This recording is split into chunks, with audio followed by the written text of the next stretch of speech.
certain extreme situations, the law is inadequate. In order to shame its inadequacy, it is necessary to act outside the law, to pursue natural justice. This is not vengeance. Revenge is not a valid motive, it's an emotional response.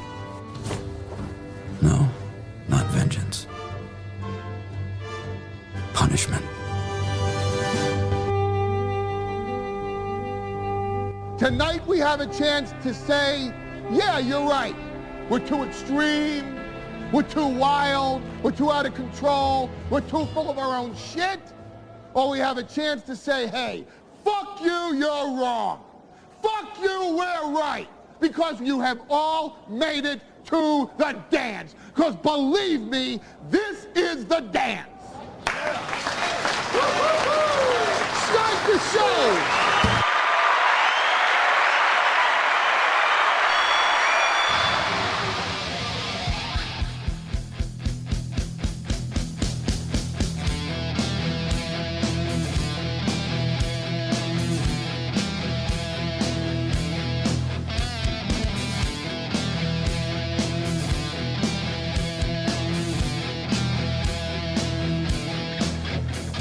Good morning and welcome. It is the Steel Toe Morning Show. I'm Aaron, and you kids are in for a treat on a Thursday morning. You know, I mean it. I was shopping for the new camera yesterday, and I bought this as the new camera a couple years ago, and oh man, this thing's gonna be tits. I spent 30 seconds reading about it on Amazon. This thing will be great. And I picked a camera that sucks. And spent a decent amount of money on a camera that sucks ass. I need a nice camera that is idiot-proof. It can't just be a nice camera. I'm sure if you gave this camera to somebody who knows what they're doing, they could probably make it decent. I need a camera that's retard-proof. Because I've never been in the making cameras look good business. I've been in the radio business. So there's one of two things you can do. You can take a little course. You can become better at handling cameras and managing cameras. Or you can get something that's idiot-proof. And I think for me, the best case to, the thing that's always done best for this show is when we do the shit that's completely idiot-proof. So I'm shopping for the camera yesterday. We got our new signage and our new backdrop coming. The only thing is, what am I going to do for the backdrop of the backdrop? I'm not painting. Would it be fun to paint? Yeah. But do I really, then when I want to sell this, if I ever want to sell this place, do I want to paint the entire fucking downstairs area, that whole living room over there, that area over there? Like, I have this little studio space, and then I have like a whole lived-in basement, like a large basement. I don't want to paint the whole fucking thing. So what kind of backdrop can we just kind of put up here that's not like a sheet? I know they have installable shit. And I got to start thinking about that. McBuster says it takes an hour to set up and paint, you lazy shit. That's not it. I don't want a mismatched basement. It looks terrible. We'll put something up. But this new sign we've got coming is fucking amazing. Like, it's really nice. The person who made it has done an incredible job, and they've been sending me updates on it. And it is, from the pictures I've been seeing, it's 100% worth the wait. But I got all this shit that's gonna have to come down, like a bunch of shit that's gonna have to come down, and I've been looking at the cameras and everything, and I'm not going to do the camera until the sign gets here. I want to do it all at once, right? Spend one weekend doing it, make it look perfect. And it's also my opportunity if I want to move anywhere else, I could move somewhere else. I've even thought about, and this is too much, and I'm not going to end up doing this, but I've even thought about insulating the far wall of the garage. The rest of the garage is insulated. Insulating the far wall of the garage in the third stall and putting in some heat and moving the whole thing out there. And I think that would be kind of fun. So I've given everything a lot of thought. It's just that in the winter, that sounds like fucking horseshit. I could also talk to Jaeger Curb and Concrete. And they could put a nice surface. I mean, the surface of my garage is fine now, but they can put a nice heat-friendly surface in there and the whole deal. It's, I've been thinking about it a lot because we've been doing all this stuff. And the reason we've been able to do all this stuff is because for the last 8 weeks, the audience has been fucking crushing these goals and the show's been doing incredibly well. And it's at a point now where it's like, well, put something into it, you asshole. You know, put something into it. So the camera, the sign, and then, because I know once the camera and sign get here and that gets taken care of, I'm not going to want to do anything. I'm going to want to sit down here. I'm going to want to do the show. And I'm like, okay, sit back. Like, all of it will need to get done at once because I know me. But I was like, this audience has been kicking it in the ass for you so hard these last few months. And the month of April has like way more days than usual on it. Give these people a break, you know? Give these people a break. So today's goal, $150.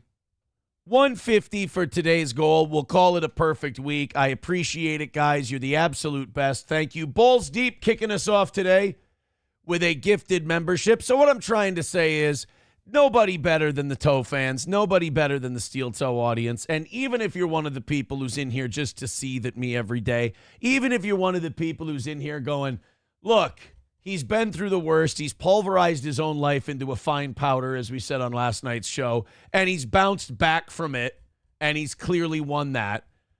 Even if you're still here, I respect you and appreciate you because you really are the Germans in the bunker. You really are the Japanese living in caves in Okinawa in 1970. You are hanging in there till the bitter end. It wasn't just fashionable for you. It wasn't just joining the crowd. You honestly believe in your hatred of me so much that it takes a brave soldier to pick up a rifle and fight a losing battle. And I can't tell you how much I appreciate that. So you're getting a break as well. And I appreciate your time and energies. So what are we looking at here? We got Katie with $15. Thank you very much, Katie. Katie and Balls Deep starting us off strong today. 135 is going to be your number. So we're going to get back to our perfect week streak. Watch a bunch of money come in at the beginning now, and I'm like, well, shit, what a retard. I left a bunch of money on the table. What are you going to do? Because, like, I even appreciate Triple N. Like, Triple N's fighting the losing battle. And, like, you would think Triple N would have learned by believing people that, you know, like his boy Mersh when he says, like, Aaron's going to have to eat that felony. Female cop. And, like, he was wrong about that. And you guys have been wrong about just about everything. And it's been fun to poke fun at you.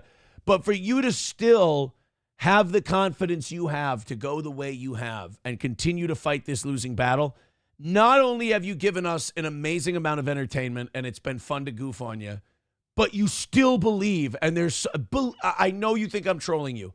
There's something about that I respect. And you give fuel to this program, and you deserve a little thank you as well. Let's go to Veldrain. I tell you, Veldrain's been on fire lately. He says the month of April is probably going to be flat, maybe a bit crazy, but it will prefer middle-aged men who drive sports cars. Dildo says, morning, Coper. Yeah, the Copers are still here in the bunker. I think Dildo's right. The people who said dead to rights on the felony and all this other stuff, they are Copers, but they hung in there. Absolutely, Dildo. I'm glad you're on our side. Member of the channel, the whole deal.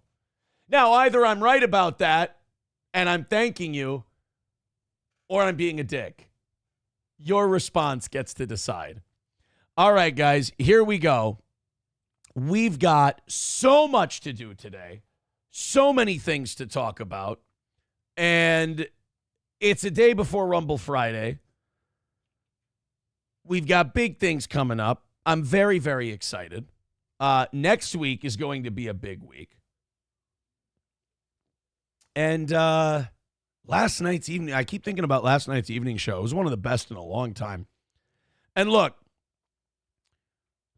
numero uno Josh Denny fan, I think, deserves the most credit. for last night's show. He came up with this idea. He said, Aaron, if April wanted to do the show again and it was platonic and everything else, no, Kloppo, that part of the deal has already been worked out. When we do decide to move forward, it's going to be here. I don't know if you know this or not, but one of the two places I'd be going, there's a lot of heat I have with a lot of people who I kind of trampled over on my march to the top. So we've decided in our talks that it would be best for all parties if I just did it in this setup here. I think that would, both parties are in agreement on that one. We'll talk about it further in May. But I don't want to get people mad and upset and, pounding their keyboards and shit. But yes, no matter what, the show will be done here, and the show will be done. It will always be on YouTube and Rumble, no matter what else gets added. Now, I don't want to keep upsetting these people. I'm cocking off a little too much. I don't want to invite bad karma. But last night's show, numero uno Josh Denny fan said, Aaron, if April wanted to do the show again platonically, blah, blah, blah, blah, blah, would you? I said, absolutely not. I said, that's terrible for her. It's terrible for me. It's terrible for the audience. They were getting sick of her. It's best for all parties. Everybody, the one thing we could probably agree on is that none of us want that. So he said, all right, Aaron, then I want to fill the April chair. He wanted to do like a Win John's Job from the Howard Stern show, right? So he goes, I want to fill the April chair. And I'm like, numero uno, we don't need to do this. He starts dicking around with some AI things, and they start finding the best person for the April chair, as numero uno called it. And we went and we looked at some of these broads, and boy, are they all fit for a straitjacket, and it's wonderful. So we started taking a look at some of these, and what the AI app said was that if you wanted to have the April chair, you had to have a little bit of controversy, and you had to be pretty, and you had to have a history of problems with substances. So we were looking at all these crazy broads who either drank too much or did drugs, and I was just like, wow, this. So then that morphed into the idea of numero uno Josh Denny fan wanting to contact these people and give them a tryout and have them all guest co-host an evening show sometime. And some of these girls are like liberal feminists to the core, and I think it would be hilarious to do shows together. So numero uno said that he's on it. He's pumped. He's going to go look into it. I think it's going to be a really great time, and I hope you guys enjoy it. And then yesterday morning, we had a killer show. It was incredible. And I had nothing to do with it again. It was all Johnny. Johnny wanted to do this standing up bit. That went over like crazy. Then we had, all of his Snow White rants where he wouldn't let me touch my microphone and I wasn't allowed to talk. It was Johnny carried the morning show. So I had the easiest job in the world yesterday. The hardest work I had to do was go to the gym and try not to eat shit. And I accomplished one of those things. Everything else, Buzamok at numero uno carried the show for me last night, and it was great. Johnny carried the show for me yesterday morning. So now today I'm kind of bummed because I have to work. I got to work today. Kloppo says, get your Black Princess's second mic, Jasmine Crockett. If only, dude. If only. Are you kidding me? For one day to have Jasmine Crockett co-host. Oh, God, if I could. Numero uno Josh Denny fan would solidify himself as the greatest producer of all time if he got Jasmine Crockett, even as a guest on this show. We could do that. Don't politicians do like any bullshit podcast now? I'm any bullshit podcast. They do them all now. It's like, politics hasn't caught up to like the algorithm and social media, and they all do like nobody shows. And again, I'm a nobody show. So, I mean, maybe if we sell it right, maybe then, I don't know. You know what? We'll see how numero uno does with this one. And then maybe we move forward. But I know he's pumped about it. I know he's really pumped about it, so I'm excited to see what he can do. L Train says it's not work when you enjoy it. Oh, for sure. For sure. Feldrain says Aaron, nothing went over with yesterday's morning stream. Johnny didn't fall. No matter how much money was sent, he stood tall as he could. I think somebody put it yesterday. Johnny stood so that Aaron could walk. And if that ain't the truth. All right, let's get started. Thank you guys very much for what's going to be an amazing show today. 135 is the number. Finish it off early or finish it off at the end. Doesn't matter to me. A perfect week is on the way. That would make 7 of the last 8, which is ridiculous. Thank you. I'm kind of obsessed with this. We put a clip up of this on the channel last night. I'm obsessed with this tour of Asia that iShowSpeed is doing. I had no idea how racist Asian people were, but my God, I think it's because they get away with it. Like white people walked racism so that Asian people could run. And so iShowSpeed's Asian fans like doing this bit where they just do really, really racist shit to him. We did the one where the girl, like to get you up to speed here, there's one where a girl is just calling herself an N-word killer. And again, she's a fan. She thinks this is hilarious. iShowSpeed Asian girl. Uh-oh, I hope I didn't fuck this up. Yeah, here she is. Here's our girl with iShowSpeed. So the two biggest black streamers and their experiences in Asia are very different. iShowSpeed goes there. He's very respectful of the culture. He's very nice. And they're still being shitty and racist to him, but it's kind of playful, right? Johnny Somali goes to Korea, acts like a complete fucking asshole dipshit retard, and he's going to end up in a hard labor camp. So, you get what you put in, essentially. So this is iShowSpeed with an Asian girl. We watched this a couple days ago, if you haven't. So, I love that. Like, she can't help it. She's like Ted Bundy. It's just an impulse thing. I'm sorry. Because your girlfriend is white people. That makes me wonder, do Asians see themselves as white? Like, do some of them, or do they just love us and think we're great? I mean, either one, I'm honored. Be glad to have you on the team. Or if you just think we're aces, that's nice too. And then there was a guy who gave him a banana and started making monkey noises at him.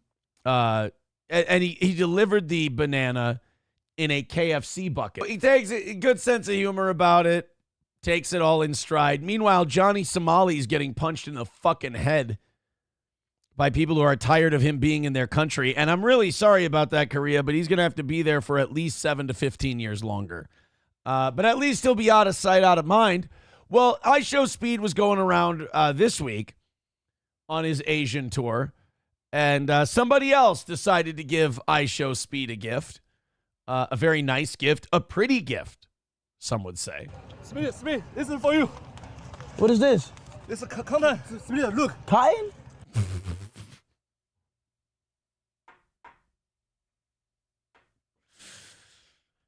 The Asian man stopped iShowSpeed's vehicle so he could give him a bouquet of cotton for him to pick at.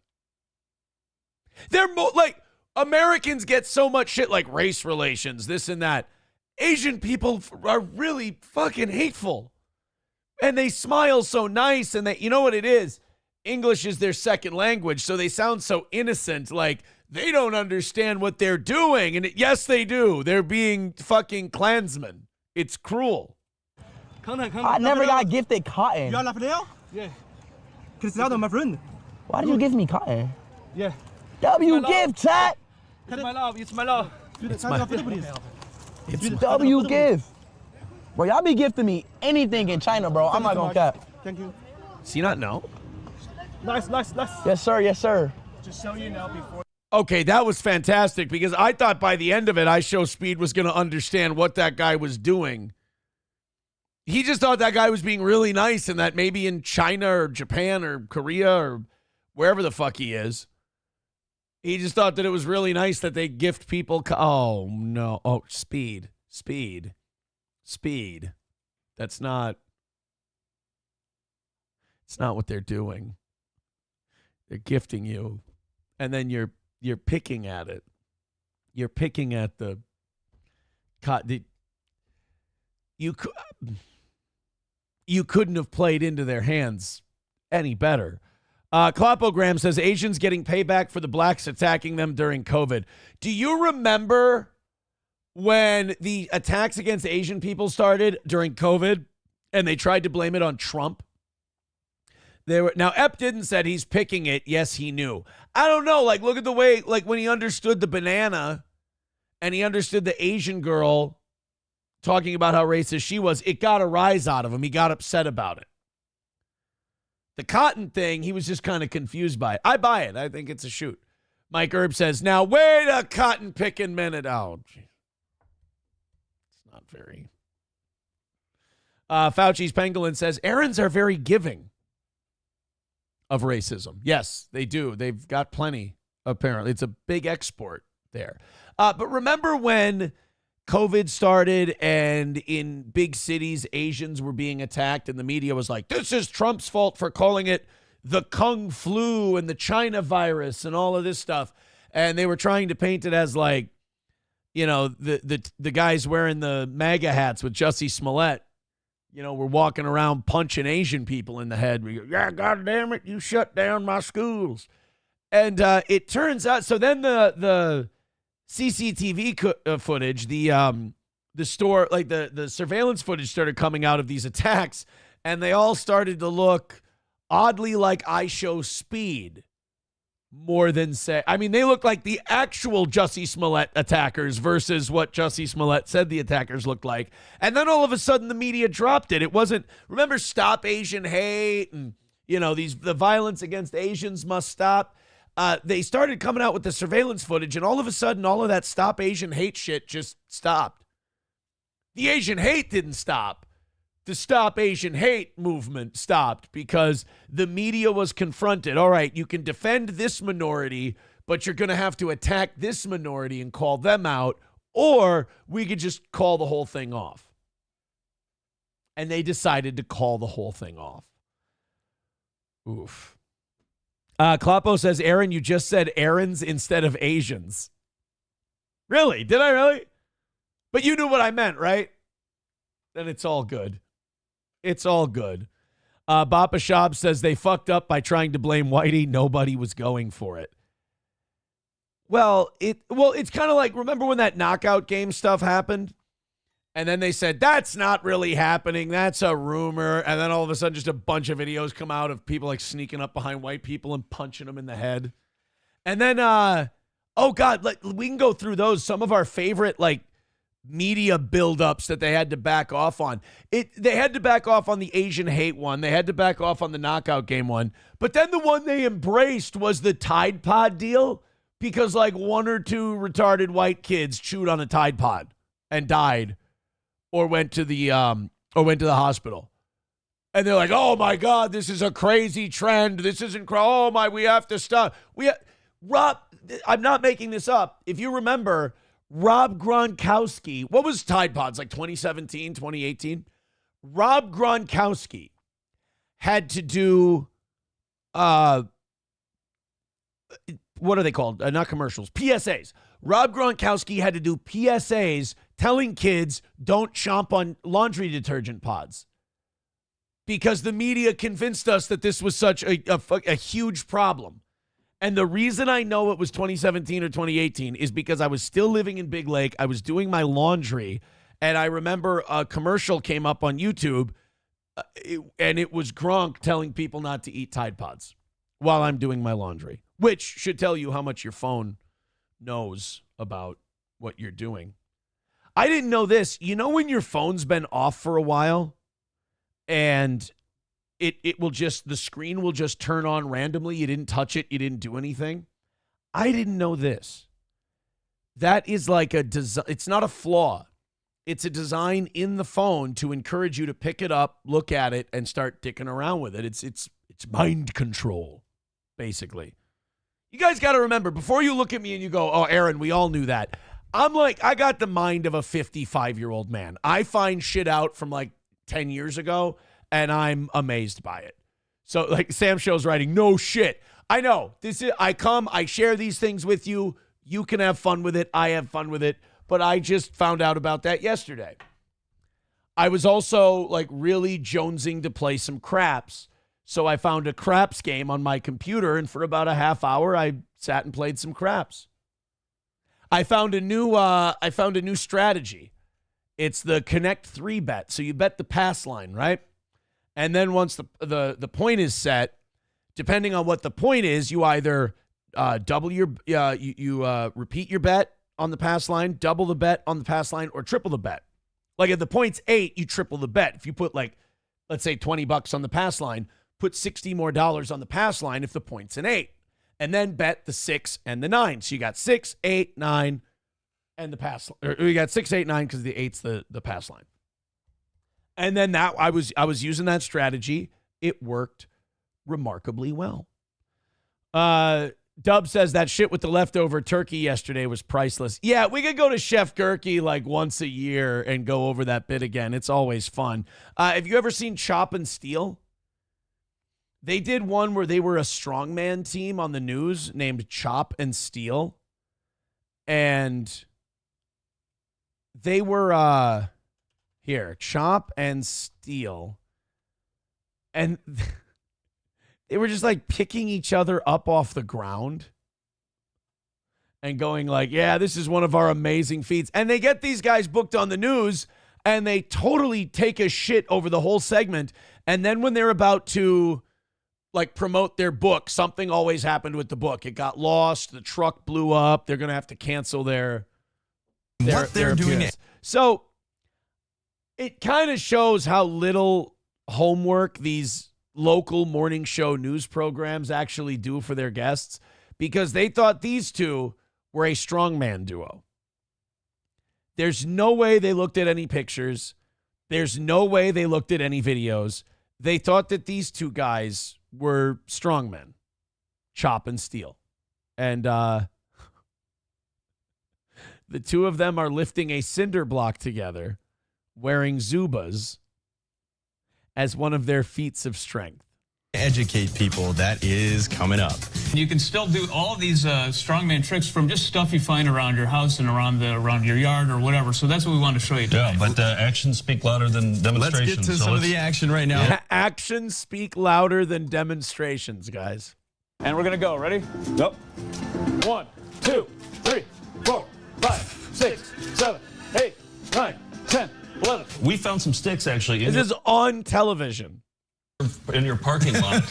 And This is all it takes. We're going to reverse roles here. Okay. I'm Chop, but this time he's going to be doing the chopping. Okay. These are, sounds good. Normally you say don't try this at home. Go ahead and try these at home. Okay. 1, All right, perfect. 2, 3. It's a little big. That's my favorite part. That one's a little big. They're strongmen. They're doing strongmen feats on the news. 3, 4. Okay. Ready? Yep. 1, Wicker fast. 2, 3, 4, 4. 5. But it's kind of like the leftovers bit. You know, that news lady was really selling the leftovers bit. I think these two, like with this ridiculous Chop and Steal gimmick, I think 30 seconds into the bit, even these stupid news people who are supposed to sell it are like, oh shit, we got fucked with. God damn it. All right, so that's 5 in like probably under 10 seconds. Probably about. A lot of the times what we like to tell people is that you have to let life bounce off of you. Yep. Right? And so we are going to do just that literally, in the literal sense. So, yeah, again, this is one you don't want to try at home unless you got, unless you feel like you can really pull it off. Why don't you lift up your shirt in the back here? Oh. He's built up quite a callus out here, so we just go 1, 2, Okay. 3, 4. See, one of their strongman feats is you throw twigs at each other. 5, 6. How you doing over there? A bit better. 6, 7, Now they're 8, 9, 22, 23, 24, 25, 26, 27, 28. You can see that while he's flexing there, that if you do this at home, it's working it's your delts, your tris, your plaps, it's all the major chest muscle groups. And I'm doing double duty here. I'm using just a basic towel holder that you would have in your bathroom. Can find in your own. Anything. Yeah. Like it You can doesn't do this. take all this fancy stuff to be able to do all this. Yeah. But But do you feel this already? Oh, yeah. This is just basic turbo gravy that you would have in your house. There you go. Especially after. And I can do double duty with this one. There you go. Yeah. Go up high. Yep. Oh, yikes. It's all right. We got it. We got it. 9, 10, 11. That's just hitting. They're retarded. But who's more retarded? The dipshits faking the strongman prank or the people putting them on the air? Mussolini Diff with $2 says, does Aaron remember Merrill Howard Kalin? No, but the wonder of the internet is that I can just go Merrill Howard. No, this isn't. No, because isn't this like a retarded guy doing cooking? Or is he not retarded? See, now I feel like I just called him retarded. He's not retarded. Mike Erb says it could be that the crew is mesmerized by the zebra pants. You know, that's true. It could be. You put on Zubas. You could you can trick a lot of people. It worked for the Road Warriors. Papa Shab says, Aaron, these are comedians doing shitty bits on morning shows, promoting their show. I know. No, they're promoting. This was for the Found Footage Festival. They were doing this for. Yes, we know. That's the whole point. Is they're doing this as a bit. They were. There's a whole interview that one of the guys, the guy who did the chef bit, did on the whole thing, and it was just like how easy it is to get on these shows. Like a little bit of photoshopping a book cover, and you can get on one of these shows. It's that easy. Merrill Howard Kalin, yeah, this is a guy who did like a cooking thing.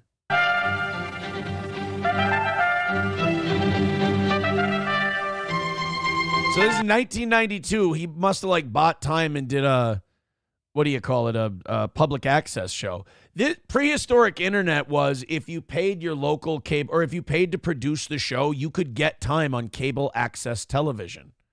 Like basically Wayne's World. Live from Little City Studios in Palatine, Illinois, it's the Merrill Howard Kalin Show with the host and star of the show, the great gourmet himself, Merrill Kalin. Welcome. Hi, this is the Merrill Howard Kalin Show, and I'm the host, is Merrill Howard Kalin. And show for tonight is how to cook chicken. The topic is how to cook chicken. The first thing All the good hosts say it twice. All the good hosts say it twice. We got chicken here on the table. First thing, we're gonna teach you how to take the skin off the chicken. That's how you do it. You take the chicken off with your fingers. That's to be the best thing. Tear the skin off. Tear the skin off. And like this. Then you see it was okay. Honestly, I've seen thumbnails for this before, and I've just never bothered watching it. Kind of sucks shit. Okay. There's no fat on. Make sure there's no fat on the chicken. Do you know why? Because you have it all? Fat on the chicken is no good. Next thing we're doing is putting barbecue sauce on it. Oh, God, it's so good. Let's see if I could get the mixer in here. This is difficultly. Okay, here we go. You're barbecuing the chicken like this. You gotta get barbecued. We don't want it on both sides. We want it on one side because you get the flavoring. Yeah, you don't. If you get it on both sides, you lose the flavor. You understand? Are you guys following this? It's heavy shit. So if you put it on both sides, you lose the flavor of the barbecue sauce. But if you put it on one side, it's like canceling out. Does that make sense? The other side broiled. This tastes good. That's how you make your chicken. Then you put it in the oven on the 450, then you have it ready. Seems a little hot. 450. Well. Then again, he's Merrill Howard Kalin. Who the fuck am I, right? I'm the guy who made the chicken parm without tenderizing the meat. You know, what the fuck do I know? MGD with $5 says, found a Minnesota Gold in a boutique liquor store here in the UK. Delicious. Cheers. I don't believe you. I don't believe that they have Minnesota Gold in the UK. That was smuggled. You got some bootleg gold, my friend. But yes, it is. I love it. It's my favorite. It's my favorite because I'm a lightweight and it's like a 4.9, so I can drink a few before I fall off my chair. It's nice. Epdin says, next step, throw away that barbecue sauce bottle for fuck's sake. Disrhythmia says, no, you're the SpaghettiOs guy. Oh, I forgot. Yes, I am the SpaghettiOs guy. 1:30 away from today. Thank you guys very much for your early coming in contributions. We appreciate it. 1:30 away from a perfect week here on the toe. Thanks again. The big controversy. So we kind of got off on a tangent there. I was just doing a quick iShow speed update, little racism from the Asians. I didn't know we went down a deep dive down memory lane. I was going to get to for today's show was the torpedo bat thing. I know a segment of you hate sports. It's terrible, but sometimes I got to teach you how to be a man. And if you're going to be a man, you got to take an interest. You got to talk about it. You got to know enough about it. I'm sorry, but the torpedo bat thing is huge in baseball right now because if you didn't hear it, the Yankees hired someone from MIT to design a bat for them that would optimize power, but was still legal within the rules of baseball. So they created this torpedo bat, which has a long neck and is a longer handle and a thicker barrel. And it's supposedly giving the Yankees an edge in home runs. They hit about 15 homers in the first 4 games of the year. Well, now they're talking about banning the bat. Kornheiser and Wilbon were talking about it yesterday. Baseball fucks this up every time. Whether it was steroids, which the correct thing to do with steroids was to turn a blind eye to it, let everybody do steroids. Roger Clemens was a Cy Young caliber pitcher into his 40s because they let him take, a quarter of the year off to juice. Barry Bonds, Mark McGwire, Sammy Sosa, they saved baseball by getting all juiced up, looking like the Incredible Hulk and jacking 60, 70 home runs a year. So let's let them do the steroids, even playing field. Everyone has the same opportunity. Everybody goes early to the games to go to batting practice and the whole deal. Torpedo bat, same thing. If we're hitting more home runs, the fans are happier. Fans are happier with the torpedo bat. 383 Novocaine with $1 says, just tuned in. Was that Aaron prepping chicken for his smoker? No. See, you're confused. That was I don't even understand where you could be confused. That was a mentally challenged man cooking chicken. I don't know why you thought that would be me. It was a mentally challenged guy making chicken. But let's see if the old guys get it. You got to let these guys get any edge they can to hit home runs. Nobody wants to watch a 1-0 13-inning game. In today with a big turn in baseball's embrace of torpedo bats. The league is reportedly planning to ban the bats going forward, citing the commissioner's integrity of the game clause. Integrity of the game. What was it, 1920? The fucking Black Sox rigged the World Series. I mean, crooked is in baseball like it's in boxing. I mean, the fix being in baseball is part of the charm of the sport. The spitball, the Necro brothers using the emery board on the ball. Was it Phil? Which one was the knuckleballer? I think it was Phil Necro. He was a Minnesota Twin, and they wanted to search him on the mound because they thought he was scuffing the ball. So he takes his pockets and he pulls out the pockets real quick. Emery board goes flying off towards first base, and he gets thrown out of the fucking game. Because if you scuff the ball and you fuck it up, your knuckleball will take better dives. You can get your fingernails in there better. You can baseball's a scoundrel's game. It's a cheating game. This is a game, and maybe I'm a little biased because I played it until I was like 24 years old. I love baseball. But, the cheating is part of the charm. This is a game full of a bunch of what's the when you're into luck and shit? God, how do I forget words so quick? I have brain damage. There's no doubt about it. I was boxing yesterday. I got punched in the head a little bit. Superstition. Baseball is a game of superstition. And, you know, superstition does lead to getting desperate, leads to cheating. For example, we'd wear our hat a certain way because we needed 3 runs in an inning. We'd sit a different way, balanced differently on the bench. We'd sit on the top of the bench, the bottom of the bench, the back of the bench, sit in all kinds of, cross our legs a certain way because we thought we'd score runs. So, yeah, you spit on the ball, you scuff the ball, put cork in your bat, you do steroids, you get a torpedo bat. Cheating is part of the game. Among the reported reasons, a concern that a spike in offensive output could throw off all the over-under numbers issued by sports betting interests. Oh, see, look at that bat. That's not that bad. This part's thinner, this part's thicker. It's fine.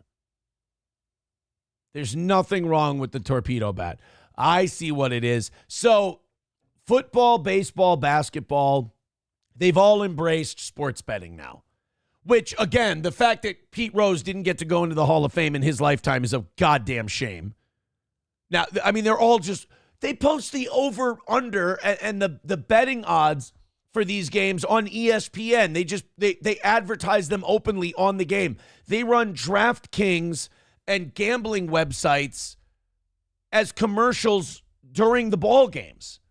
And Pete Rose was crucified for betting on some baseball and still didn't get in the Hall of Fame in his lifetime. It's bullshit.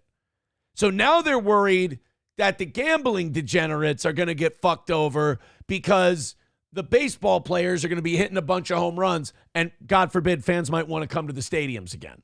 Back bats just 2 days ago. Is it doing the right thing by reconsidering?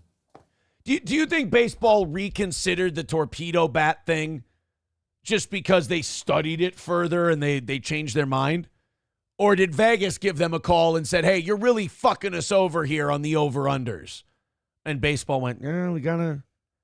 Like, they think it's crooked and they think it's cheating to have these torpedo bats. Well, how is it not crooked and not cheating to listen to the gambling people and do their bidding? Change the game because the gambling people don't like it. How is that? I mean, it's a step away from point shaving. They hired a dork to design them a bat so they would hit harder. Let them do it. That's smart. It's the first thing that Harvard and MIT and all these smart people have given to baseball. Remember, they gave it analytics. Bill James gave us Moneyball, which was fucking stupid. And it's almost ruined baseball. Hey, I got an idea. You know how our current pitcher has given up 1 hit in 5 innings and he's pitching a shutout and our bullpen needs some rest? Yeah.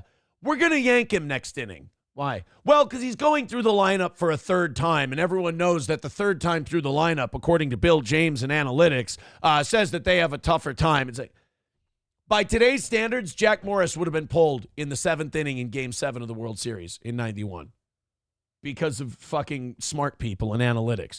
Let the torpedo bat be the redemption for analytics. No, Tony, this is so overreactionary. I mean, baseball just never seems to get it right. Look, there were only 7 hitters last year who hit 300 in the major leagues. 7. That's a crazy low.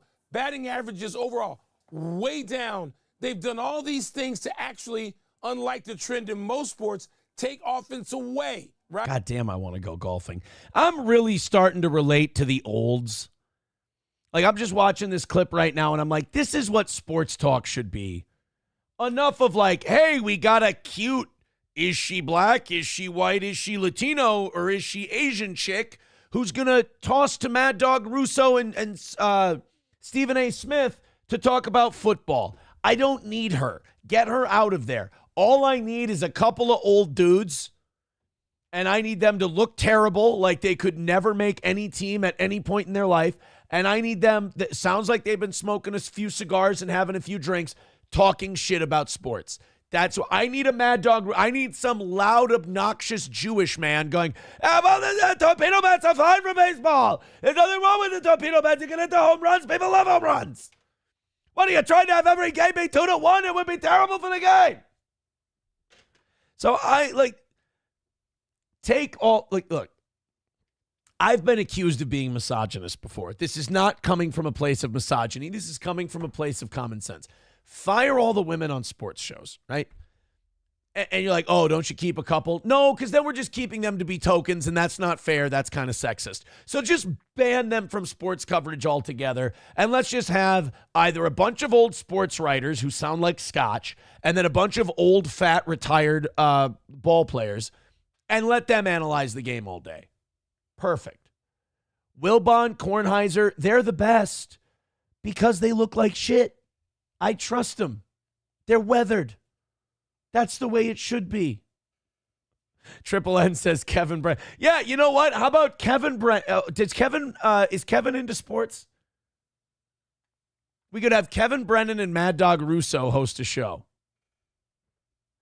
Yeah, I was watching the Yankees the other day, and the Yankees are terrible. Like Aaron Judge it's a big goof. What do you mean, Kevin? What do you mean that Aaron Judge isn't a good player?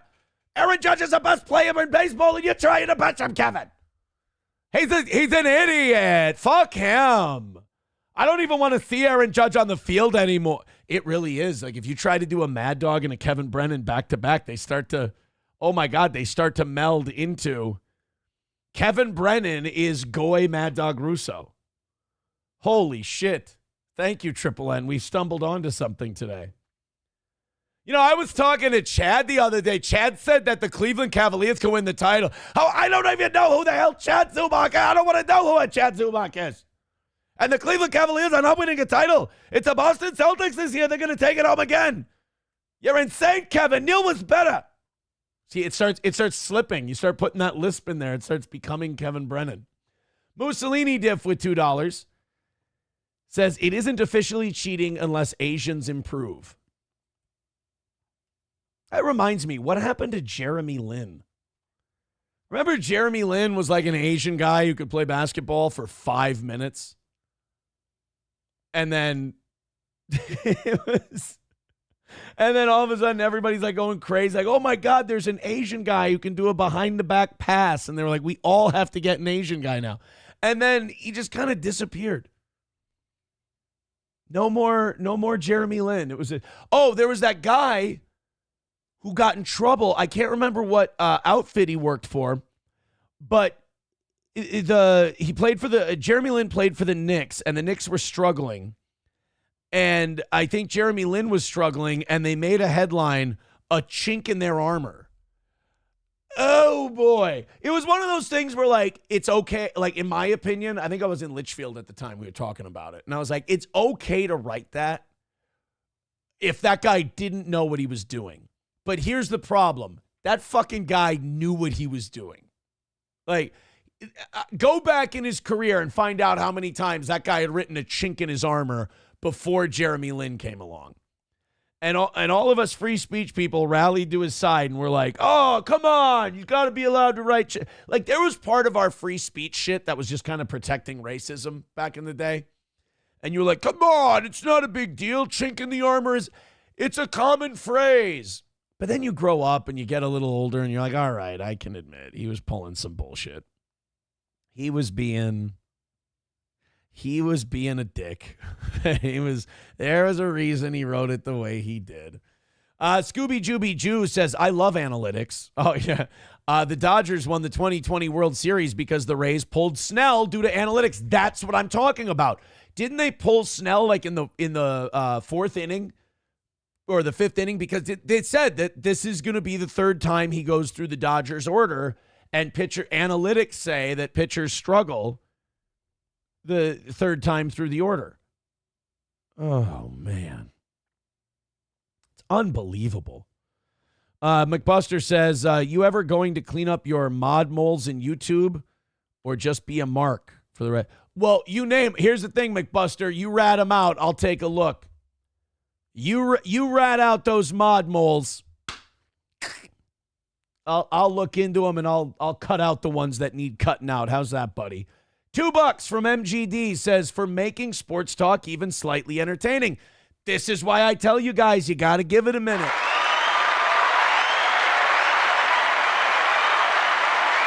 You got to give it a minute, huh? Even MGD is the furthest thing you're going to find from a sports talk fan. You know what she needed? She just needed a Kevin Brennan, Mad Dog Russo mashup. She's pleased as punch.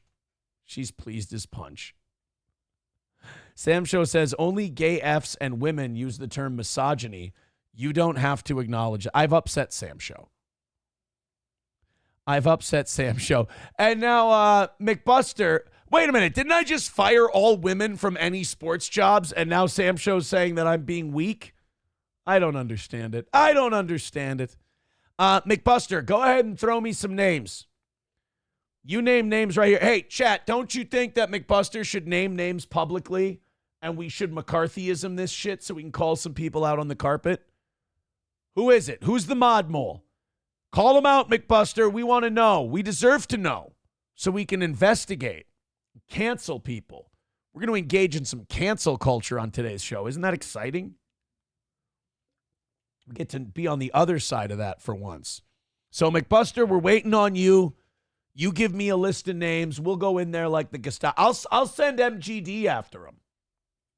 MGD will get him. 1:30 away from this morning. Go ahead and finish it off. Streamlabs, PayPal, Venmo, Super Chats, Rumble Rants. Thank you very much. Did you guys see that yesterday was Liberation Day? Exciting, right? That kind of sounds like, someone's transitioning. Like, I feel like someone transitioning would call that their Liberation Day, and to get rid of these big, heavy tits or this big old cock. I get to just get rid of it. Bill Maher had a great point with the leave a penis, take a penis thing, because, I'd imagine, and I understand that this is giving way too much thought into the trans process and that this is probably some kind of gay thing with me. But you got to think that some of the people who have become trans women were leaving behind, decent cocks. And there's got to be a lot of guys out there that just have awful dicks through no fault of their own, And Bill Maher had this idea of leave a penis, take a penis. What are they going to do? Make mulch out of the good ones that get left behind? Give it to a guy. Let him keep it. I think as long as the color swatches match up, there should be no problem. But I already feel like I've given this way too much thought. I already feel like this has gone way too far off the gay train. Or on the gay train, I suppose. And I'm shoving the train right up my ass by even theorizing this. But I think you understand. Here's what we've got so far. What? Wow. 09 Canyon says, then slice it open and invert it.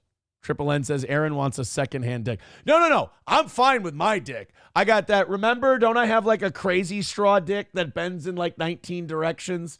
I mean, why would you want to lose that? I've apparently got a dick like a canyon road.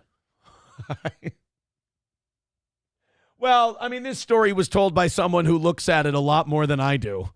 So, I mean, they had it in their mouth, for God's sake. They should know what it looks like. It's probably what this is all about, is all the pain in their jaw. Aaron prefers spread cheeks. So, no, I don't want a secondhand dick. But what about people out there who have been injured or, they took a baseball to their cock when they were young and it doesn't work right? Los Federales says they call Aaron Captain Hook. No, see, me just having an interesting idea is now leading others to saying that I'm looking for a dick transplant. I like my dick. See, now that sounds gay too. They put me in a position where now to defend myself, I also look kind of gay. I think it's fine. I've always said about my dick, you ever seen a dick? You've seen my dick. I like it. I've enjoyed it from time to time. Jim Sharkey says, Aaron always throwing us a curve, if you will. That's how I always know when SP wants to go into the bedroom, because like a catcher, she'll put down 2 fingers, which means curveball. She'll go 2 inside. She'll go 2 and tap the side of her thigh. That's, in the old, she knows I was a pitcher back in the day. So 2 inside. Oh, that means she wants the curveball. I understand. But, I fuck like it's an 0-2 count with nobody on. I just throw a junk ball at her, see if I can get her to chase it. McBuster says, Jackie loves this segment about Aaron's. Yeah, I'm getting her a little too excited. I got to stop. Sam Show says, Jackie is snail trailing all over the place now. I'm not trying to get Jackie all hot and bothered on a Thursday. She's probably got to go to work. She's got kids to take care of. I ain't trying to get, this show is not about making people horny, no matter what MGD says. Show is not about making people horny. Pride myself on that. McBuster says Jackie is rolling the bean to Aaron's dick right now, has the poster out. The kids are at school. That's not what I was trying to do at all. It's not what I was trying to do at all. Sam Show says, but it's Thursday. Doesn't matter. All right, guys. Hit like, hit subscribe, hit follow. Share the show. Let's bring some new blood on board, ones that don't think I am a raging homosexual looking to start a dick trade. That would be nice. Yesterday was Liberation Day, which got us started on this whole thing. And by the way, McBuster, I am waiting on that list of mods that you think are suspect. Hulkamash says, you might like your dick, but have you asked SP if she'd like something above disappointing? You never ask questions that you don't want to hear the answer to, Hulkamash. You should know that. Stop it. No, I'm not going to ask her that. I'm just going to assume everything's fine. Hope for the best. Prepare for the worst. President Trump yesterday unveiled expansive new tariffs in a major escalation of his trade war, referring to the historic move as a declaration of economic independence, not appendix. Just remove it. Trump's risky bet to address unfair trade practices could send prices higher for American consumers and weaken economic growth. I mean, look, I've said it before, I'll say it again. I don't think we should have started with the tariffs. But now that we've started, we'd better bring some fucking manufacturing back from this country and don't stop with the tariffs until you do. That's why I didn't want to start with the tariffs, because it's a very high-risk gamble. If it pays off, Trump might deserve a spot on Mount Rushmore. Honestly, because, think about it. Republicans and Democrats my whole life have been saying, since NAFTA, they've been saying manufacturing is gone and it's never coming back. We have to retrain the economy. We have to build a new economy. Manufacturing isn't coming back. Well, a couple things about that. Number one, the only reason America lost manufacturing is because it was expensive to do business here, thanks to taxes and regulations. And America's economy was so much further ahead than everyone else's that these third world countries would do it for 2 cents an hour and a bag of rice. So what company wouldn't just go, we'll pay the shipping cost to send this stuff to America, and we'll do this like sweatshop labor, basically. Well, a lot of those countries are starting to grow now, and they're starting to become wealthier countries, and that labor is becoming a little bit more expensive. As these countries catch up, you may see a boomerang effect with manufacturing because America is still the number one market for most of these goods. People want to be closer to their number one market. There's a supply company called Fastenal. They're nationwide. Right. And they sell to, manufacturers and things like that, pieces, parts, for manufacturing. And a lot of times what they'll do is they'll build their shop. They'll build a distribution center connected to one of their big clients. So it's very easy. They'll have vending machines with parts in them that they service and the whole thing. And because they want their manufacturing, they want their supply to be close to the money source, to their best customers. Manufacturers want to do that with America. It's just not cost effective. So if we find a way to make that cost effective for them to come back, why shouldn't we use that muscle to bring back good paying jobs to America? So if Trump can do that with tariffs, if Trump says, hey, these tariffs are going on and they're not coming off until something changes, either other countries agree to drop their tariffs on us or manufacturers decide to come back to the United States. Either way, that's what we're aiming for. So if we can get that, it's huge. That's why this is such a risky deal. The returns are amazing, and it's going to jumpstart America's economy. Now, the flip side of that is we get a permanent increase in prices. You can't back off the tariffs, and it slows down our economy.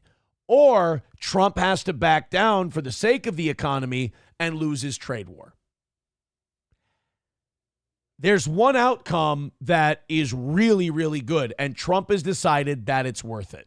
Would I have done the same thing? No. But if he pulls this off, he's smarter than everybody. He knows better. And again, if manufacturing comes back to the United States after 30 years of both parties telling us it's not, to me, that's Mount Rushmore worthy. Using national emergency powers, Trump announced 10% tariffs on all imports into the United States, and even higher tariffs on goods from about 60 countries or trading blocs that have a high trade deficit with the U.S. That includes China and the EU, which will be leveled new duties of 34% and 20%, respectively. Yeah, that Burisma money doesn't buy you any more favors.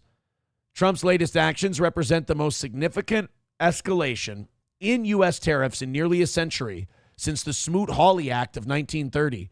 But the trade spat doesn't end there. Foreign countries, including longtime U.S. allies, say Trump's tariffs won't go unanswered, setting the stage for a global tit-for-tat trade war that could quickly spiral out of control. Now, some people are also saying that these new tariffs could generate $6 trillion here in the United States. That could pay some shit off.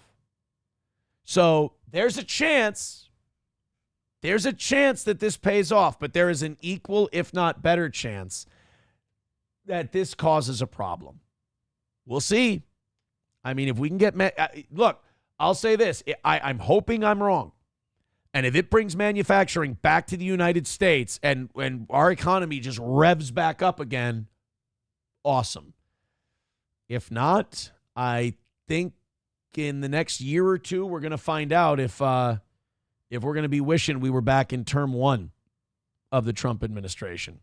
Landers says we allowed manufacturers to dip and go overseas. Well, I mean, we jacked our corporate taxes up into one of the highest rates in the world. That didn't help.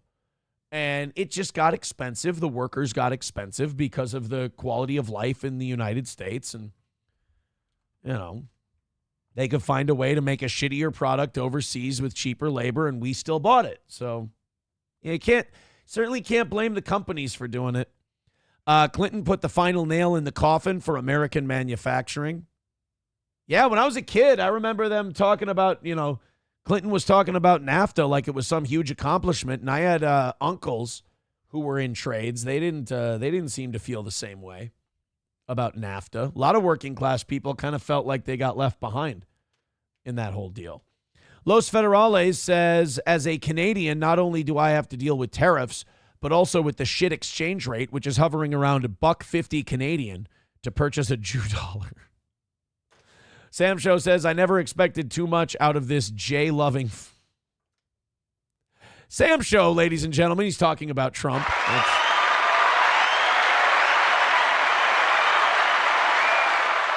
Hackerbacker says, moves like this take more than a year to see the effect. It's like planting a fruit tree. Yeah, I mean, that's the hardest part about this is the wait and see. I saw some Republican pundits and stuff a week into these tariffs. They were like, oh, well, it hasn't paid off yet. Maybe Trump should think about removing these tariffs. It's like, you can't, the only thing worse than doing the tariffs in the first place, in my opinion, is doing them for a month or so and then pulling them off the table. Then we'd look like we really don't know what the fuck we're doing. We'd really look terrible. Oh, MSO, you're right. I never did look into that last night. I was so excited to go to my baby's house that I forgot to look into that. Remind me today at the end of the show, and we'll get you taken care of, buddy. I promise. So we got new tariffs coming up yesterday. Trump calling it Liberation Day. China, which has already been slapped with a 20% tariff for its role in the fentanyl trade. Good. Will be levied an additional 34%, half of the 67% tariff it imposes on the U.S., bringing its new rate to 54%. That's something that, the media doesn't tell you about with these tariffs too. These countries tariff the piss out of us and we do nothing. They've been looking at the United States as a paycheck for a long, long time because we'll just pay it and we don't do anything about it. Now Trump's doing something about it, and look, it still makes me concerned.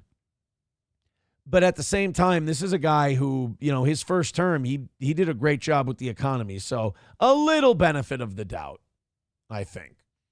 Landers says, no shit, everyone with half a brain knew Trump was a Democrat and donated to the Clintons. Sam Show says, Trump doing some weird shit with the border. Rand Paul's getting pissed. Think Trump's going to let Fent slip in just to make a deal? I don't know, but I like Rand Paul and I agree with him on tariffs. But, I'm one of those guys where even if I don't like Biden or whatever, even if I disagree with the things that are being done, I still hope my country comes out on top. I still hope we win. I don't like tariffs. I don't think they're a good idea. I don't think they should be tariffing us. But tariffing, is that they should be tariffing? That sounds stupid. I sound like a Dumbo when I talk like that. But, now that we're doing it, we're not going to stop doing it. So I hope it works out best for the country I live in, obviously. I never understood that, whether it was anti-Biden or anti-Trump people. Why you'd root against the place you live in. Like, talk about shitting where you eat. What's the point of doing that? Bapa Shab says they are killing undesirables with fentanyl and making money with the cartels with the fent on purpose. Also, China gets a large piece of the pie. Just like COVID, everyone but the people come out smelling like roses. Sam Show says the Pauls are the only ones that keep you retards honest. Oh. Ron and Rand, huh? It's funny. I've never seen someone call another person a Jew plant and then see Sam Show stick up for them. That's fascinating. Somebody called Rand Paul a Jew plant. And here's Sam Show going, nope, they're good. The Pauls are awesome. Never thought I'd see that before. Jim Sharkey's making me laugh, but none of it has anything to do with what we're talking about. 1:30 away from today's goal. Give us a perfect week. We appreciate it. Streamlabs, PayPal, Rumble Rants, Super Chats, etc. Also, throw us a like, throw us a subscription, and share the show and tell everyone else how much goddamn fun you're having every day. If Sam Show and Bapa and everybody else would share with everybody they know online just what a great goddamn time that we're having here on Steel Toe, we'd be in Ethan Klein territory in no time. And by that, I mean really gay and thin. So I have 3 clips today that shows you that if we keep leaning on YouTubers for political content, we're all going to turn retarded. This needs to stop. So I've got clips of Ethan Klein, Destiny, and Vaush. Now, if I say those 3 names and you guys say, who? God bless you. That is, as Dr. Lanning would say, that is the correct question. But these guys want to be like pundits, Like they want to be serious, but they're not like us where it's like, hey, I'm going to sit here and drink a Diet Mountain Dew and talk a bunch of shit, and then you guys can yell back at me for fun. These guys are like, no, we have respectable political takes and blah, blah, blah, blah. They want to be like analysts. Meanwhile, Destiny is like putting his cuck porn out on the internet. Ethan Klein is having open Jew slap fights with Hassan Piker and having all this drama shit. It's like if Sean Hannity and Rachel Maddow just gotten this like tete-a-tete about how each other washes their dishes. And then you got this Vaush guy who might be clinically insane. And then you've got people like Asmongold who have a screw loose. And it's just like, we've got like hundreds of thousands of people that are getting like their political takes and their political attitude from these fucking people. And like, say what you want about cable news. At least there's like a vetting process. Like this giant conglomerate has to see if you love Israel enough. No. Well, Ethan would pass that test, at least. But like, the barrier to entry, the lack of barrier to entry for internet shows is going to kill us all because it just allows the dumbest of the dumb to have a show. Like, no offense, I earned my spot. I got a number 1 spot on broadcast radio, brought my audience to the internet. You know, I'm vetted. These other assholes who just fired up a stream one day, they've collectively lowered the IQ of this country. So let's go to Ethan Klein first. This annoys me. When these guys all start talking about suing each other, there is no bigger pussy move in the world than if you go, I'm going to sue him. All that means is that person hurt your feelings. They've got you by the balls. You don't know what else to do because you can't lie your way out of it or you can't cope your way out of it. We know a guy who threatens lawsuits. Why? Because he dipped his toe in steel toe water, got the shit kicked out of him, got humiliated. And we should be used to the humiliation. It ran him off the internet before. But they threaten lawsuits even when they're caught dead to rights. Why? Because they can't come back. Because they're getting out silver-tongued, as it were. Well, now Ethan is doing this thing where he's going to go after people on Reddit. You know, he's threatened to sue people on Reddit for saying shit about him and his... And I get it. Look, people were calling CPS. People were saying that his kids were eating dog shit off the floor, doing all kinds of heinous stuff to him. But, like, if you're going to be a public personality like this, you got to learn, as ugly as it may be, as disgusting as it may be, to laugh at how pathetic these people are and how much you own these people. Ethan Klein does not understand. People going this emotionally broken over him is him totally owning their lives. Like, he's turned them into pathetic Reddit-tards just with his words. It's actually an amazing thing. But no, he's going to give up that high ground, and instead of needling them and taunting them and going, ha, look what I made you do, he's now threatening to sue people who are criticizing him. Here's the problem. The internet's an ugly place. The internet's a nasty place full of some of the dumbest people you're ever going to meet in your life. And if you don't learn to treat them like the dumbest people ever, you're going to have a rough go of it. Also, you wanted to be a public figure online. If you want to be a public figure online, you'd better develop rhinoceros skin and you better learn to roll with shit and have a sense of humor about it, because you ain't going to be able to sue people for defamation, bro. A public figure suing for defamation is nearly impossible. I mean, name somebody who's won. Hulk Hogan, look what had to happen to him. They had to release a tape against his will of him fucking somebody. I mean, if you're a talking head, like, look, Alec Baldwin would be winning lawsuits left and right if just talking shit about a famous person, true or untrue, was legally actionable. He'd be making his living on lawsuits. Name your favorite personality. If you're a public figure, any lawyer who tells you, oh, yeah, we can get you a defamation case for what these people on the internet are saying about you, you've got the worst lawyer in the world. If you're a public figure, you're about as fair game as humanly possible. So when I hear people like Ethan Klein talking like this, it's embarrassing. Everybody that I was going to take this to the next level once CPS showed up to my house. This is only the beginning. This is chapter 1. There's many more to come. And by the way, Hassan, if you think I'm done with you, I'm not done with you by a mile. I'm taking care of, You made like a 1-hour video letting us know what a piece of shit he is. We all know. Here's the thing about going after Hassan or Hassan going after Ethan. Everybody who thinks Hassan Piker's a piece of shit already knows Hassan Piker's a piece of shit. Everybody who loves Hassan Piker loves Hassan Piker. Like, nobody's changing sides in this battle. Taking the trash out. I'm saving you for my main course, you fucking propagandist, lying scumbag, terrorist supporter who spends all day lying. It's funny, this narrative, Ethan's obsessed with this. What the fuck was that? Did an apparition just appear on... Is Ethan Klein Shang Tsung, and the angrier he gets, the souls leave his body? Lying. It's funny, this narrative, Ethan's obsessed... What the It's funny, this narrative, Ethan's obsessed with his son. Literally spends hours every day on his stream talking about me. I saw the guy. I saw him. Cool. I didn't want to interrupt. So guess what? Don't worry, buddy. I got time for everybody. I'm making time for everybody. You got a couple of kids. You don't need to go digging around.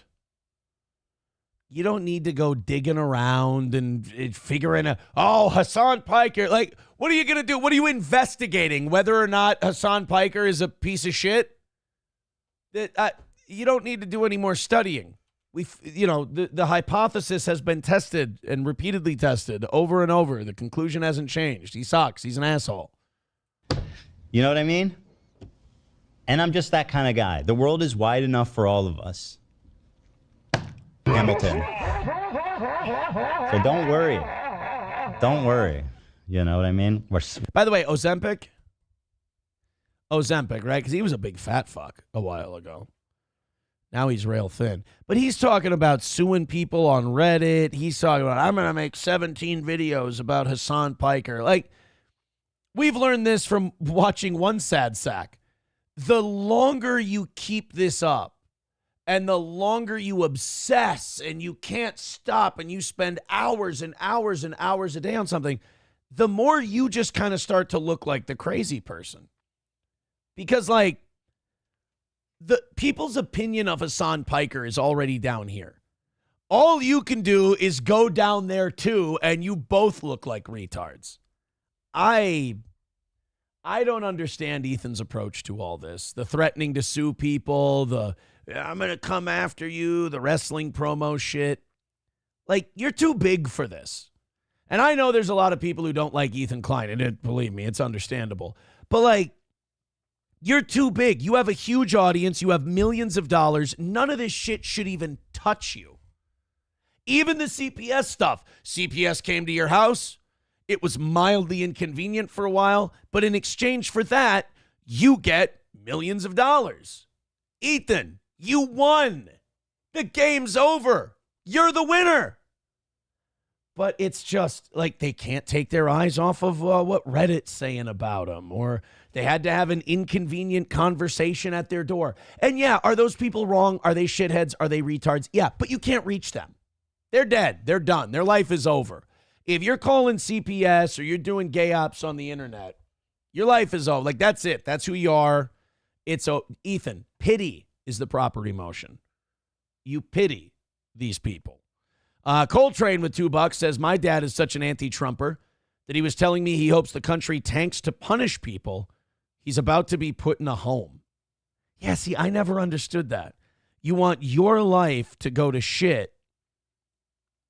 Why? Because you don't like the guy who's the president? Like, in your life, you're not going to like at least half the guys who are president. Pace yourself. Pace yourself. People referencing the Billy Mitchell lawsuit against Carl. Okay, but in that one, didn't he blame that guy for somebody K-ing themselves? Didn't he say he was responsible for that person's death? Famous or not famous, that's not something you can't implicate someone in the death of someone. That kind of makes my point. Do you see how extreme it has to be for somebody to actually lose? Do you know why that Billy Mitchell thing was such a big deal?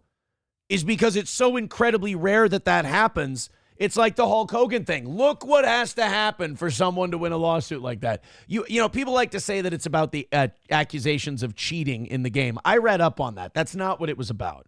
What it was mostly about was that guy implicated that Billy Mitchell guy, that Carl implicated that Billy Mitchell guy in the death of somebody. You can't do that. Now, one thing you can do with public figures, if they talk a certain way, if they say a certain thing, you're allowed to extrapolate things out of that and take it to the 10th level. That's part of the entertainment. But you can't say that this person had something to do with this person's death. It's not. Unless you have proof. Chevrolet JB with $1 says, yeah, I haven't gotten sued for telling people you didn't love Gay Twister. Thank you. Dive Bar with $2 says the internet gay ops is a felony under 18 USC 2261A. They should be charged criminally, not sued. Didn't Monograph win a lawsuit against Nick? Well, that's because Nick said something about Monograph that was completely out of left field, that had nothing to do with anything. That was just a wild, like, if he would have had some clips of Monograph saying some shit, he could have gone, I think this makes him look like this. That's okay. You can totally do that all day long. You can watch a clip of someone saying something. You know, this is what got someone so triggered about me, was we watched clips of them saying particular things, and we go, that's what, like, pedos say, or whatever. And then they get all fired up, and they're all angry, and they're all mad. And you're like, well, I can't help it. You said it. I mean, cry more, bitch. But you can't just take someone who's never said anything like that and then go, they are this. Now, if you've got a clip of them talking that way, you're good. If you got, like, if people want to go out and say, Aaron's gay, Aaron's a homosexual. Am I a homosexual? No. But could you play clips of me saying shit where people would go, well, I can see where someone would be led to believe that Aaron Imholt, based on what he said on his show, joke or no joke, is gay. Yeah. That's, you can do it. You're allowed to say that Aaron's gay. Why? Aaron said a bunch of gay shit. Kip with 199 says Ethan Kleinfelter looking awful. Gadzooks. He's just too thin. You know, it happens. He's too thin. He went too far the other way. When people lose weight really fast, sometimes they keep fat guy features. Like they'll have the big head and big face for a while, but their body will thin out too fast. It's strange. Too much of a guy's skeletal structure showing. Mussolini Diff becoming a member for 34 months. Thank you, buddy. Says, is a fern a Jew plant? See what he did there? I see what he did there, but I'm a smart guy. 125 away from today's goal. Thank you very much. MSO says, well, I mean, SP's name is Fred. That it is. But it's a woman. I'm dating a woman named Fred. That's what I tell myself. Oh. Yeah, Landers, see, you could say that. That's something you could say because there's evidence of it. That's the thing. Like, people are like, oh, what they're saying isn't correct, so they can't say it. That's not true. You're allowed to be wrong. You just have to have, you don't have to have the smoke, you don't have to have the fire. You just have to have the smoke. Like, I can't sue. First of all, being a public figure, there's very little I can sue for. But there's only one thing that's happened to me in the last year that I could file a lawsuit for. But that's just gay, and I'd feel dirty if I did it. It would just, it's not worth it. You got to have certain people in your life for longer than you want to, and it's just like, no thanks. No thanks. But I can't sue someone for saying I'm gay because they can play a clip. You know, they can play one of Chad Buzamok's tweets and they could go, well, a reasonable person could be led to believe that you're a homosexual from these things. There you go. Well, Dive Bar, that depends. Are there clips of that person saying things that would lead a reasonable person to believe that they could extrapolate that opinion? That's, people say, you know, I mean, if you're a public figure, you say so many words. If you're a talk show host, you say so many words, and not everybody gets the context in which you're saying them. That's the nature of being a public figure. If you say something and people don't get it and it leads them to believe a certain thing, that's not on them. That's on you. Like, if I say something to lead people to believe something, I can sit here and go, oh, yeah, I was joking. I can say that all day long. It doesn't matter. It led someone to believe something. That's fair. That's fair. What you can't do is show a sex tape of somebody like somebody did to Hulk Hogan. What was it? Gawker. And you can't say that somebody had something to do with someone's death, for God's sake. All right, guys, let's get after it. We got lots of stuff. I'm glad we got to do that one. That was fun. What are we, 125 away from today? Keep them coming. Keep them coming. Let's do this. We're 125 away with like almost 2.5 or an hour and a half left in the show. Or no, 2.5 hours left in the show here. Let's do it like last night. $2 or $3 at a time. I really do like that. Streamlabs, PayPal, Venmo, Super Chats, Rumble Rants, gifted memberships. And if you get gifted a membership, let's see how long we can make the chain. We like that. Our memberships on both YouTube and Rumble. This weekend, we're going to get to see how many people renew those gifted memberships. We may be seeing another cut in the daily morning show goal, thanks to how many members we've gotten. So thank you. Again, the reason that, we're able to do some of the stuff we're going to be doing here is because you guys have been so great to this show. So thank you so much for your contributions. I appreciate it. All right, let's get to our next one. This is Destiny talking about Asmongold. Again, if a guy's playing video games and talking to you about politics, he's an asshole. Don't listen to him.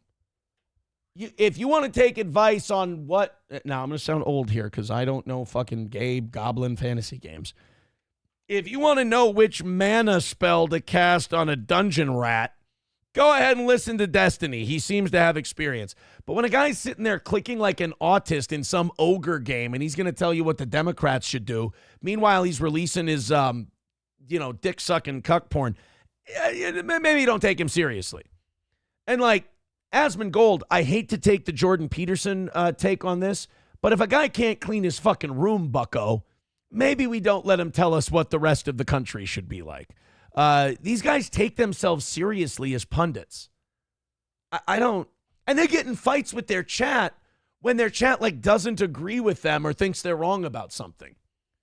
Go ahead. Tell me I'm a stupid asshole who doesn't know what the fuck I'm talking about when we talk about anything political. What's my response often? Yeah, you're probably right. You don't get a lot of pushback from me. If I go, these tariffs, I hope they work. You stupid asshole, Aaron, these tariffs are a bad idea. Yeah, you're probably right. But these guys, they think they're fucking Sean Hannity. They think they're Rachel Maddow. They think they're like the next great commentator. And it's because the dredges, the scum of the earth, the lowest of the low, give them all their disposable income to talk about this shit.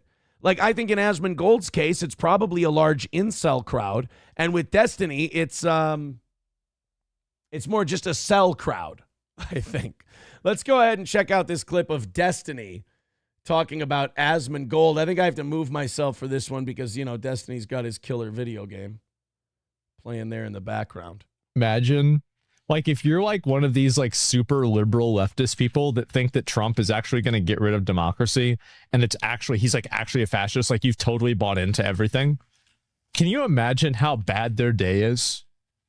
Like, the problem is that people like Asmongold will never admit it, but Asmongold has already said things that I think would entitle him to a full-on fucking ass whipping if certain people saw him in public. Like, Jesus.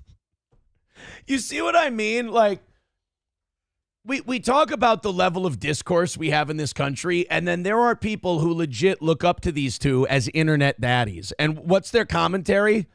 Not, hey, Destiny could be like, hey, being a leftist, our day isn't so bad. It's not that terrible. It's just not. He's like, you know what? If Asmongold got the shit kicked out of him in public, he totally deserves it. It's like, what? What are you talking about? Remember when Dan Aykroyd calling Jane Curtin an ignorant slut was like such an unthinkable thing to say in an argument that it was satire. It was funny. Now, Jane, you ignorant slut, would be like, well, yeah, that just sounds like something you do to own a lib in an argument. Now we got Destiny, King Cucko himself. This is where Cucko the Clown learned his shit from. You got him going, oh, yeah, Asmongold, if he went out in public, he should have the shit kicked out of him.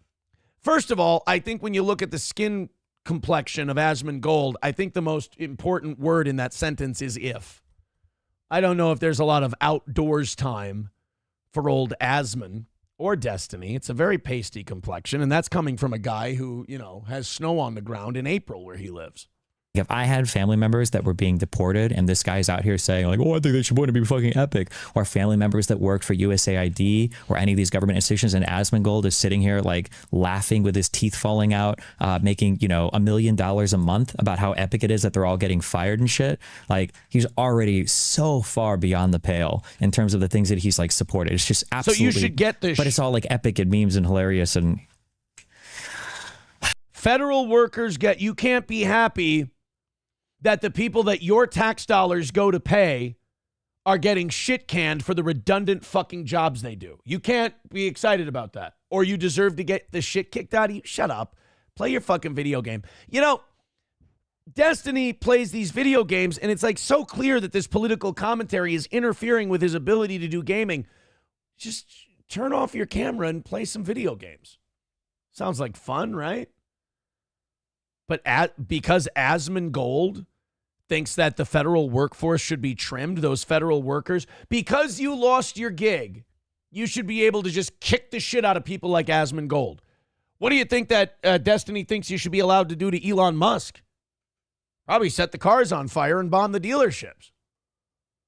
But it's like, the hypocrisy of this shit is what annoys me. And this is why I could never, like, full-on be a full-time serious commentator on this stuff. Because this stuff would just annoy the shit out of me so bad. Is that, what about when factory workers lost their jobs during NAFTA?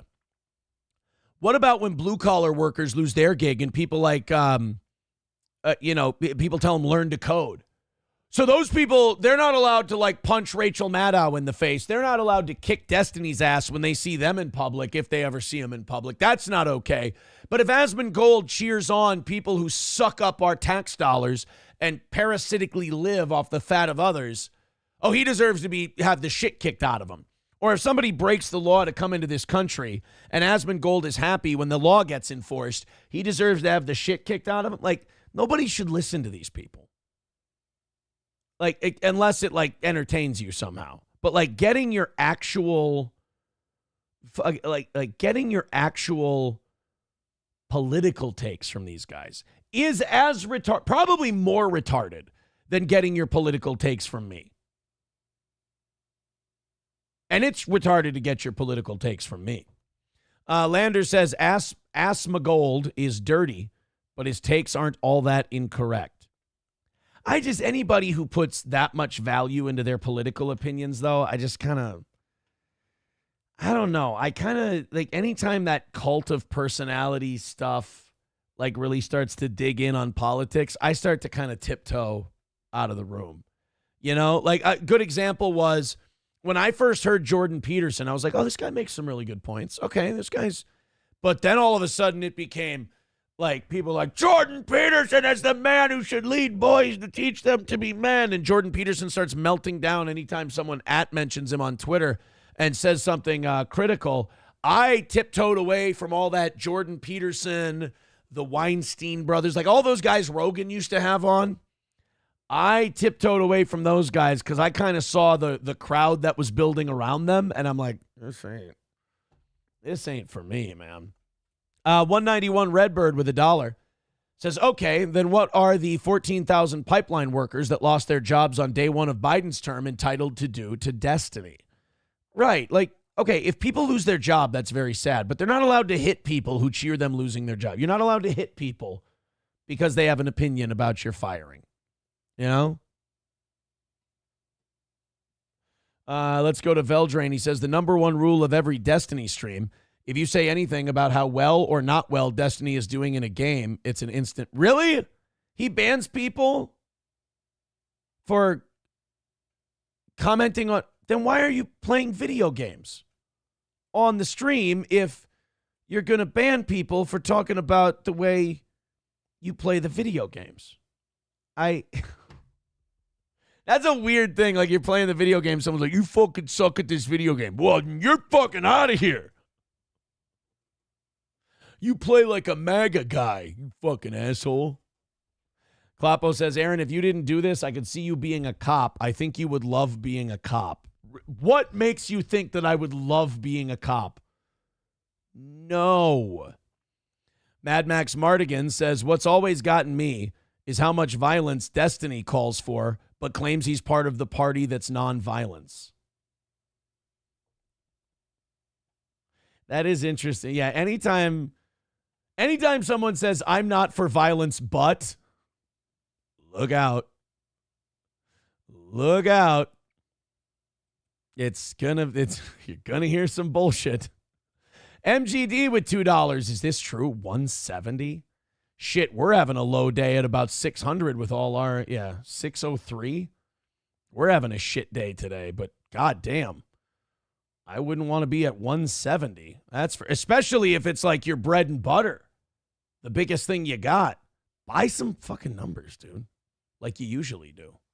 The next thing we've got is, I think it's this is Vaush. Okay, now this guy, I actually kind of like ironically, this Vaush guy, because Vaush is one of these people who is like an unapologetic, like basically a communist, but he's an intellectual. And Vaush is one of these guys where like he's big brain. He's read all the books. You know, if you look at Vaush and you come at him with a common sense argument, he'll ask you if you've ever read certain books. And if you haven't, then you're just disqualified from the conversation. He's like that chick. Remember that chick we played that clip of? The girl who was like, well, you haven't done your own research. And by do your own research, she meant take the opinion that I take on my shit. That's kind of Vaush. Let's play a quick clip of him. I'm not going to go through 3 minutes of him. This is the last clip we have of any of these guys. This is him openly calling for violence against Trump supporters. You know how somebody just wrote in about that.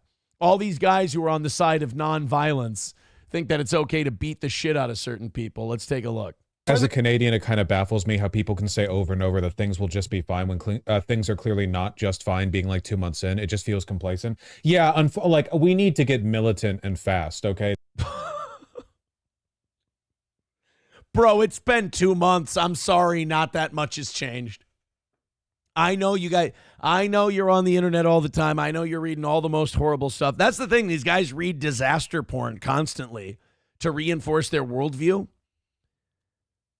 And like, you go to the perfect thing to do, drive by gas stations, go to grocery stores, like most of us do.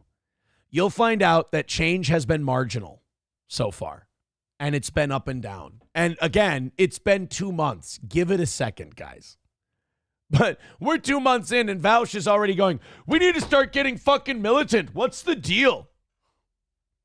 Our last president fell asleep on the beach on a hot, sunny day regularly. And we didn't even treat that like it was a national emergency. We didn't have a southern border for 4 years. We didn't raise an army.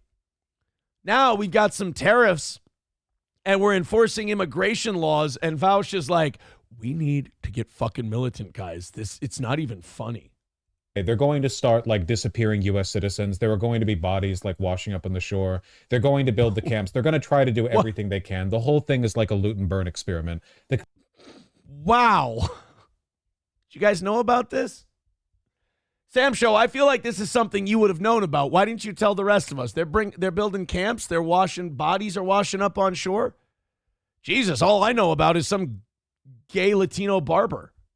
Country has been captured by private equity. You all know what private equity does to companies. They loot them for all they're worth, drive expenses down into the dirt, profits as high as they can for as short a time as possible. Then they jump off with a golden parachute. That's what they're... Hey, Vaush, I've got bad news for you, buddy. This country was taken over by corporations long before you or I were born. If you think this country in the Trump administration, like, you can't convince this motherfucker that Burisma was part of a takeover. You can't convince this guy. Only when Trump wins, only when his side doesn't have control, then it's got to be some conspiracy corporate takeover. But if you say the same thing when it's your side, now you're a J6er and you need to go to jail. They're trying to do. The problem is that in the business world, what are the consequences for doing this? What are the punishments for taking a thriving company with thousands of locations that employ, tens of thousands of people, looting it and destroying a bunch of lives to make yourself a bit more money? You get to convert to Judaism?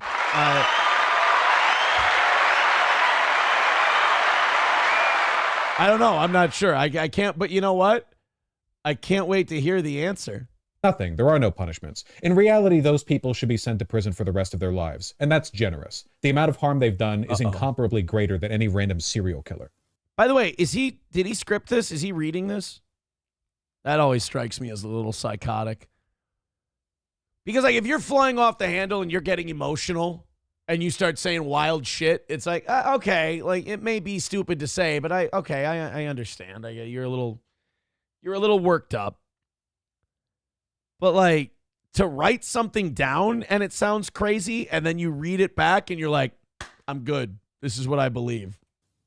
Now they're doing it at a national level. And again, you know, it's like if we are to climb out of this hole, like this, we cannot. And this is one of the reasons why, by the way, like we talk about, you know, the post-Civil War Reconstruction didn't go far enough, or like denazification. I see. This is why I can't do 3 minutes of a Vaush clip.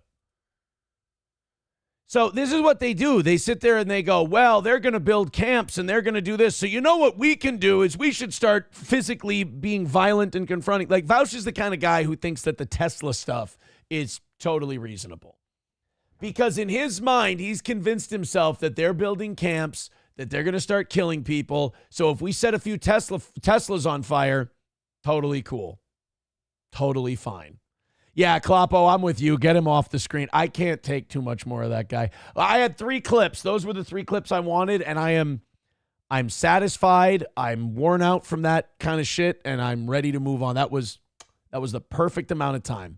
191 Redbird with $1 says these people are just straight up communists that only want anyone who disagrees with them dead and will say anything they think will get them there. It's also just not socializing with enough people out in public.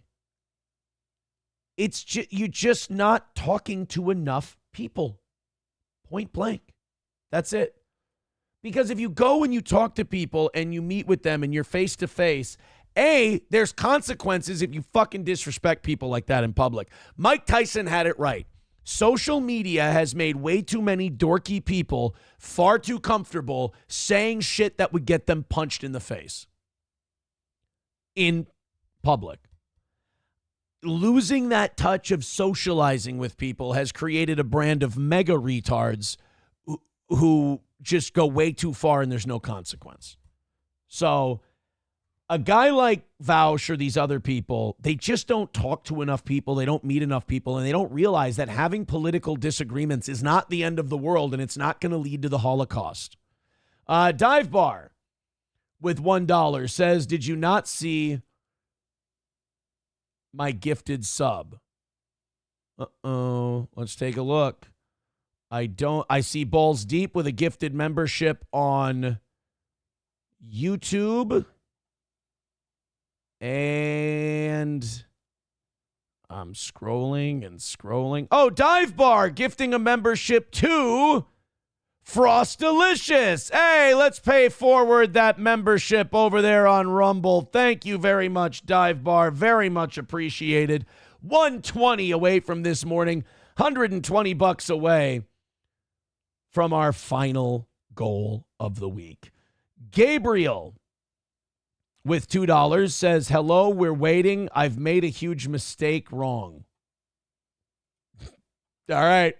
191 Redbird with $1 says, this is just projection on what they would do if they could. Treating them like idiots that have extreme political takes while being shut inside is what they want you to think of them. Dude, I'm sorry. I don't see Vaush putting anyone in a camp. I see Vaush putting his shoulder on someone and saying, you're going to a camp, and that person snapping his arm in half. I'm sorry. To quote Apollo Creed, I don't feel any heat from this guy. Plus, he's Canadian. Let him blow off some steam. You know, they got no other way to do it. 120 away from this morning. Thank you guys very much. Let's knock it out little nibbles at a time. I like that. Pass along those gifted memberships, too. If you get gifted a membership, pass it along to someone else. What a nice thing to do, and what a lovely Easter present. Give up not gifting memberships for Lent.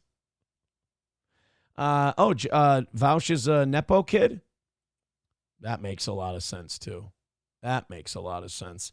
Ooh, you ready for... See, this is a good palate cleanser. You ready for some fun teachers? And I don't even think these ones were fucking any kids, which is good. You shouldn't do that. That's a bit... Yeah. Like, I have a very... I know there's a lot of people, when it's a female teacher having sex with their students, they're like, yeah, look, where were these teachers when I was in school? But, like, my window for that shit is very small. And it's like, teacher 1 year out of college, kids 18 and on the varsity team for something. Like, it's got to be, otherwise it's like, it's still creepy when it's that window. Even when it's legal, it's still weird. And it's only because of the power dynamic, as it were. And also, I remember what a fucking hornball I was at that age. I love how I'm like, oh, yeah, the hornball I used to be. And it's like, motherfucker, we know your history of the last year. You can't bullshit us. Sorry. Hey, forgive me. Hey, forgive me. But these teachers were more like the cool moms rather than the sex predator type. A teacher and a principal are being charged with throwing house parties for over 100 students and dishing out the booze. And I think they had to dish out the booze just to get people to hang out with them because take a look at this, boys and girls. Hagish! Oh, my God. I don't even know what this is. It's like a turnip that's like white with Asian-y eyes. And this has got some more in there. Probably a little Southern Italy. Part this, part that, full train wreck. Let's take a look and see how bad it got. A former elementary school teacher and principal will be prosecuted after police say about 100 teens, including her sons, were partying at the principal's house. I'm not like the other moms. I'm a cool mom. I never got that. Like, I thought maybe as I had kids, that attitude would maybe change and I'd understand it more, even if I didn't agree with it. I still don't get the whole, I'd rather you drink in the house. I mean, encouraging alcohol is, and I think because it's legal, we forget this. Alcohol is a remarkably addictive substance. I mean, you know that feeling where, you take your shoes off, you make a drink, you take that first sip and you just go, oh, that is good. That's not always a good thing. That's kind of telling you what a fucking hook that thing has in it. You got to watch that shit. So like, I never understood adults willingly exposing people who are 15, 16 years old with developing brains to something that can hook you that quick. I mean, think of how many adults you know who can't outrun that fucking demon. And you're going to give that to a kid who's even less psychologically equipped to handle it? I never understood the idea of parents giving their kids alcohol. I mean, the cultural thing where they're like, oh, what about Italy where it's wine with the meal? And it's, yeah, I mean, I guess. But, you got to think like a kid. Kids like the taste of a Capri Sun more than they would a fine Merlot. You give a kid a sugary Kool-Aid drink and they're happy. You ever see a kid's face when you ever see someone let their kid try wine and they're like, oh, it's always gross. It's always an acquired taste. So I never understood encouraging that. And I'll be honest with you. Pretty much everyone I've known who says, yeah, my dad gave me my first beer when I was like 14. Everyone I've ever known who says that, I'm not saying they're full-blown alcoholic, but all of them drink a bit too much. And I'm not saying that's everybody. I'm just saying in my experience. So I never understood the idea of like, oh, I'd rather have you kids drink in the house. I have more respect for the old school parents who are like, yeah, you better not fucking let me catch you drinking. And if you get locked up, I'm going to let you sit in jail overnight. Like that's more the attitude that I personally believe in. Because look, nobody's that naive. You know that when you're a teenager, Like sometimes even the best of kids, even the honor roll students, and sometimes those are the worst ones because they're so stressed out with the grades and everything, are going to fuck around with alcohol. You know, it's out there. Their friends are pressuring them. Unfortunately, at 16, 17 years old, typically the opinions of your kids' friends are going to matter more than your opinion. I mean, if you raised a really good kid, they'll wait till their, senior year, maybe. But, sex and alcohol, I would argue that a majority of us had sex for the first time while we were in high school. Everybody scared the shit out of us, told us we were going to get pregnant and whatever. And, everybody probably has their first pregnancy scare in high school. Those rites of passage, if you will. But again, I never understood the parents who facilitated it. And my opinion hasn't changed. January, in addition to the alcohol and marijuana, Cocoa Beach police said a kid was playing with a gun. Wow. I'm starting to think there might not have been a rhyme or reason to these broads giving them a party. They just might have been really irresponsible. They might not have been, though, I'd rather have you drink in the house rather than driving around and do it. They might just have not given a fuck. You got kids drinking and smoking weed. Some kids waving a fucking gun around your house. At Elizabeth Hill Brodigan's house. A teen even got a DUI. News 6's James Sparvero continues his coverage with the new list of charges for these former educators right now. And that's the other thing. A principal and a teacher getting fired. Do you know how bad you have to fuck up as a teacher to get fired? Now, you would think we would have like a short leash with teachers because they're responsible for molding and shaping young lives. But with the way the teachers union is, you have to be one of the biggest fuck ups on earth to get just outwardly canned from a teaching job. Teachers being, slandered. This was Carly Anderson telling Inside Edition her side of the story. Are you Carly? I'm looking for Carly Anderson. After she walked away from me. Carly, I just wanted to talk to you about the party, and if you wanted to give your side of the story, this would be your opportunity. God does. You know what?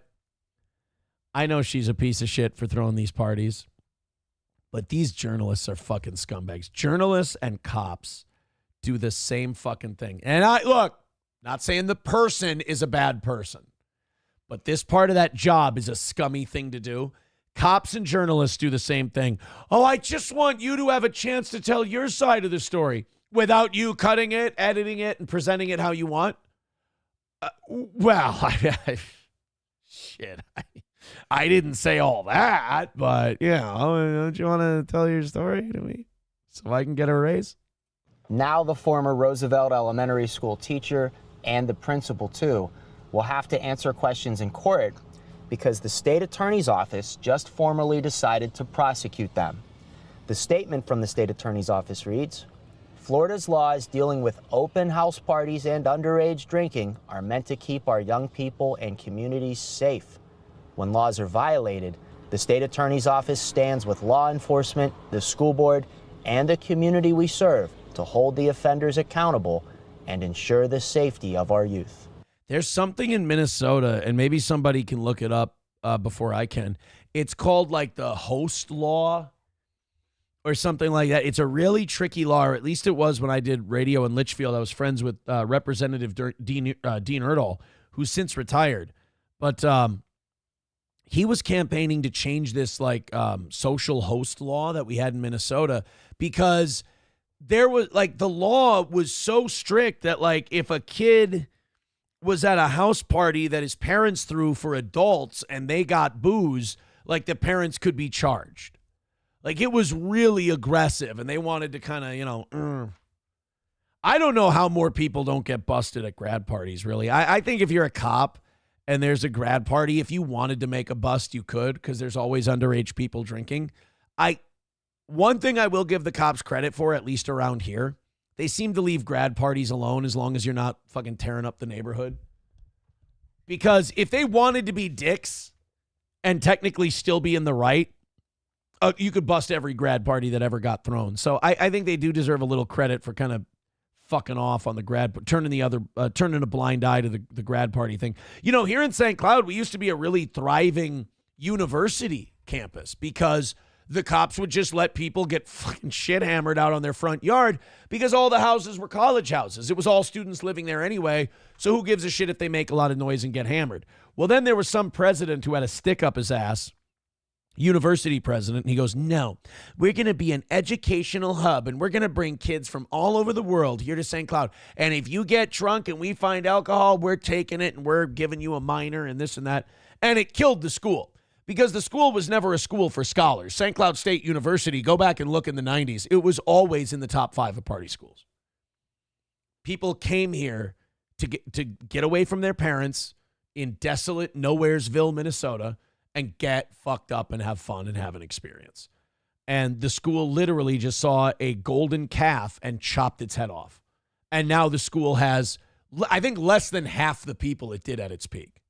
I mean, they've literally shut down and shuttered dorms, like whole apartment complexes, because there's just not enough people anymore. That's poor judgment. This man I met in front of the school when the Wait. Go back. So the story here is that the principal and the teacher gave the kids a bunch of booze and threw parties for them. I have a question. Why the fuck is this guy just hanging out outside the school? Did you hear that guy? He's like, we found this guy hanging out outside the school. Yeah, he doesn't look like he belongs there, my man. Accountable and ensure the safety of our youth. That's poor judgment. This man I met in front of the school when the... Why? What? There's your story. Can we get a follow-up story? Why is that creepy fuck just outside Roosevelt Elementary? Doesn't look like, he looks a little too old to have kids in an elementary school. Could you maybe give him a ride perhaps 501 feet away from said elementary school? We'd all appreciate that, I think. Story broke in January. Thought Anderson and Hill-Brodigan should be prosecuted too. I'm not sure exactly what the action should be, but there definitely should be some action taken. Wow, hot take. You guys really found a great witness. Again, can we ask a follow-up question of what the fuck are you doing here? So enlighten me. Who the fuck are you? Because that's unacceptable. Facing charges ranging from disorderly conduct. Fuck is up with this dude? This guy is such a weird looking. Like, if you look at a certain part of him, you go, wow, this guy's jacked. You look at another part, you go, what a fat fuck. You look at another part, you go, what a gay nerd. You look at the other part and you go, oh my God, it's Super Macho Man from Punch-Out. This is one of the weirdest looking. It looks like they took spare parts of other people and made a person out of it. He's got great, you know what? I'll give him this though. He's got incredible posture. I'm very jealous of his posture. Conduct to child neglect. They could go back to jail, or in the former principal's case, even prison. We have a full list of the charges on clickorlando.com. I also talked to police. I don't know, like prison? Prison, by the way, if you get over a year, they send you to the prison. If it's less than a year, you usually end up in the county jail. But like, you gave kids booze at a party. You lose your job. You're probably going to have to pay a big-ass fine. You're probably not going to be allowed to drink for a long time. I don't know if the community's well-served with these two taking up a jail cell. You know, make them plead to something. You know, I feel like they can still be productive members of society. Just don't let them around kids. Police today, I asked them for an update on investigating that fake 911 call they say somebody made at the party to distract them and move them somewhere else. You might remember this from my last story. I just got an anonymous phone call stating that there was a guy being held gunpoint at Sydney Fisher Park. Stated someone was possibly held at gunpoint and then disconnected the line. Ah, that's funny. So they had all these cops stopping at this house to bust the party. You know, I know that's illegal, but like in a desperate way, it's kind of a brilliant move. You're trying to get these police. If you're in a small town, you've only got a couple cars and they're all at this party busting people. I mean, and you're risking, misuse of an emergency line, but you're trying to stave off a minor consumption. A detective told me they're still working on that part of the investigation. They're waiting on getting some more phone records. In Cocoa Beach, Brevard County, I'm James Sparvero, getting results, News 6. This guy's weird. And also, can we ask a follow-up question? Can we go investigate the guy who was just standing outside of the elementary school that you were able to talk to so easily? I would really appreciate that. I'm worried about what the hell was going on there. BJ, becoming a member for 16 months, says, are those the pretty antisocial broads? No, my Jackie is much nicer than that. My Jackie would never do something like that. My Jackie would never give booze to underage minors. She is a good, moral Christian woman, and she would never. Now, the other one, Betty or whatever the fuck her name is, oh, yeah, she would do all day long, just a complete degenerate, in my opinion. But my Jackie would never do something like that. My Jackie would, you know what she would do? She would give those kids a lecture if she ever caught them drinking. She would tell them, hey, it's not something you mess with. One of our biggest fans Jackie would tell you one of our biggest pretty antisocial fans got in a lot of trouble with booze and drugs and all that stuff, and they won't stop DMing me, and it's quite pervasive, and that it can lead you down a wrong road, kids, so knock it off. Let's go to... Someone says, no, Jack. No, my Jackie would never... No, guys, you're off on this one. I'm sorry. I hate to disagree with my own audience. But my Jackie would never do that. Would you says that guy is the only one available to talk because he's out of work and always on the street. I just really, you don't even have to get confrontational with the guy, but could you at the very least on camera, on television go, hey man, so what's up? What do you mean what's up? Like, what brings you to this neck of the woods, huh? Nothing, just going out about my daily business. Yeah, cool. Yeah, it's an elementary school. I didn't know if you knew, weird, like kids go here, right? Yeah. Like I would like an explanation is all. I feel like as part of the public, I'm owed that. 120 away from today's goal. Thank you guys very much for your generosity. $1 from Kloppo Graham says you could hire this monster for your golf horrifying moment. Golfer's day out on the course is interrupted by monster in South Carolina. What? Let me take a look here, Kloppo. Kloppo's usually got good breaking news. Horrifying moment, golfer's day out on the course. Oh, fucking Daily Mail. I got to allow ads. Guys, get ready for the whole fucking stream to crash. I like Daily Mail too, but their site is almost unnavigable as it's all ads. Horrifying moment, golfer's day out on the course is interrupted by monster in South Carolina. The clip posted on, there's a fucking pop-up ad video. This ad just pops up. Holy fucking dog shit. Is this a different one or have I seen this before? No, April 3rd, 2025. Jesus Christ. I do not want this thing showing up at the golf tournament. That's for sure. Ooh, by the by. I have a phone meeting today and then possibly a face-to-face meeting tomorrow to wrap up the plans for the golf tournament in July. Very exciting. It's kind of hard because this week they haven't been open, obviously. So it's been I've had to play a little phone tag because, if there's a giant blizzard, what the fuck do you have to be out at the golf course for? So you leave a message, they call you back and everything else, but if you could see outside in old central Minnesota right now, ain't nobody going to any golf courses anytime soon. Jesus Christ. Kill it. Like, why? I understand they're multi-million-year-old animals and they're dinosaurs and whatever, but that one needs to go. That's overkill. That's too much. He wasn't there when you guys walked down on the tee? No. We were just standing there. How much do they want to fuck with people, or how much of them fucking with people is defensive?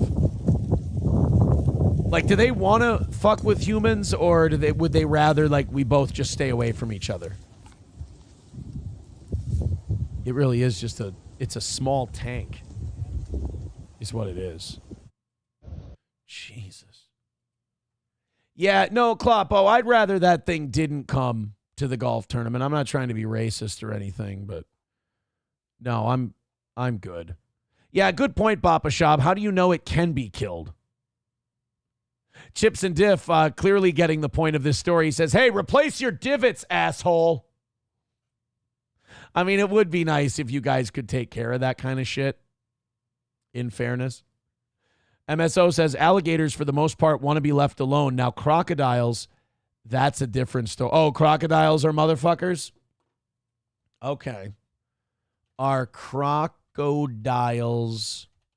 aggressive? Particularly certain species like saltwater crocs are considered to be dangerous to humans, often attacking when hungry, defending territory or young, or mistaking humans for prey. Okay, so crocodiles are assholes. Are alligators aggressive? Alligators are generally not aggressive towards humans, and attacks are rare, but they can occur, especially those during mating season or when they feel threatened or provoked. So alligators, as scary as they look, are kind of that classic you leave them alone, they'll leave you alone thing. All right. Still don't want to run into one. You know, that's like they're saying, oh, yeah, orcas, they don't want to fuck with humans. Like, cool, I don't want to see one. Like, that's not... I don't, you know, oh, they're not going to hurt you. It's like, yeah, okay, well, you know what? Neither of them are going to hurt me if I just stay the fuck away from them. That would be nice. Sam Show says, I always love that. Mistake humans as prey makes no fucking sense. Well, I think that's their way of saying, like, oh, by the way, if we're wrong about this, here's why. Approachable says alligators kill when they are hungry and eat crocodiles. And eat punctuation, guys. Alligators kill when they are hungry and eat. Okay, that's period. Crocodiles will kill any opportunity they can and bury it in the mud to eat later. All right, so keep me the fuck away from crocodiles. Alligators, cool. We'll be all right. Crocs, no thank you. Hey, guys, we gave you $150 for a goal today because you guys have been fantastic. You've been the best audience there is. So do us a favor. Let's start knocking down that 120. We got 2 hours left. I mean, not whatever. But let's knock out that 120. Call it a win for the toe. A couple fives here, a couple twos there.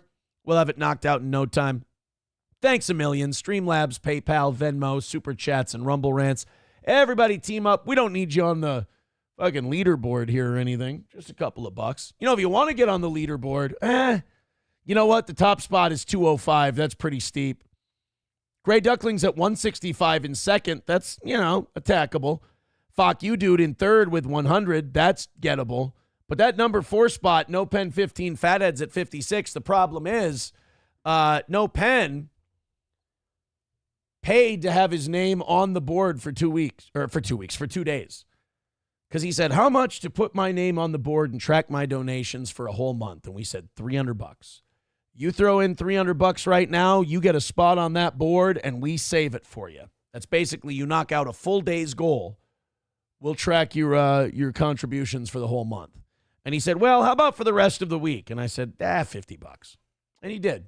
So we're going to track No Pen. All right.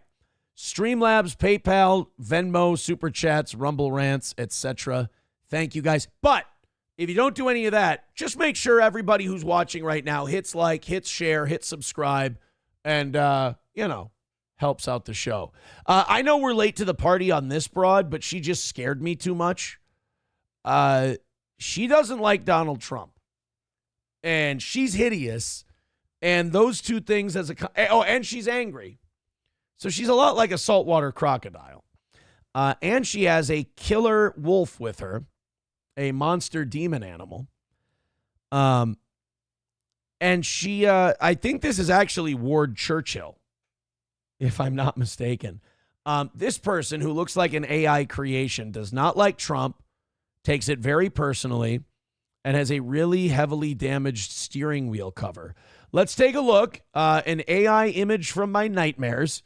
Let's see what she has to say, and if maybe she could be a guest on Vouch's program. If you guys think I'm stupid, any of yous. Come on. You hear that guy? If any of you think she's stupid, any of yous, case closed. She's a smarty-arty.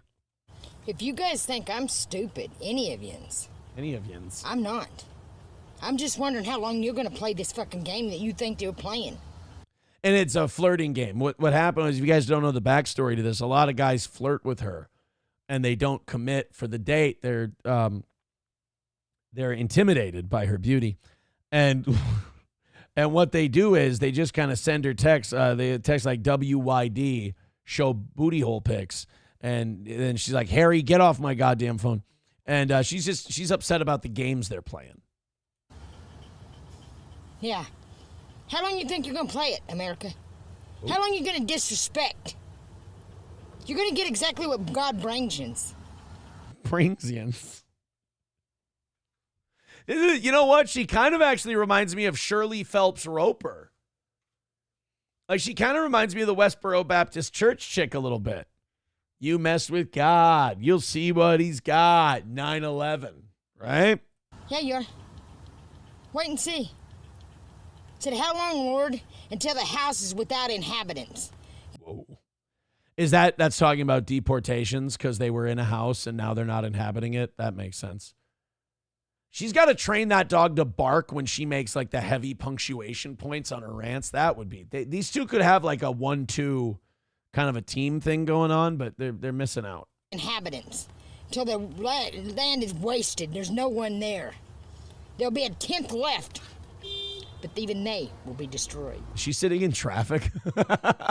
Did the light turn green and she hasn't gone and now she's getting honked at? Guys, she's trying to tell them about the uninhabited houses at the 10% neighborhood. So you know what? Do the right thing, America. Yeah. Before it's too late. You want to tell me I need to get right with God? You guys need to shut the fuck up. I know what's going on. First of all, when people tell you to get right with God, if you are right with God, your response should not be, and I quote, shut the fuck up. I don't think that's godly. I haven't read scripture in quite some time, but I don't believe shut the fuck up is the response you're supposed to give when someone reaches out with the divine hand of providence. I'll go check Deuteronomy. Maybe there's something in there. You guys ain't gonna play shit with me or your church shit or none of that. I know who the fuck I am. And just for the record, what gender would that be? Just really curious. So I don't know if she's on any dating sites or if she's even available, but we don't have too much info on her for you guys, but loves dogs. Loves dogs. Aaron's Dingley thing with $5 says, I know a guy that had 2 small Crocs. They never hurt anyone, but they do smell like feet. Oh, well, you knew one guy who had 2 Crocs. Well, then clearly they're harmless. Again, that's totally fine. You know where I know they're not going to attack me? Them being there and me being here. Perfect. Would you, says Nuthouse escapee, what the fuck is she on? Why watch this loser? Oh, so you don't believe in Christ then? Great. I knew it. I fucking knew it. 1:15 away from today's goal. Thank you, Aaron's Dingley thing. Everybody throw it in on Streamlabs, PayPal, Venmo, Super Chats, and Rumble Rants. Let's get this thing crashed out early and call it another win for the toe. You guys ready to find a girlfriend? I found you a pretty one. It's not going to be like the last one. And we're not totally sure that ain't a dude. So I've got you. I found you a girl. You can take your hands away from your eyes. She's very, very cute. She's, her name's, God damn it. I can't read the damn thing. I think her name's Paige. And she wants to talk about why she considered divorcing her husband. So, guys, this one's like emotionally available. She's thinking of getting out. She's thinking of splitting. And this is like, consider this sort of an audition, if you will. 20 years, but about 3 years ago, I was strongly considering divorce, and I want to talk to you about why. So I'm going to. That's good. I'm sure your husband would love you just going on TikTok and just telling people why. And by the way, when a woman tells you why she considered leaving someone, you should probably leave her because the whole relationship is performative at that point and it's 100% for her. But if she does a video saying, here's why I considered divorcing you, I can guarantee you 3 things. 1, none of it was her fault. 2, he was such a meanie bajini. And 3, he's much, much better now, and she really thinks she got through to him. I have not watched this. You know I like to watch these things with you. There are not that many different kinds of people. That's all I'm saying. I'll tell you the story of the day where I thought to myself, maybe I don't want to do this anymore. My husband and I had 4 kids. We both worked full time. We had been together for 16 years at this point. We've been together since high school. And on paper, I have an amazing husband. He is incredibly supportive. He's kind. He's loyal. He's a great dad. He's very hands-on. So there's a good chance, and let me just help you out with this, maybe you're an asshole. An active participant. He's always present. Like, on paper, what else could I ask for? And you know what I love about women? When a guy's great on paper and everything they ask for, they're always content and never find a reason to start shit. It's so nice. I'm so glad God paired us with such a wonderful counterpart. But in reality, my experience is very similar to the experience of other women. This is the cancer of TikTok, by the way. All these women who ask for too much and think too highly of themselves and make everything about them, they get together on TikTok and they watch each other's videos and they cross-contaminate and they all convince themselves that this is reality. Like, they all just basically gaslight each other. I had this amazing husband who on paper was great, but I was incredibly frustrated and burnt out from our marriage and from motherhood. Because what happens to so many of us is that we marry these amazing men and we have amazing relationships and then we have kids. And when we have kids, women tend to carry a disproportionate amount of the work in the home, the work of raising kids, and the mental load. And that You mean I love that when whatever they do is the majority of the work. And yes, you should help. Do some fucking laundry, do some dishes, make a meal. Absolutely. But it sounds like that's what this guy was. It's never taken into account. I'm assuming this guy's the breadwinner. It's never taken into account when they're like, I clean this house. It's like, now you put a guy in a position to have to be a dick and he doesn't want to be a dick. It's either shut up and take it, take this woman just bitching about everything, or point out, like, do we want to talk about why you have a house to clean? Like, that is my contribution, in fairness. Do you want to talk about, like, acknowledging what each person brings to the table is more important than pointing out what you bring to the table. You pointing out what you bring to the table is just you cocking off. How about once you start making a list of the things they do, you're going to start to realize that it's a lot more 50-50 than you think. That is exactly what happened to us. About 3 months after my 4th baby was born, I remember looking at my husband and saying, I need more. I need you to do more. I am exhausted. I am in charge of everyone and everything in this house. Every night when we cook dinner, you ask me what to make. Every day when you drop off the kids at daycare, you ask me what they need in their backpacks. So he's dropping them off at daycare on his way to go get his job that supports a nice house with 4 children. You guys are cooking dinner together. And God forbid he asks you what you might want for dinner. What a fucking asshole. Now, look, I'm not saying she's bad because of this. I'm just saying that making a 5-minute video about why you were thinking of divorcing the guy and the things you were thinking about divorcing him for were because you guys chose to have 4 kids and that put more responsibility on you. Maybe you're, this is something I had to consider about myself over a year ago. Maybe you're just too selfish for this kind of a relationship. I tell you what, it may sound counterintuitive, but as someone who's done the work, when you start blaming yourself for more shit, I shouldn't say the word blaming, but when you start focusing more on the shit you do wrong, it really makes you become more at peace, honestly, because you're not just going, they did that. You can still do that. You can still acknowledge that. But once you start going, oh, you know what? I wasn't good at this. This isn't something I like to do. Maybe I wasn't cut out for this or that or the other thing. That's kind of a freeing moment. But if you start, it's like a little kid.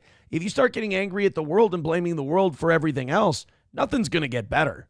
The project manager of this home and I need you to do more. And he looked at me and he said, okay, just tell me what to do. Right? Every woman has heard this. Just tell me what to do and I'll do it. Right! You're the one fucking asking!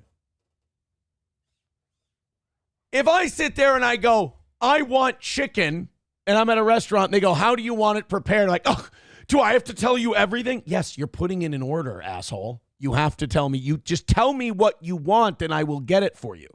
You can't come to someone and go, I would like something. And you go, what would you like? Well, you can't just ask me what I want. Men are very linear creatures. If you need something from them, say it. And you know what? Here's the magic trick. Like, men and women both have magic tricks. A woman's magic trick is she can create life from her body, right? And she has an incredible ability to be patient and nurturing with that life that men don't typically possess. Do you know what magic power men have? We're kind of like a genie coming out of a bottle, right? I know Christina Aguilera took this from us, but we're kind of like having a fat genie, having a man around. Because if you come to the genie and you make a wish and you give him specific instructions on that wish, your wish will be granted. Hey, I need more help around the house. Great. What do you need? You give a guy a list, he'll knock out the list. Unless you're a piece of shit. We love lists. We love checklists. It's, you know, there's a reason men love video games where leveling up is a thing. We love checking shit off and moving on to the next thing. It's just something weird we have. It's probably the same reason we're trying to constantly go to war and conquer the world. It's got good and bad, right? But like, there's nothing more obnoxious to a man than going, I need something from you. And you go, all right, tell me what it is. I'm like, you should just know. You're the one who fucking asked. And what's frustrating is, if you just tell us what it is, if you tell us what it is, I just got a very funny text. It will get done. But if you tell us you want something and then you don't tell us what it is, we're going to get enraged because the whole thing seems so point A to point B to us. And I said, okay, something that would make my life easier is if in the mornings when I came downstairs with the 4 kids, because I do mornings by myself, the dishwasher was emptied, the dishes were put away, and the trash was taken out. Perfect. Consider it done. I'm a project getting done kind of guy. And by the way, dishwasher and trash, if you can't do that, you understand. You know what you do? If you're a guy and you're like kind of ADHD like I am, get some wireless headphones. Pop in a headphone. That dishwasher's done in 2.5 minutes. Loaded and unloaded. Done. Pop something on YouTube. Your favorite Hitler documentary. Just it's easy enough. That would make my life so much easier because when I've got the 4 kids running around and the baby crying, I can't be looking for their favorite water bottle in the dishwasher. I just need to know it's clean. And he said, yeah, of course. What? Yeah, I'll do that. That's no problem. And so, of course, he does it. Sounds like fucking magic to me so far. But remember, this is heading towards I want to divorce him. But then I have to remind him, and then he forgets, and then I have to remind him again. And there was this one morning where I woke up, and I went to put something in the trash, and it was overflowing. And I went to get my son's water bottle, and it was in the dishwasher with all of the other clean dishes. And I felt so So he loaded the dishwasher and ran it, and it got clean? I don't understand. So the dishwasher was clean. The dishes were clean. So he did that. Fucking amazing. And, you could remember to take the trash out, but it's like, honey, could you please take the trash out? Okay, gotcha. disrespected and unseen and unvalued at that point in time. And I remember texting my husband being like, what happened? Like, why didn't you do this? And he said, sorry, I was running late for work. I was running late for, you know, that thing I go to so that we can pay to have the garbage picked up? That thing I go to so that I can, you know, if she works too, then man, that really sucks. I feel bad for her because she has to work and then come home and do all this shit and he doesn't do it. But if she doesn't work and this motherfucker's like, sorry, I didn't take the garbage out. Sorry, I didn't do this 30-second thing. I got to go bust my ass to pay for 4 kids, which today is damn near a miracle. And I remember thinking, oh my God, he doesn't see me. Because what he's done. That's, by the way, that's that fucking TikTok language again. You know, we're just, girls, we're unseen. That's what it is. We're unseen. No, I'm doing all my shit. You know, it's remarkable. You'll never hear a man say, I don't feel seen. Even when we're not. We just don't think that way. This guy goes to work, busts his ass. He's happy that he's providing for you and his children. And this does not seem like the type of woman who goes, wow, thank you. You know, it's like the Chris Rock bit. Wow, thanks for knocking out this rent. Daddy, sure is easy to read with all the lights in this house. But like, I feel unseen because he didn't take the garbage out one time. Come on. Has now made me late for work. And he doesn't care about that. He now, doesn't care. See, now I feel bad. Now, see, as more evidence comes out, now I feel a little bad for her. She's working too. She's helping out. About the impact on me. And he doesn't see how every single thing in our home happens because I ask him to do it, or because I do it myself, or because I planned and organized it. The diaper bag is full because I filled it, right? I put the wipes in there. And I felt so frustrated. And I remember thinking, what's the point? What's the point of doing this with someone else? I might as well just do it alone. And it's honey. Oh, honey. Fucking go ahead. Here's the deal. Instead of I feel unseen. I feel so unseen. Poor me, poor me, poor me. How about this shit is fucking work? You've got 4 kids. It's going to drive you insane. It's temporary. This too shall pass. You guys are in a fucking war zone in trenches together. You're going to have to talk to each other. You're going to have to say, hey, you forgot this, or hey, you forgot that. And you're going to have to learn not to take it personally. And it's, I mean, it's a second full-time job. And you're going to have to treat it like a workplace. You know, at some point in your relationship with your spouse, when you have that many children, if you try to be like, we're going to be perfect. No. It's not going to be. You know what you have to do? Some days you're going to have to be 2 people running a laundromat together. That's the fact of it. You've had this Disney idea put in your head that everything has to be a kingdom with a princess and a prince, and they have to just be in love all the time. No, some days you're going to be fucking exhausted. And he had to work, and you had to take care of the kids all day. Oh, give me tips with $5, says she's an influencer. Okay, so she sits at home and makes TikToks. Okay, well, that's different. Like some days you guys are going to, I'm not saying you have a loveless marriage. You have 4 kids. That's proof that, you know, there's love there. You're raising 4 kids together. But there's going to have to be some days where, you know, you're running a family restaurant and you're just going to have to make sure that everything gets cleaned up at the end of the night and the doors get locked.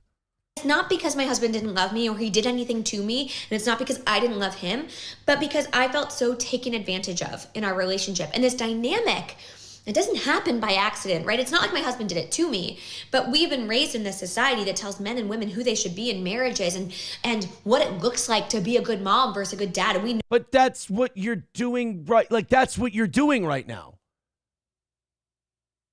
You're doing that same exact thing. Like, this is so frustrating. She's basically like, there's so many people who are watching this show right now going, hey, honey, that's called life. That's called having children. You know? No, the bar for moms is way up here and the bar for dads is way down here. Fuck you. Fuck you. Fuck you. You know, this is my problem. Women rarely ever catch the criticism from guys about the things we do. Why? Because we appreciate the things they do. And we're not fucking whiny little bitches. But like this idea that the bar for debt, just because we don't do the shit you do, doesn't mean that the bar for us is way down here. You do TikTok for a living. He goes out and works a career. That's his big contribution. Again, he is the facilitator. He is the reason all of these things exist. You guys should probably start making a list of the shit you do and start hammering it out. And maybe once a week, you each take something from each other's list. I don't know. But like this whole, I was going to divorce him because he didn't take out the trash. I'm sorry. This sounds like as much a you problem as a him problem. And we fell into these norms. We fell into these roles in our family, despite the fact that we never wanted to. And I'm lucky. Stop putting so much fucking pressure on yourself. Just get through the day.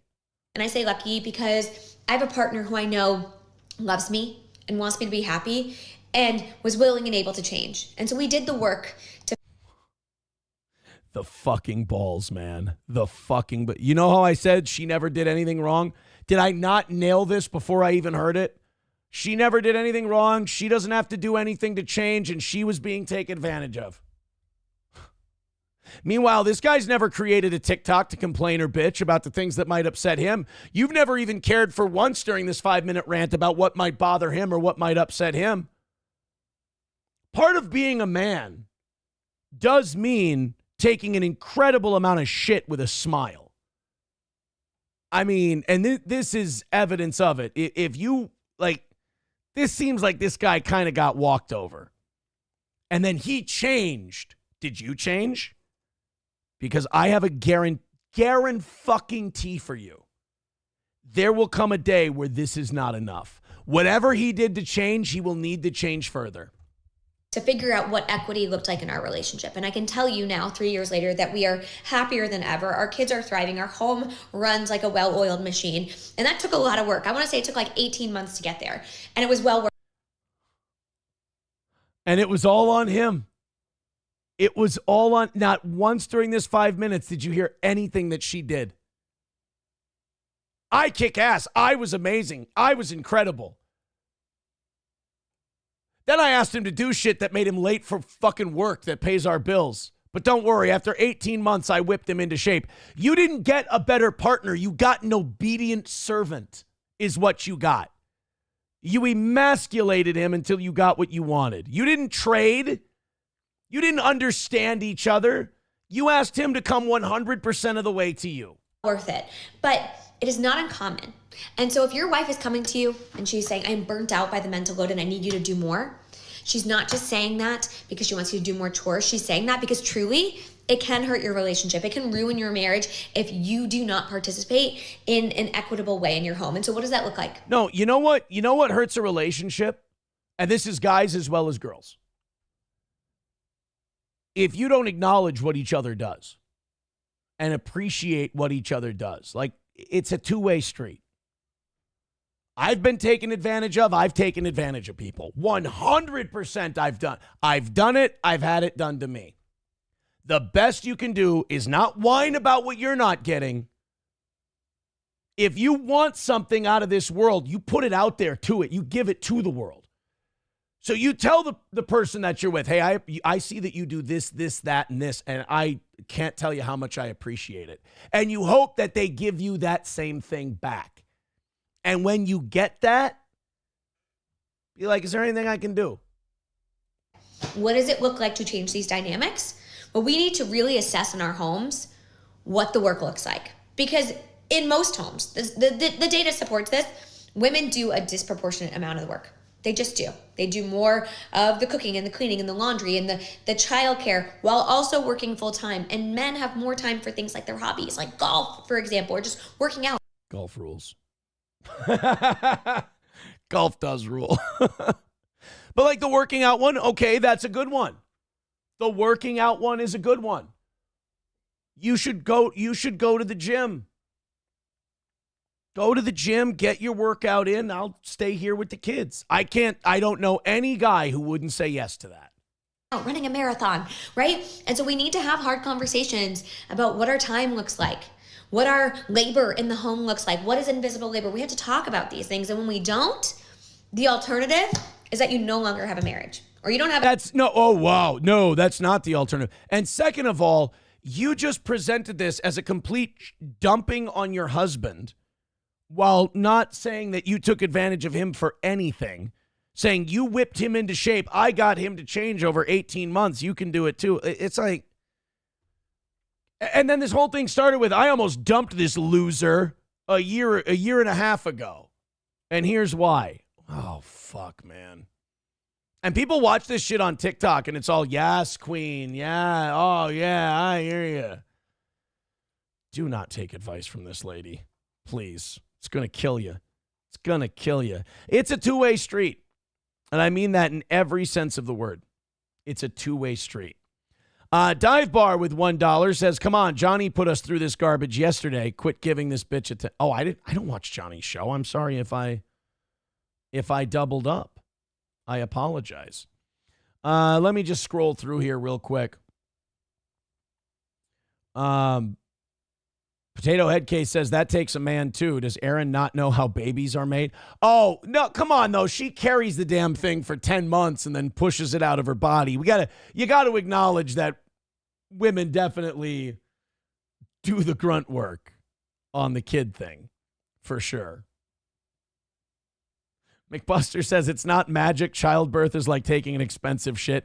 Guys, you're not helping me here. Coltrane says, oh my God, I'm having flashbacks. My wife pulls that you should just know bullshit. Fucking bullshit. MSO, I'm sorry. I didn't know that Johnny did this. What a repulsive person. I can guarantee you her husband is out banging someone else.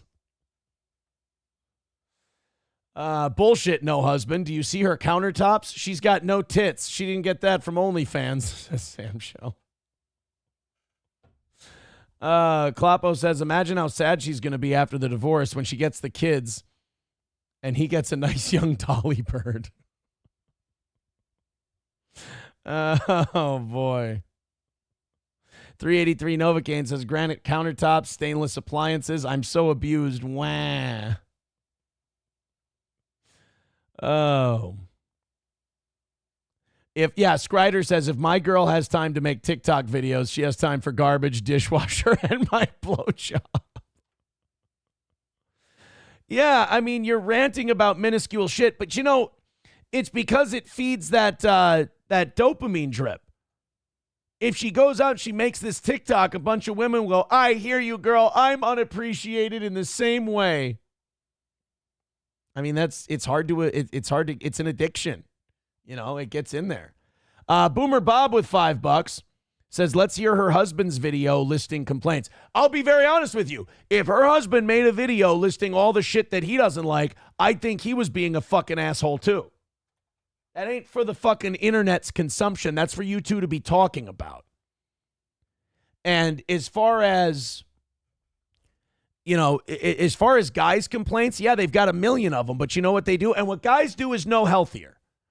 What guys do is they lock those in their head, and while they're playing with their kids and while they're talking to you, they are just going through that Rolodex of stresses and worries that they have over and over on repeat. It's not good, it's not healthy, but that's what we do.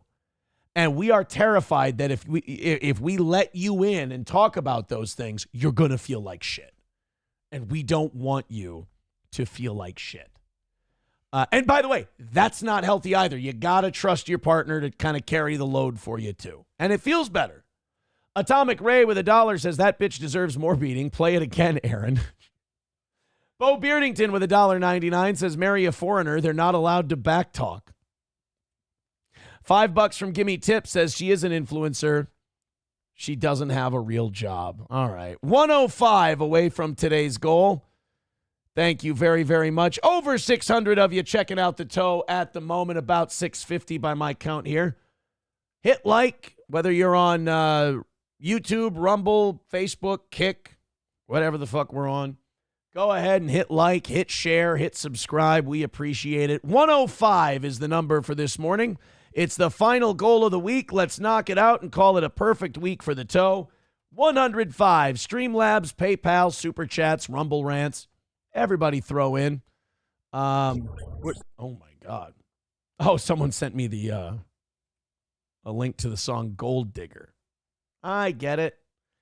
Again, let's go ahead and knock that out and call it another win for the toe. Speaking of which, I bought my baby some, this is going to sound worse than I intended it. I bought my baby some strudel yesterday. The people's strudel.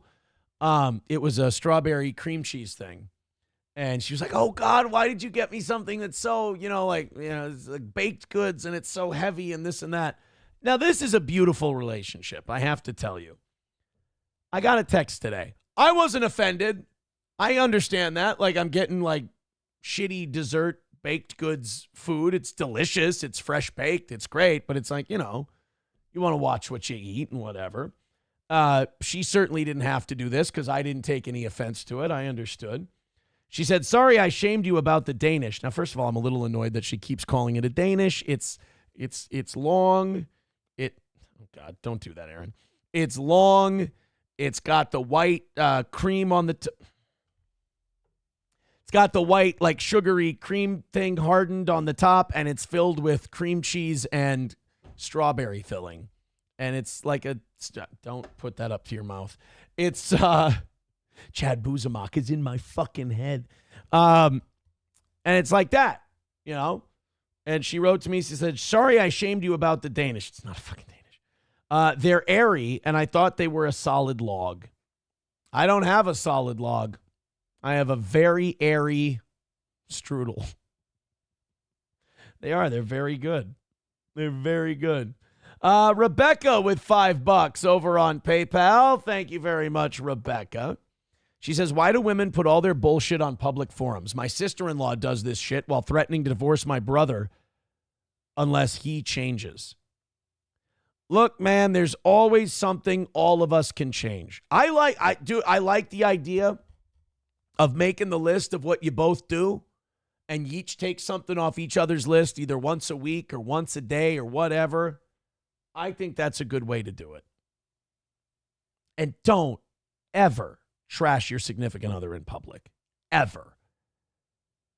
There's that Benjamin Franklin line where, like, and you insulted the man publicly. And John Adams said to him, he goes, would you prefer I insult him in private, being sarcastic and shitty? He goes, perfectly acceptable to insult someone in private. They may even thank you for it later. But when you insult someone in public, they tend to think you're serious. That's important. Thank you, Rebecca, for the $5. And Bo Beardington gifting a membership. Hey, pass along that membership. Looking good, looking good.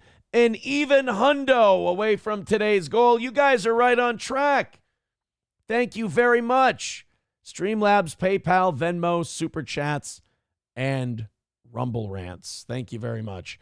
Lab Glass says strudel is light and flaky. Strudel is more dense like you. I think you meant to say something else because you just said strudel twice. You just said strudel twice. Sam Show says, you get so autistic over food.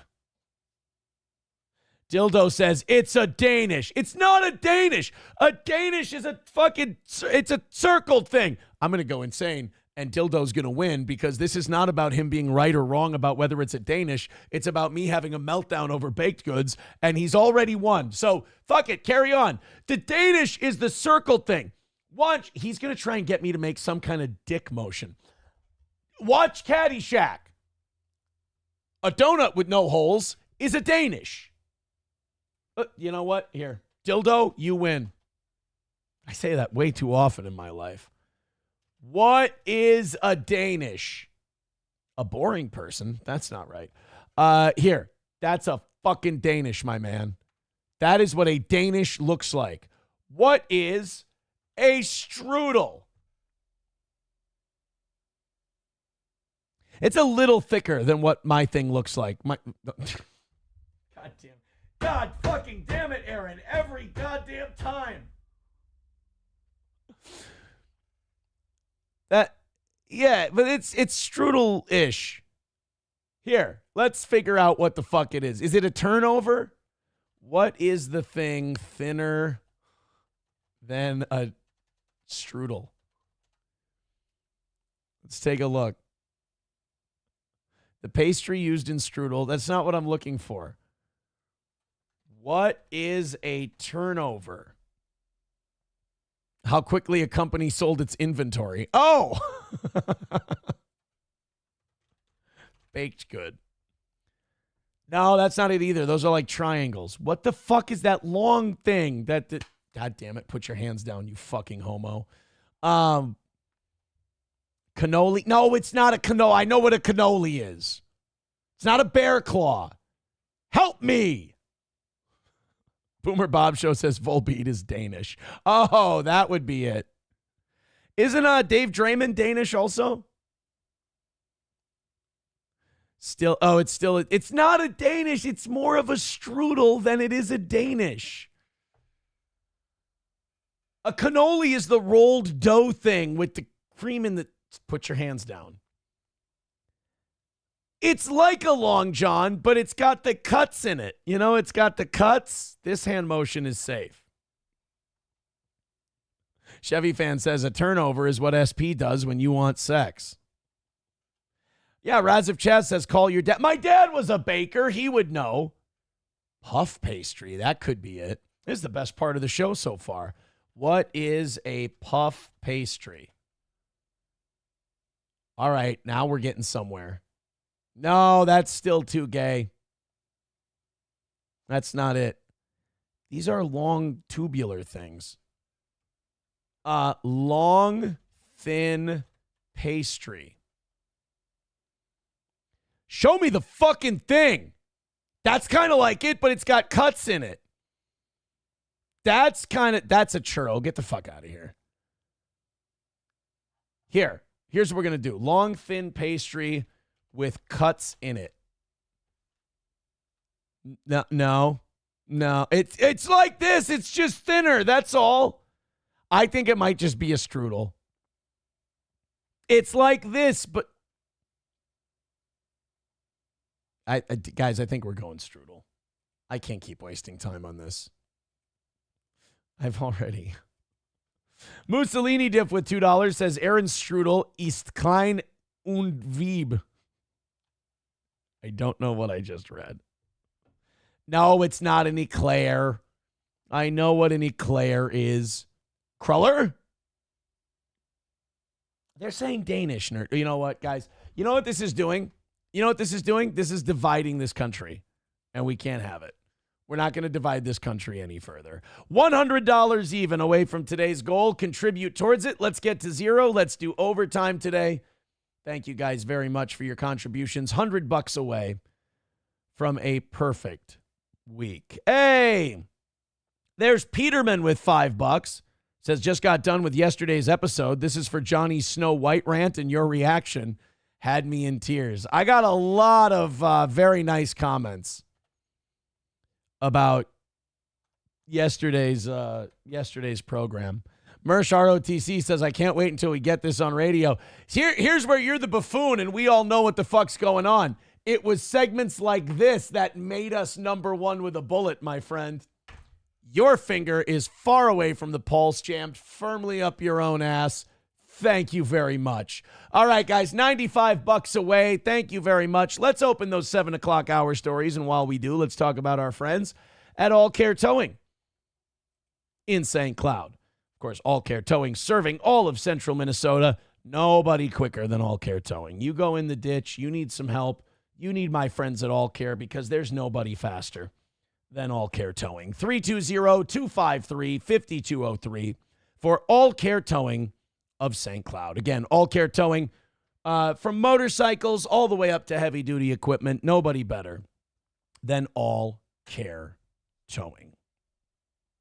320-253-5203. Midland Armory in downtown Foley, midlandarmory.com. Of course, Midland Armory has everything you need for sports shooting, for hunting, for personal protection, carry. You can order online, especially if you're an FFL dealer. You can get it delivered right to your door. Or you can have it delivered to an FFL, pick it up yourself. Maybe you want some knives, optics, parts, gear, whatever you need. maybe call them first if you don't have all the answers. If you're looking for some information, Derek and Tracy are so goddamn smart when it comes to this stuff that they're going to be able to answer whatever you got, no matter what your experience level. That's Midland Armory in downtown Foley, Minnesota. MidlandArmory.com. That's MidlandArmory.com. And then Stoney's anniversary weekend coming up. Anniversary weekend, July 25th and 26th. We're going to have a golf tournament day 1. We're going to have the anniversary show day 2. Day 1 and day 2, I've got 2 great guests confirmed. But we've got a third guest that I want to get. And if I can get that third guest, there's a fourth guest I might want to have. It's shaping up to be one of the biggest anniversary shows and anniversary weekends we've ever done. That's going to be at Stoney's Bar in downtown Rockville. Uh-oh. Mersh, ROTC, and Sam Show are fighting in the chat. We've got Boohoo Brokey. We've got Get a Job Gay F Word. This is getting bad. This is getting bad. Stoney's Bar in downtown Rockville. Hey, 250 cans at Stoney's tonight. Go have a great time. Live music on the weekends. Great place to go have a good time. Stoney's Bar. Skrider says it's called a fruit pocket or fruit bar at the donut shops, if that's what you're referring to. Let's go with that. I'm going to cut my losses. I am not communicating properly. Bapa Shab says Mersh is an angry elf. I don't think that's the real Mersh. He doesn't wake up really any time that says AM. So I think we're good. Sam Show says, let the cats outside, Mersh. You can't feed them, Mersh. Guys, quit talking to that guy like he's actually Mersh. Mersh would have to be pretty fucking pathetic to wake up this early in the morning to come to the Steel Toe chat. It's not Mersh. Oh, boy. Is this... Oh, no, I'm sorry. There was a tweet about that woman whose video we watched. A woman's love language is not having to ask. Brilliant. Yeah. I shouldn't have to ask. You should just do more shit. Oh, and by the way, they did look into it. Her husband is a utility lineman, and she works from home.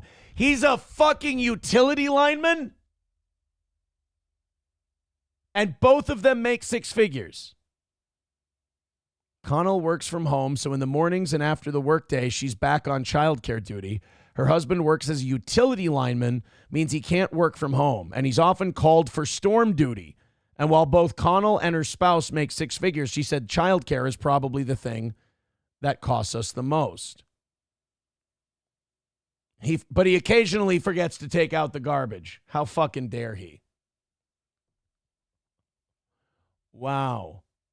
Modern women consider divorce and publicly shame their husbands on social media because he didn't do chores while running late for work. And other women mindlessly clap for it like seals and call it brilliant. Our society is cooked and feminism is destroying marriages. Yeah, that line of dad's expectations are way down here. You can go fuck yourself with that. As my dad used to say, I got to stop saying used to say. He's not dead. You can catch more flies with honey than you can with vinegar. All right, guys, 95 away from today. Let's do it. Let's hammer it out. Let's call it a win for the toe. Thanks again. Off we go to, this poor old lady. I feel so bad for this lady, but she also has the opportunity to admit to the world that it's over for her and she doesn't need this. And somebody who really, really could use it can have it. This is a woman who left a winning lottery ticket in a jacket and then gave that jacket to Goodwill. Fuck! That eats a giant black woman's asshole. That is and it was a multi-million-dollar lottery ticket. She left it in the coat.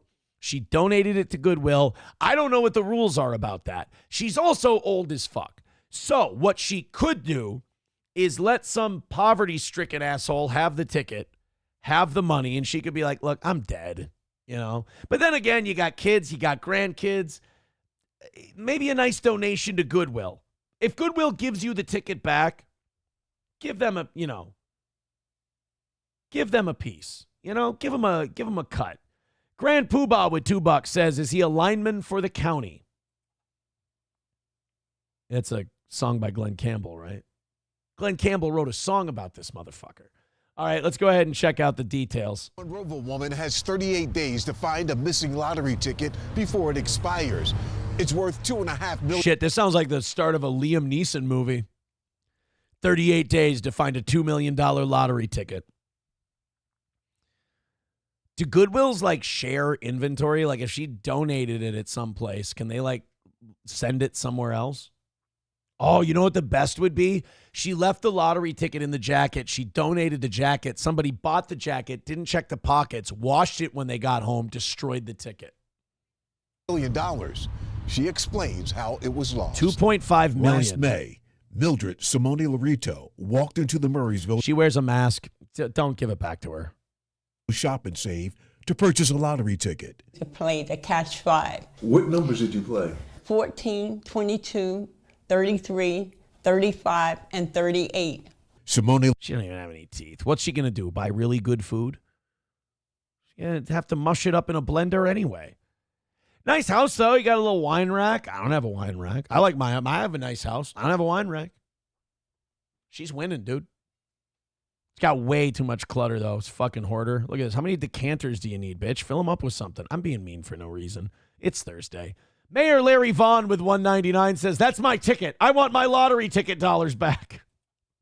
Larito says she placed the ticket in her jacket. I remember saying, if I put it here, I won't forget it. And what'd you do, bitch? What'd you do? Exactly what she did. A few days later, to her amazement, she found out she was holding the winning ticket. I realized that it won. It hit. But when she looked to retrieve the ticket from the jacket, it was gone. It was among the clothing she donated to Vietnam Veterans of America. Oh, so it wasn't even Goodwill. When they said she donated it to charity, I just assume every time someone donated clothes to charity, they just made a Goodwill run. Oh, no. What are you doing? Like, do you donate clothes that you just wore? That's kind of strange, right? You're wearing this, you're wearing it around, you put your lottery ticket in it, and then the next day you're like, fuck this, I don't want this jacket anymore. Wow, that's a quick turnaround. Usually I give stuff to Goodwill that's like just been sitting in my closet for years collecting dust. The previous week, those clothing items were picked up by a company called Pick Up Please. I was stupefied. There's no words for it. Not with the way you have to talk. I mean, you can't say that this was horrifically irresponsible. I understand why you don't have, I have words for it. Retarded. But try it the way she has said. Retarded. Doesn't sound right. It was like beyond expression. How can I get it back? Simone Larito says she was told clothing donations are sent across the country and around the world. Oh, no. Your ticket could be in India, lady. Sorry. Authorities with the lottery say she must have the winning ticket. You name it. I went back to Shop and Save maybe 100 times, and they said there's nothing they could do. They give you a fucking piece of paper that you can just put on your refrigerator. What are they supposed to do? Log your number for you? $2.5 million. You could fill your decanters with that. Moody's Toilet, thanks for the $1.99. I didn't say Gino and Kiki were the people for the anniversary show. And maybe some people do care. How dare you? Somewhere in the world sits a Cash 5 lottery ticket with the numbers 14, 22, 33, 35, 38. People have started wars for less. You know, in the Middle Ages, there were a couple of kingdoms, a couple of fiefdoms that fought a war over a well bucket. It's Battle of the Bucket, or the War of the Bucket. Look it up. It's a real thing. People fought over a bucket. So a $2.5 million lottery ticket, you know how many well buckets you can buy for that? Worth $2.5 million. It expires May 8th. And if it is claimed, it might not be Simone Larito who cashes it in. What else can I do? Cry out loud. Oh, no. God damn it. Whatever empathy I still have left for humanity, I'm starting to feel it for this lady. You know what it is? It's the no teeth. She purposely, you know what? I think the news might have told her, don't put your teeth. She might have been going, all right, hold on a second. And they went, no, don't put your teeth in. It'll be so much sadder and pathetic if you just keep your teeth out. She said, but I fixed it on my gum line. I don't. Well, you can keep it there and you can put the teeth on later. And hope that something will happen positive on my end.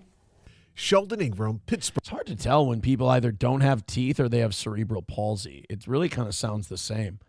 $2.5 million and you leave it in a jacket pocket. I want to feel bad for her. I want her to find her missing lottery ticket. But at the same time, how dumb can you be? I kind of hope some poor Indian guy, maybe the one who keeps letting me know that my car's warranty has expired. I hope he gets the lottery ticket. That guy, he seems to be a hustler. How can she prove that she bought that exact number? Well, that's just it too. Aren't we kind of just taking her word for it? It's like, yeah, I had the winning lottery ticket. How do you know? Because so you just remember what, I guess if she picked them. But I don't know. Day One Salt says, now I feel less bad about losing 80K in shitcoin on a closed platform. Oh, no. You shouldn't feel better about that. That shit still happened to you. You just didn't lose $2.5 million. Although that is human nature. Find someone in a shittier spot than you and feel better about you. You literally stood in the same place, but you're just feeling better about it. Dive Bar says, yeah, that sucks, but she's the one that fucked up. Sadly, them's the breaks. Yeah. Nothing we can do. Papa Shab says she donated her shit to a scam organization to boot. Is the Vietnam Veterans a scam organization? Oh, shit. Sam Show says, think about it, Aaron. Vietnam Veterans of America sends donations across the world. Wait a minute. That is fucked up. The Vietnam Veterans of America should not be sending shit around the world. Besides, if you're a Vietnam veteran and they did move to Thailand, they might have done it for creepy reasons. They don't need a fucking coat. Certainly not a winning lottery ticket to fund their degeneracy. You ain't going to find it, though. Somebody will find it, but she ain't going to find it. And you know what would be even better is if somebody found it and just threw it away. Because do you follow the lottery? Do you know what the numbers were? You find that ticket, you just go, oh, somebody with a lost lottery ticket. Just throw it away. Lottery gets to keep their $2.5 million. Papa Shab says, I like Vietnam vets. I like America. Better donate my extra small jacket meant for an elderly woman to Indian men. That's a good point. That's a good point. Dive Bar says the veterans organizations that money needs to make up for the losses from Aaron's supposed donation scam. Yeah, their big cope from all the L's they've been taking lately over there in Onionville was, he scammed a veterans thing. And all I said was, we did a thing like 5-6 years in a row. Go ahead, have fun. Then they had fun with it. They go, oh, shit, we found the donation. Fuck. Well, and then they tried to blame me. They're like, then why was he so cagey about it? I'm like, I wasn't. I looked you in the eye and said, yeah, we did that. And then just because you guys are retarded and slow and it took you a long time, I got to tell you, boys, I seem to be saying this to you a lot lately. Learn the difference between we have a problem and you have a problem. Sorry, and I know my snark is bothering you too, but I don't know any other way to be. I'm kind of a dick. Carlos Cameo says it's a veterans organization. They would have claimed the money and paid someone to do nothing for a year. So you're saying that the Vietnam Veterans Organization is akin to U.S. aid. Understood. All right, guys, $95 away from today's goal. Let's just finish it up. Call it a win for the toe. Oh, my God. I just got some breaking news. Mussolini Diff with $2 says, where in the world is this old lady's lottery ticket? Hey, PBS has a new show. Get to it, gumshoes. Bigot on Socialist Media says they're so desperate they're going back almost a decade to find shit on you. Yeah, and their numbers are fucking crashing too. Oh my God, is it bad? Our worst days, still more than their best day. It's fucking brutal. I mean, look, here's the problem they had. like I said, I pulverized my life into a fine powder. At my most vulnerable, they couldn't take me out. Now I've powered out of it, and they're totally out of control now. It's beautiful. And the best part is they haven't even realized it yet. They haven't accepted it. So you're literally watching a corpse walking around. It's, you know, when you chop off the head of a chicken and it'll still run around for a while? That's kind of the phase they're in. Dude, where's my ticket? $95 away. Let's get it knocked out and call it another win for the toe. Breaking news coming in. This is bad. So, you know, yesterday was Liberation Day where we just threw out a shitload of tariffs on other countries. 1425, the Dow is down. Guess what Aaron's doing today? Google Play Store. Acorns app. I think we're gonna be buying today, boys and girls. I think it might be time for you to do some buying as well. Save a little for a 5 or a 10 for the toe, but this is not financial advice, and I am not a financial expert. But I'm gonna tell you this. What's the old saying? Buy the dip. Let me just jump in here real quick. Let me just log in. Oh, they got to send me a text. Yeah, today's, in my opinion, today is definitely a buy-in day. But, you know, with this tariff war, I think you're going to have lots of buy-in days coming up here. $1,425 down, the Dow. Yikes. Yikes, indeed. All right, pin created. There. Why do I have to have a new... I don't want to have a new thing. All right, there we go. I'm all set. Take care of that today. We're threatening to dump below 40,000. It's all overinflated anyway. Like, it kept going up under the Biden administration. Meanwhile, prices were through the fucking roof. People were struggling, but boy, that Dow just kept kicking right along. John Domingo says, how much money are you losing today? John, you know better. Don't look at that part. Look at how much you're putting in today and look at, hey, John, look at how much more you're getting for your dollar today versus how much are you losing. Atomic Ray says it's 2008 all over again. Dive Bar says Aaron needs to go buy a pallet of Celsius today so that I don't lose so much in the stock. Yeah, MSO. I remember when the Dow was under 10,000, 2008. 2008. 09 Canyon says, I have $27.83 in my checking account and I owe $145 to MasterCard tomorrow. But if you want to float me some credit, I'll be sure to invest. Isn't that what got us in the roaring 20s? People were borrowing. They were like leveraging everything they had to get into the market.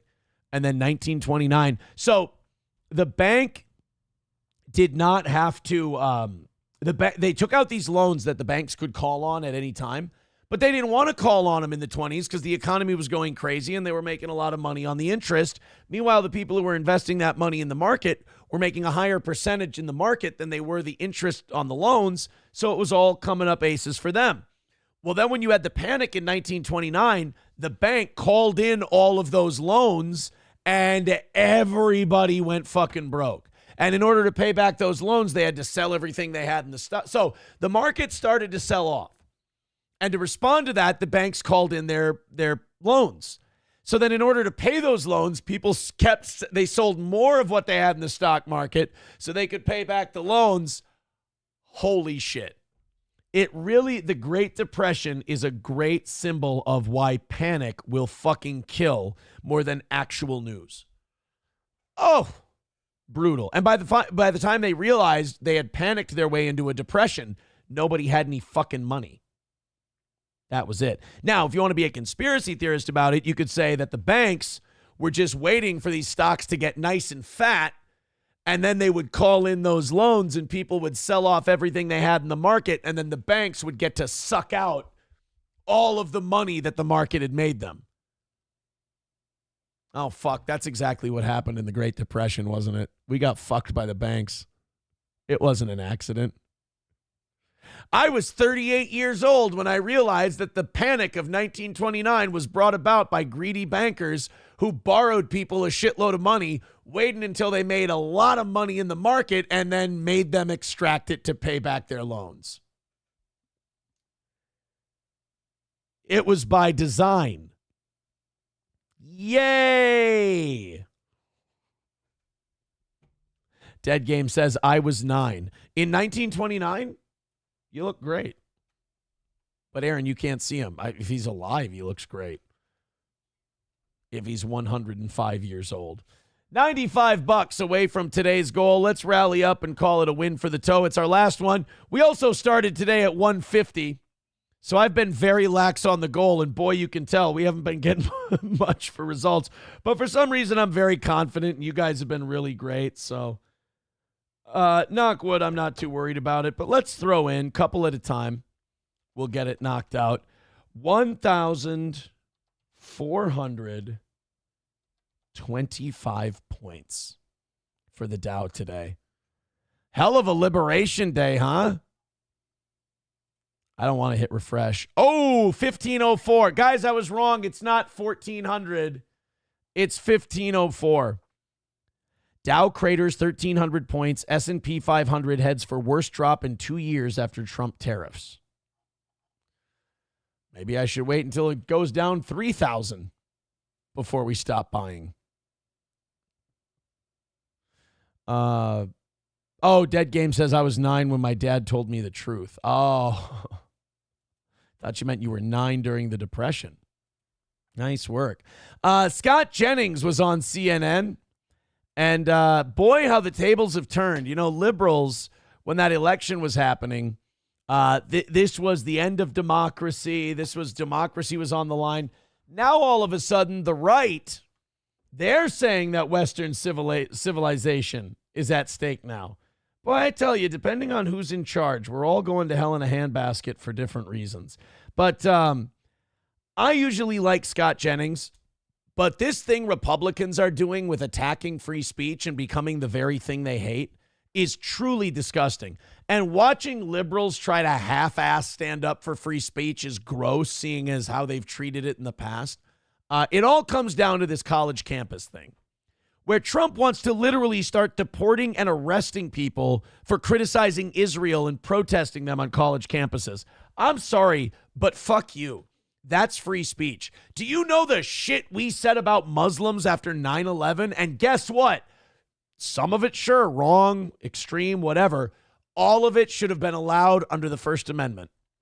And now we're talking about jailing people and deporting people for criticizing Israel. Sorry, I think that's the battle for Western civilization, is standing up for free speech. And if the right ain't going to stand up for free speech because they've got, too much Middle Eastern cock in their mouth, then the left isn't going to stand up for free speech. So we're fucked. What is the end of Western civilization? Explain that. I mean, it is... Without saying white people. Just got tougher, right? It is the future of Western civilization all over this world is in the balance right now. When you look at what's going on in Europe, they're throwing political opposition in jail. Free speech is under assault. Free speech is under assault here. Here, free speech is under assault by the right. Yes, we've seen freedom of speech under attack by the left, but as we've been saying for a while now, the left doesn't have any power right now. The right has the power, and they're using it to limit people's expression. Everywhere you turn, everything that we have built in this country, the tenets of Western civilization, the fundamental values that the country has been built on, Republicans and conservatives believe are under assault. The November election was the beginning of the pushback on that assault, but it's not over. It's not over because now we have to fight you Republicans and you guys trying to attack Western civilization. Because you think the guys that you like over in the Middle East, who, by the way, I have no loyalty to, because they're not my countrymen, you think they should be free from any criticism while they kill babies. Boy, I tell you, if it's a desperate 17-year-old with no education and no job who wants to kill a baby, you guys will stand outside of Planned Parenthood and you'll fucking yell at people all day, and that's totally fine. But if you want to say, hey, Israel's killing a lot of fucking kids and that ain't cool, all you guys have is, but Hamas. Yeah, they're shit too. I feel like we've established that. But guess what? I can only get kicked out of college for saying one of those things. And I shouldn't be getting kicked out of college for saying either of those things. So this idea that Western civilization is only under attack from the left, I think Lewis Black said it perfect when he said, here's what bipartisanship is. A Democrat stands up and says, I have a shitty idea. And a Republican stands up and says, I know how to make it shittier. It's about right. Bigot on socialist media says, is MAGA still going to be cheerleading for Trump when USA are involved in multiple wars in the Middle East again very soon? We'll see.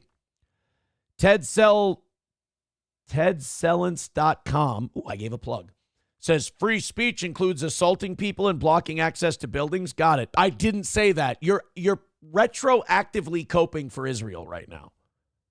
What I said was criticizing Israel on college campuses and having peaceful protests is protected under free speech. People are being deported from this country and being detained for protesting. I'm against that. I don't give a shit if it's pro-MAGA, anti-MAGA.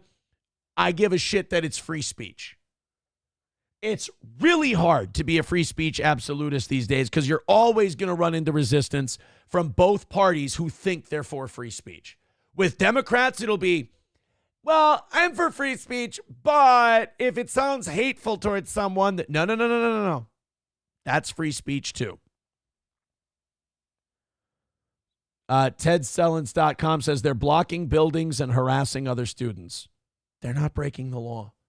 If people are attacking people and they're destroying property and things like that, then yeah, I don't care what you're protesting. For Israel, against Israel, you got to be detained. But we're not deporting people. Harassing other students, what does that mean? They're yelling at them, they're protesting, and as they're walking by, they're going, fucking Israel sucks shit. You're allowed to do that. You're allowed to do that in a public space. I'm okay. I'll go on record right now. If you're protesting and you're yelling at people, I'm okay with it. You're in public. Blocking buildings? How? I'll tell you this, there's a lot of civil disobedience in this country that was peaceful, that got a lot of shit done. And I'll tell you, hey, what about the Planned Parenthood protesters? They stand in front of buildings. They intimidate the fuck out of people who are extremely vulnerable. And guess what? They should have every right to fucking do that. To stand on the sidewalk outside of Planned Parenthood and yell at people. The black Israelites should have every right to do what they do. Actually, some of them are kind of funny, as long as you're within a proper distance. But it's amazing to me, these old neocon Republicans. That shit's only a problem when we're criticizing Israel. Guess what? I ain't Israeli. I don't have dual loyalty. I'll be honest, I don't really give a fuck who wins in the Middle East. Because you know what? We're going to be dealing with a gangster either way. That's the history of the Middle East forever. They're all fucking gangsters. They're just different skin tones and different religions. You want to, hey, we got to deal with Saudi Arabia. The Saudi royal family isn't a bunch of gangsters? Of course they are. There are no, I don't remember who coined the term, but you know, in the Middle East, there are no George Washingtons. You got to deal with who you got. And they're all going to be gangsters. Chevy fan says, Aaron defends Hamas. Yes, right, exactly. I defend anybody's right to criticize and shit on anybody. I'm all for it, my man. I'm all for it. I just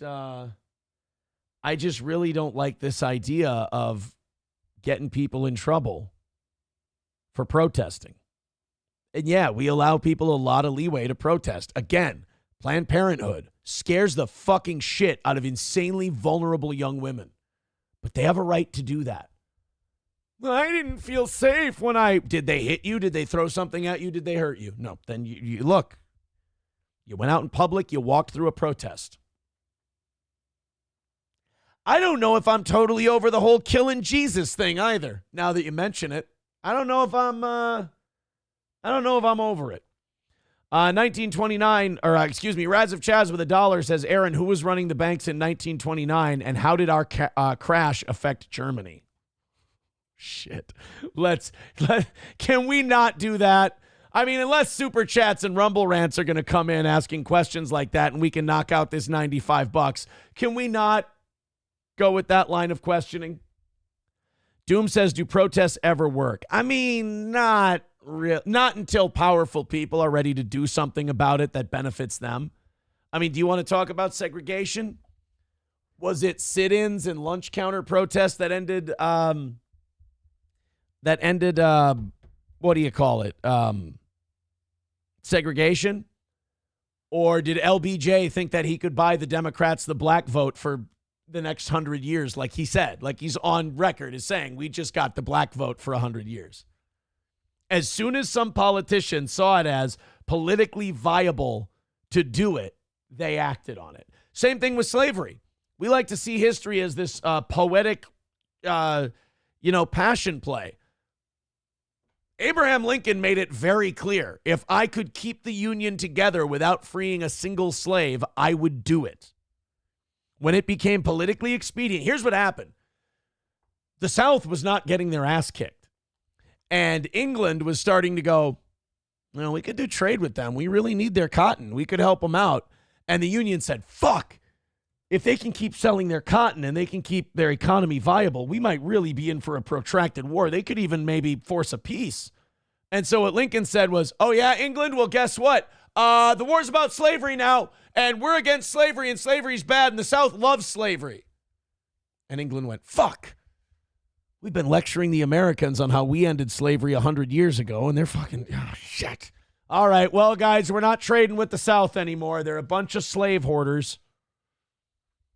I mean, it was only once it became politically expedient for the Union that the politicians there started going, oh, yeah, slavery, terrible thing, awful thing. Doom says, I think protests are just letting an upset kid have a tantrum. Nothing has changed. Hasn't been in a really fucking long time. Yeah, well, no, isn't that what protesting is supposed to be? It's supposed to be venting a frustration so it doesn't build into, violence. Or it gives the police at Kent State target practice in some instances. It's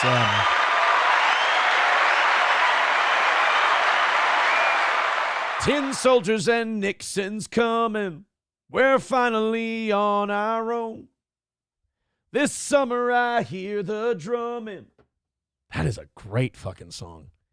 You got to think about it like the kids who got shot at Kent State, that's very sad and very tragic. Quick question for you, and this totally depends on whether you're a Crosby, Stills, Nash, and Young fan. Would you still trade their lives for that song? Talk amongst yourselves. You do not need to answer that question right now. Would you bring back those 4 dead kids at Kent State, those college students, if it meant you didn't get the song Ohio? Discuss and let me know. All right, let's move on to the next thing. This story is about pro-Israel groups at schools. Enough. This guy has been causing people on the internet to be debating each other about what is appropriate, what's an appropriate way to leave your kids cared for. There are people who are criticizing this man for what he did, and then there are other people who are fucking retarded. We're going to get to it in just a second. First, guys, let's team up. We started today with a $150 goal, and we're $95 away. I'd really rather not beg, especially in front of Doom here. So if we could knock out today's goal, I sure would be happy. Not getting 150 hammered out. I know I haven't been asking much, but kind of thought 150 was just, especially the way we've been going this week. That, serves me right for cocking off. But let's hammer it out and call it a win for the toe. $95 away. Let's go. A 24-year-old Augusta, Georgia man was arrested for leaving his 1-year-old, 6-year-old, and 10-year-old alone at a McDonald's while he attended a nearby job interview. I have never seen the McDonald's play place used as a daycare center before. This is brilliant. And I know a lot of you are feeling conflicted right now because you want to attack this guy for being a shitty parent, but you're seeing what he looks like and you're like, oh, at least he's going for a job interview, taking care of his kids. See? It's not so black and white, is it? No pun intended. No, this is a shitty thing to do. You do not do, you line something up. If you have a job interview, you line up some shit and you get your kids cared for. Ronald McDonald is not real. I apologize. It's necessary for the story. He cannot watch your children. Now, the youngsters ages 1, 6, and 10 spent their time alone in the restaurant, which has an indoor play area attached to the dining room. The dad left for a few minutes, came back to check on them, and then left again. Then this story says, then some busybody called the cops. Richmond County Sheriff's deputies arrived at the restaurant and located the unharmed, unaccompanied minors who remained inside the store until their father returned. And then he was arrested. Look, man, I don't know how extreme this is supposed to be. I don't know if the guy should have been arrested. I think this is a dumb dog shit move to leave a 10, 6, and 1-year-old. First of all, there were some people who had the take, well, the 10-year-old can look after all of them. A 1-year-old? Dude, I would not trust. I have an 11-year-old. I would not put, it's not that I don't trust them. I would not put the responsibility of caring for a 1-year-old, a baby basically, at the feet of a 10-year-old. Call me crazy. I think it's a bad idea. Oh, wait, 191 Redbird. Holy shit, we didn't do the math on this, did we? He's 24 years old with a 10-year-old. Bruh. What? But that means that, no, wait a minute. This is worse than you even think. He's 24 and has a 10-year-old. That means he's 24 and the kid's already turned 10. But remember, it took 10 months for the kid to get born. At his oldest, this man was 13 when he conceived the child.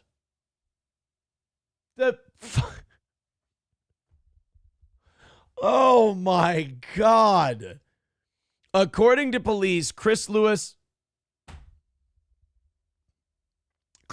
wasn't at a job interview when he left his 3 children at a Georgia McDonald's for 1 hour and 42 minutes on March 22nd. Though he did have an interview earlier in the day, the children were left at the McDonald's from around 4:30 until 6:18 when the father returned and was arrested. Wait a minute.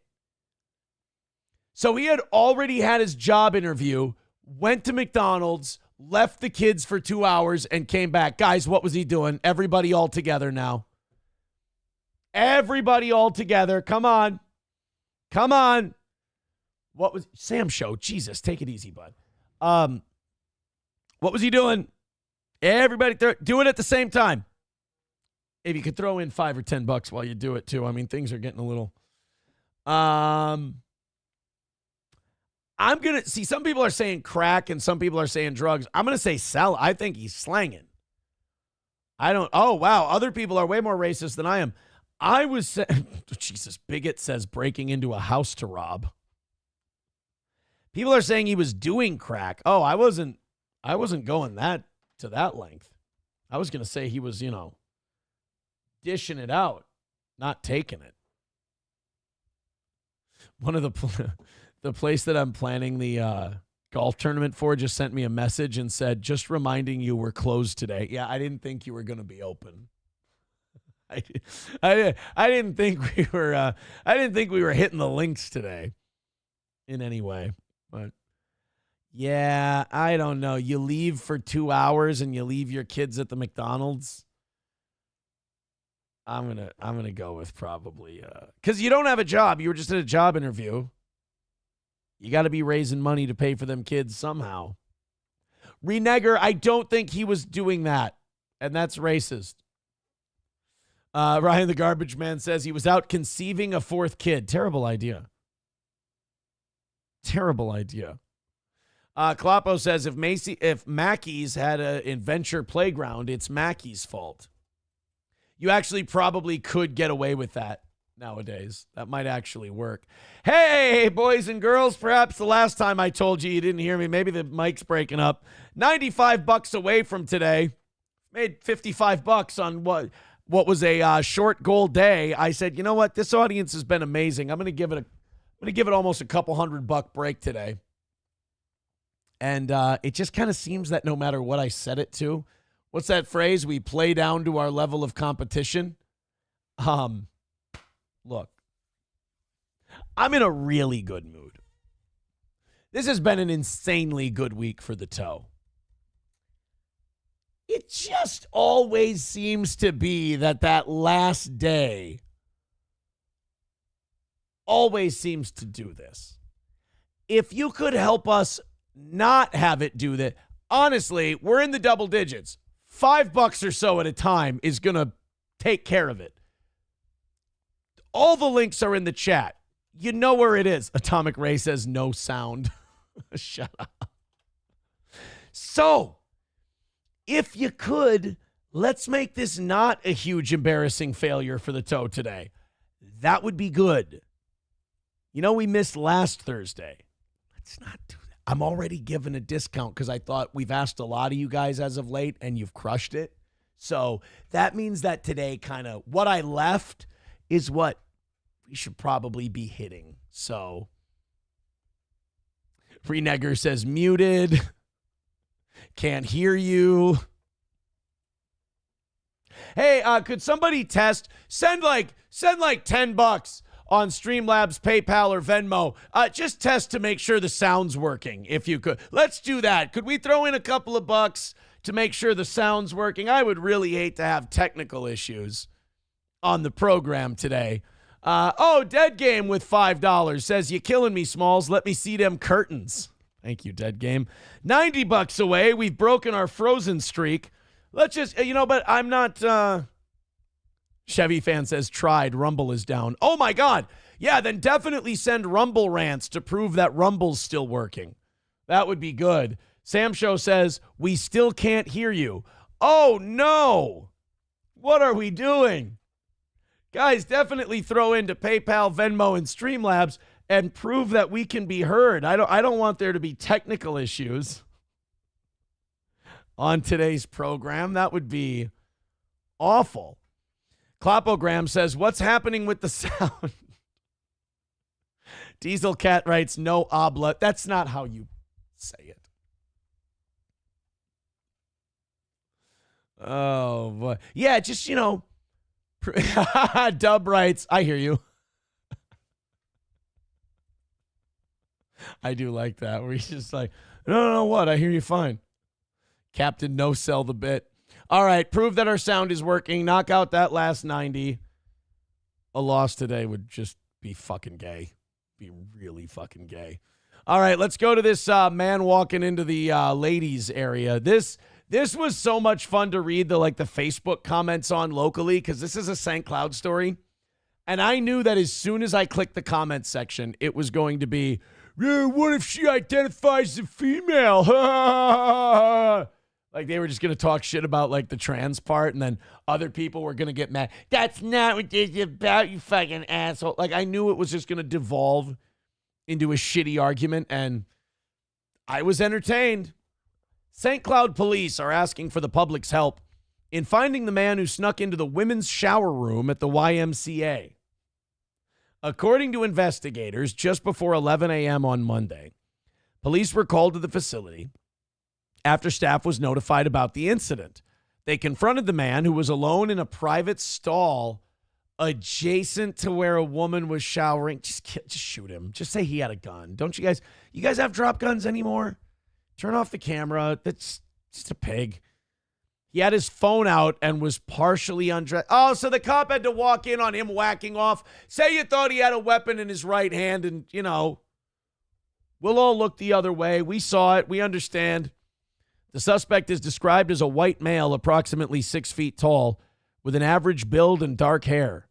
If anyone has information about the suspect or knows where he may be, authorities say do not approach him. Well, yeah, he's going to be whacking off. Don't go after the guy. It's going to be terrible. Oh, man, I want to go find the there's links to this story. I just want to show you guys the comments. They're so fucking funny. It's just immediately righties trolling and then left-wing people taking the bait. Yeah, 66 comments on it so far. Let's take a look. So this guy writes, wait, maybe he or she is trans. Isn't that what you lefties have been pushing for? And of course, 50 likes. Let's go to the comments. I came here to say this. You beat me to it. This is a cis white man, clearly one of yours. It always is, this woman says. No, as always, consent and context matters. So this guy's totally trolling with this trans comment, and he just gets everyone to take it seriously and yell at him. But isn't that okay if you're a Democrat? Like, it's so funny to look at the story on social media and go, as soon as I click the comments section, it's going to be exactly what I think it is, and then it is. This guy wrote, it's okay, guys. He told me he identified as a houseplant, so I'm guessing he was allowed to be there, and everyone who says otherwise is a bigot, I guess. Now, he's being shitty. Let it go. There's no point in arguing with him. You're both on far different ends of the spectrum on this issue. Let it be. Go live your day. Ready to click the replies? You're always commenting off fake pages. If you really meant it, you'd say it with passion and not hide it. That's how we both know you're wrong and rage baiting. Well, yeah, he's rage baiting, but then you're raging. That's why he's baiting. Go away, I'm baiting. Maybe specifically prickly cactus. Oh, there you go. Whether he identifies as a plant, potato, man, or a woman, I hope they catch the sicko. No, he's a dude. I'm sure he identified as a woman. What do you expect in the world we're living in? As soon as you find one with a bunch of replies, you know that it's just an argument. What crime are they going to charge him with? In the current environment, can you charge a man with walking into the wrong shower? Since he was not caught, he wasn't charged with anything. However, from the posted article, blah, blah, blah. Yeah, it's just the very first thing is just trans, and then fight. Nobody's just going, hey, this guy's a fucking creepy asshole with a dick in his hand. We should probably do something about that. Nope. Leah with $2 over on Venmo. Oh, the sound's working. Thermodyne Diesel with $10 says sound is good. Oh, well, thank goodness. $80 away from today's goal. Hammer it out. We got 20 minutes until we have to rattle the cans for a $150 goal. Oh, we haven't even got it half knocked out. I suck. $80 away. Guys, it's a perfect week. I gave you a nice break today because I love you. And we did great this week. Let's knock it out and call it a perfect week for the toe. Last night, man, the evening show had the same goal you guys did. I was so impressed. They literally hammered it out with $2 to $5 donations just all throughout the night. It was fucking really something to watch. It rarely ever comes together like that. Usually the minute we're like, hey, we've done it with 2 to 5s, some guy will drop a 20 in and be like, haha, not anymore. So that was kind of nice. $80 away. Let's finish it off. Come on. Do some overtime today. Call it a perfect week. Do the damn thing. Atomic Ray with $10 on Rumble says audio is good. Video has a problem. That strudel needs a widescreen. Thank you. $70 away from today's goal. Finish it off. You've got it. Just a few more of you. Those 10s look good over there on Rumble. $70 away. Your super chats look good too. I'm sorry, YouTube. Your guys' super chats are pretty too. We love all our children equally. This is the the Kid Rock story. We did that a long time ago. Good news for Timberwolves fans. Fucking Glenn Taylor's finally out of there. Glenn Taylor officially transferred ownership of the team to A-Rod and his partners, which I think include Michael Bloomberg. Glenn Taylor was being a dick, so he sold the team to A-Rod and his team. And then he was trying to do a little Indian giving because the team became worth more money during the process of the sale. So the amount of money he kind of lost by taking so long to make the sale was like hundreds of millions of dollars. Like the team's value went way, way up. Well, so then Glenn Taylor went to court to try and block the sale, to try and renegotiate a new price. And a judge is like, no, you can't just not like the price you agreed to, sign the paperwork, and then come back a year later and go, ooh, it's worth way more money. You got to give me more. It's not how this goes. So they just got done with a big court fight. A-Rod officially owns the team. And this is nice because Kevin Garnett has stayed away from the Timberwolves because he hates Glenn Taylor. So now Kevin Garnett can come home. We can retire his jersey. We can give him a big ceremony, the whole deal. It's been too long anyway. Clopogram with $1 says, Aaron, if they find you, will that shower incident mess up your plea deal? I had nothing to do with that shower incident. And you know this. You know I had nothing to do with that shower incident. How dare you implicate me in something so terrible? Guys, 15 minutes until we rattle the cans for a goal that started at 150 today. $70 away. Help us. Let's knock it out and call it a win for the toe. We would appreciate it. Thank you very much. Gift those memberships. Throw in on PayPal and Venmo.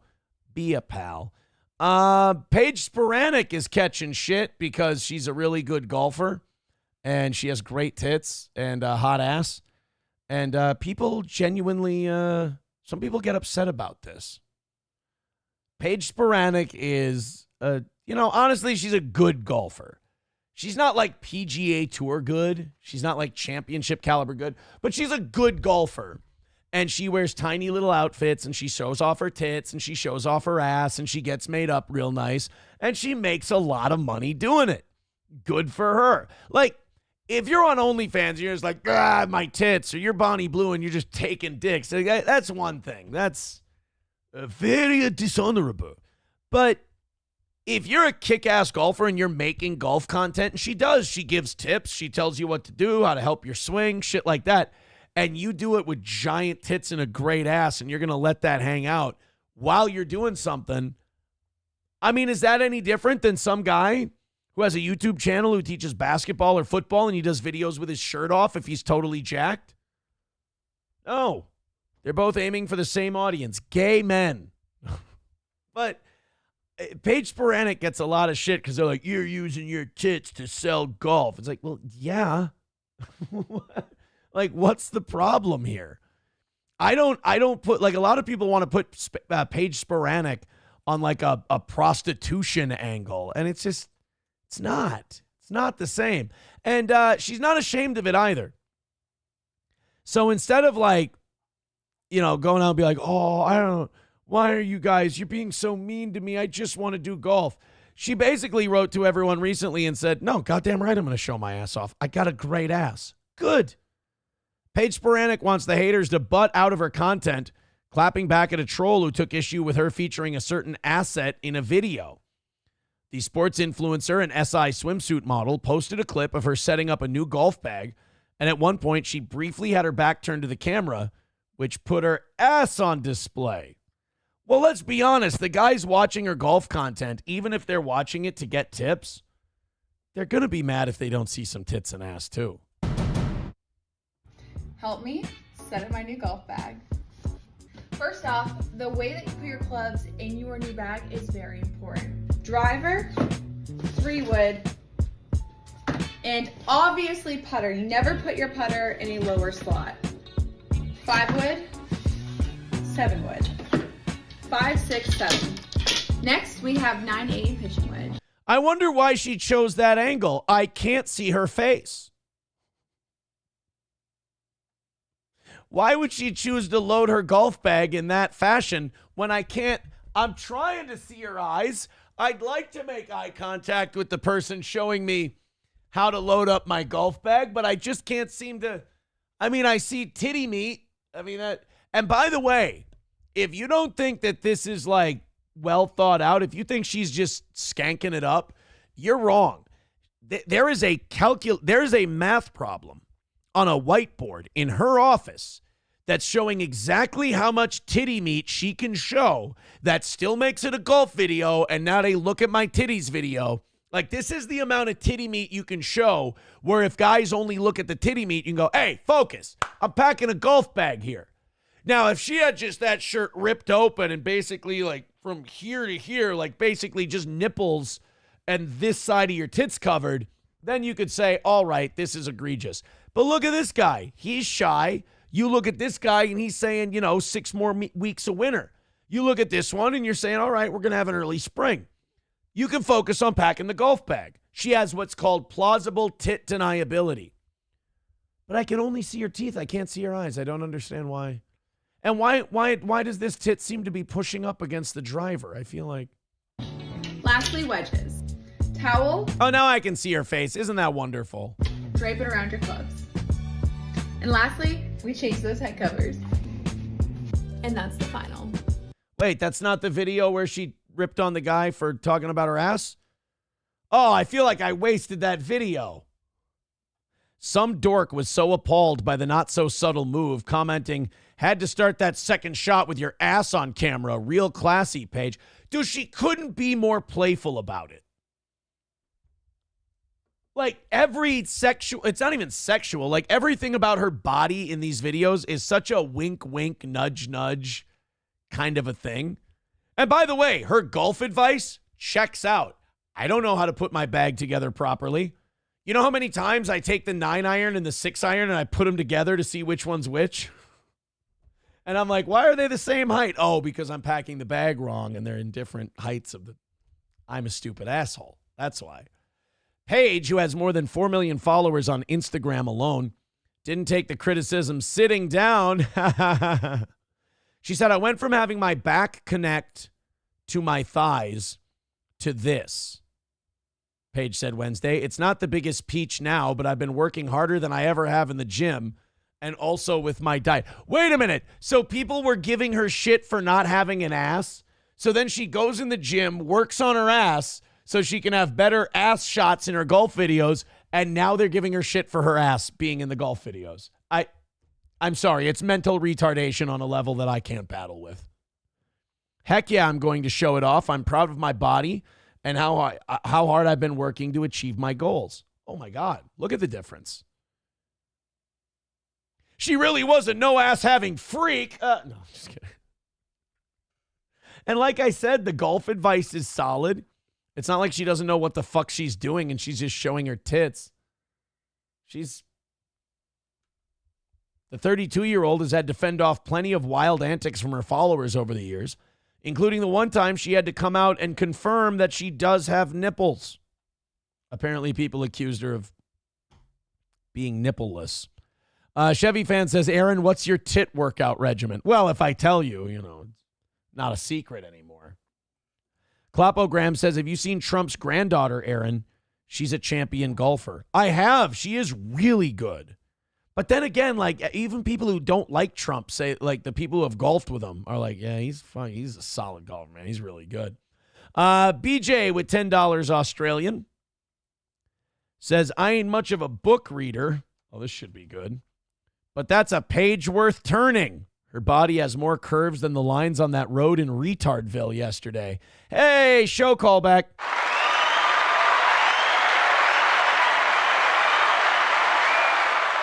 Hey kids, $65 away from today's goal. Let's finish it up. Otherwise, in 8 minutes, I got to rattle the can for a $150 goal today, which is fine, but shit.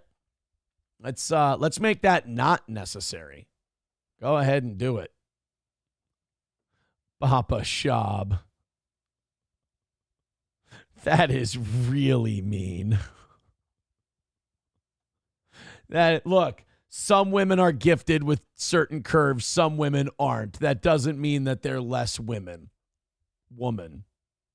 Even Bapa Shaw wrote, okay, that was mean. Oh yeah, guys, remember to throw in on PayPal, Venmo, and Streamlabs to make sure the sound is working. Sound might not be working. That's the issue.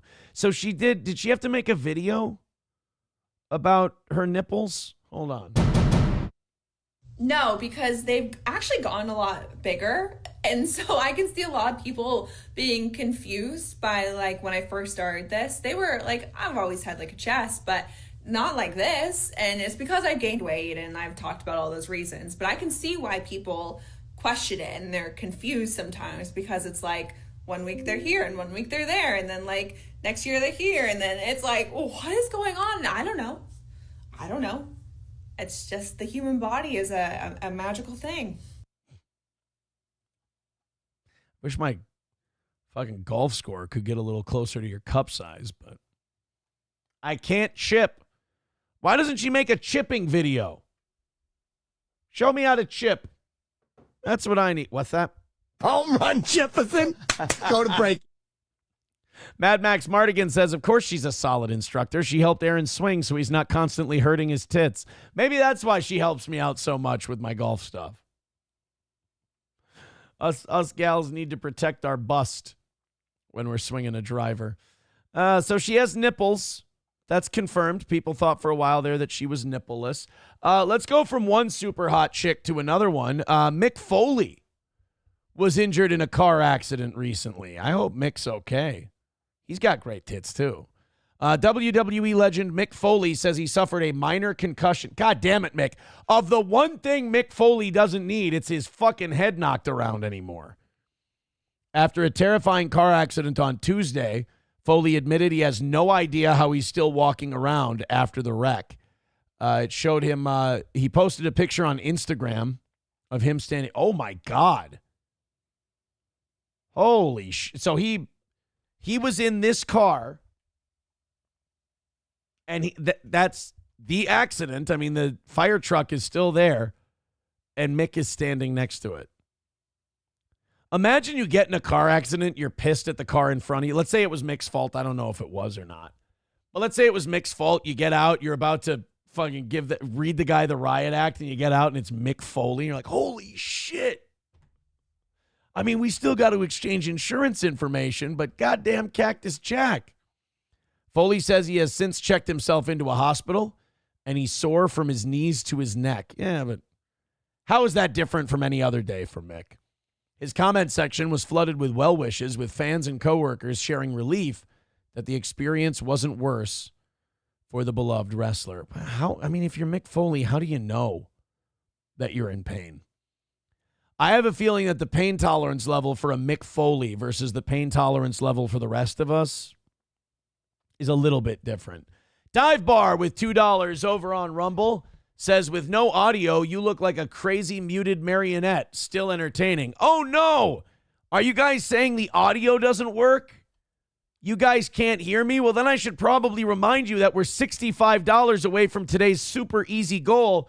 And I'd really like it if you contributed to Streamlabs, PayPal, and Venmo, or Rumble Rants or Super Chats, and got this $65 goal knocked out, so we don't take a fucking L on the easiest day of the week with a perfect week at stake. That sure would be cool. Show that our audio's working by throwing in some money to the toe. That would be great, boys and girls. I think what we need to come to the realization of is that this is all an elaborate prank being played on me, and that we will play down to our level of opposition every single day of the week. All right, here's what we're going to do. Holy shit, have we almost gotten through everything today? Oh boy, have I been going a little bit too fast. Oh, I have been panicking about that tiny little $150 goal. We've only got a couple stories left, and then we got to get something for overtime. Dead Game says, I love it when a gift horse is guided away from options by the host. What do you mean? I'm going to be sitting here begging you for money for the next 10 minutes. I'm looking at my YouTube right now. There's one one super chat in a sea of here's how you can donate. So in about 3 minutes, we're going to beg for 5 minutes. And this next 3 minutes is just going to be a run up to beg for that 5 minutes. $1 from Anonymous A. Page says Paige Sporanic is an attractive blonde born in the 90s. If Aaron needs a third wife, just for you, she'll change her first name to, quote, A. Page to continue the trend. Well, that's so sweet. So sweet. You can just replay Golf Girls videos for overtime. Won't bother me any, says Dive Bar. Yeah, I kind of need to hit the goal to get to the overtime, so I'm a little sweaty at the moment. $65 away. Let's knock it out. If I play this, you're just going to get mad. You're just going to get mad. They looked into that trans school shooter from Covenant, the one that killed 6 people in Tennessee. And that trans school shooter, you're not going to believe this, had no grudge against the victims, no grudge against the school. Turns out they were just mentally ill and really wanted some attention. Who could have thought? I mean, who could have thought that there would be mental illness involved and they just wanted a shitload of attention because they were insatiable for it? I could have never pegged that as the reason. We're never fixing this, are we? We're going to bitch about guns. We're going to bitch about all this other stuff. We're never going to fix this issue. Adam Simon gifting a membership. Thank you. And Red Fox Mad with $4.99 says future Aaron talking about breasts. We might be able to do that in overtime. Right now, we're $55 away from today's goal. Never mind, we're $45 away from today's goal. Rust Belt gifting 5 memberships. Thank you very much. Well, you know what that means. We're under $50, so I don't think I'm allowed to beg for those 5 minutes. I don't think we're allowed to do if you came here for the last 5 minutes, I'm sorry. We're inside of $50. My hands are tied by the rules. But here's the deal. Now you guys got to finish off that $45 without me bothering you, begging you, and doing everything else. I mean, I will do those things. It would just be nice if you did it without that. Oh, boy, here we go. Chad Buzamok's got it. He tweeted at me with the video. He said, never forget, Aaron, I live rent-free in your head. I'm always watching. I got to quote tweet this. I will never bring my hands to my mouth on air ever again. All right, let's see the clip that Buzamok. Buzamok and Approachable are competing now for most suggestive steel toe clips. Don't put that up to your mouth. It's Chad Buzamok is in my fucking head. Thank you, buddy. Thank you. Oh. 45 away from calling today a win for the toe. If you got gifted a membership, be sure to pass it along. We appreciate you guys passing along the gifts that you get. Approachable says he's running out of shell prep. Everyone hold until 10:25. Otherwise, we're definitely spending all of overtime on Ed and Michelle. Oh, really? Because I thought you guys were really going to want to see this Elliot Page interview that I had. So Elliot Page became a dude. Elliot Page decided that they were Ellen Page decided they were a dude. And now they gave a sit-down interview with Entertainment Tonight. And look, man, whatever. I don't give a shit as much as maybe other people do. Like about whatever you want to call yourself or identify yourself as, whatever. But like a lot of trans, and I saw this video and I didn't want to do it for the show because it was fucking just disgusting. It was a trans female teacher that was doing this like suggestive dance in the classroom for TikTok during her break when no kids were in the room. And it was someone who had the tit surgery done and everything. And you watch them dance and everything else, and you're like, oh my fucking God, that is just a gay dude. Like, you're watching the way they talk, the way they move, and you're like, that's just a gay guy. Like, you went and mutilated your body and made all these long-term changes because really all you needed was some therapy. You're just a gay guy. Like, it's so clear. Like, this masquerade, the costumes they wear because they convince themselves that they're a certain thing. But you listen to them talk and their behavior and their demeanor and the acting out of their biology. And you're like, none of this is the gender you identify as. And then they sit there and they go, oh, well, gender is how I feel. It's like, I'm sorry, I'm an expert in the gender I am. No, there's a dynamic. They're like, well, no, that's just what society's told you. No. So Elliot Page, people in the chat, Aaron's talking about himself. Shut up. I am not a gay. Hey, if I've proven anything, it's that I'm not a gay man. Who's the one who every time he's on the internet's talking about another man's cock? Exactly. And making up his fantasies about what he wanted to do. It ain't me. It ain't me. All right, so Elliot Page was giving an interview with Entertainment Tonight. Look, you can cut off your tits. You can call yourself whatever you want. I'm glad you quote unquote feel better. I'm not so sure. But this just is not a dude talking. I'm sorry. Goodness, what has brought me the most joy? You sound like Juno. The most joy.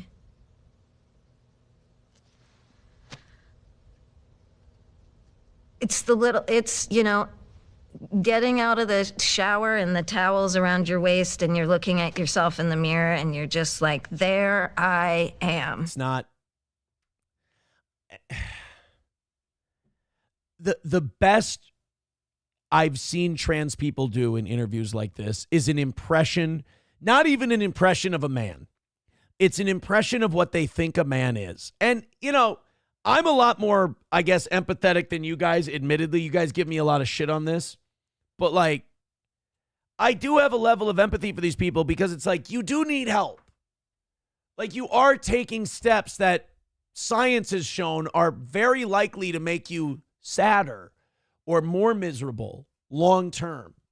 Like, it just, and then you keep saying, I'm a guy. And then you find out what being a guy is. And you just kind of seem like you're occupying this no pun intended, this no man's land that's not fully a guy, and you've sworn off being a woman, and it's a new thing. I'm not having all these little moments that used to be just being in a t-shirt. This is someone who's shaking with just stress, and it's like watching a chihuahua on the 4th of July. Like, whatever you've done to yourself, I don't think it's helped the way you think it has. It's being able to touch my chest and this is a person who's still got serious problems. This is what worries me. It's like, this person does need very serious help. This person does need attention drawn to mental health issues. And instead they cut their tits off and they go, I touch my chest now and I feel so much better. Like, if you really were a guy, it would just be, I'm a guy. It's just what I am. Not really even something I feel I need to talk about. Like, I touch my chest and I just break down crying. There's something, forgive me for having the opinion that there's something else going on there and this is not going to make you happy. You don't seem happy. feel comfortable in my body. You don't? For probably the first time. No offense. It's been years. It's been years on this. So, I don't know what to tell you. I don't know. It just seems a little less than what you're portraying it to be. That's all. Chevy fan writes, LOL, okay, bro. Raz of Chaz says, Elliot paid money to get out of the shower and look like... Oh, come on. Come on. McBuster writes, PMSing? Yeah, it's none of my business, until you go on TV and you start talking about it and you like, that's the thing. You put it all on display. You put it all out in the open for us. And then when we comment on what we're seeing, we're the bad guys. I'm sorry, but I'm noticing. That's all. I'm noticing. Uh-oh, Bill Murray had a little run-in with a fan who stepped on his foot. Uh-oh, Bill. Numero uno Josh Denny fan with $2 says that dude is almost as whiny as Nick. Now, why is it... This is what I was talking about yesterday. I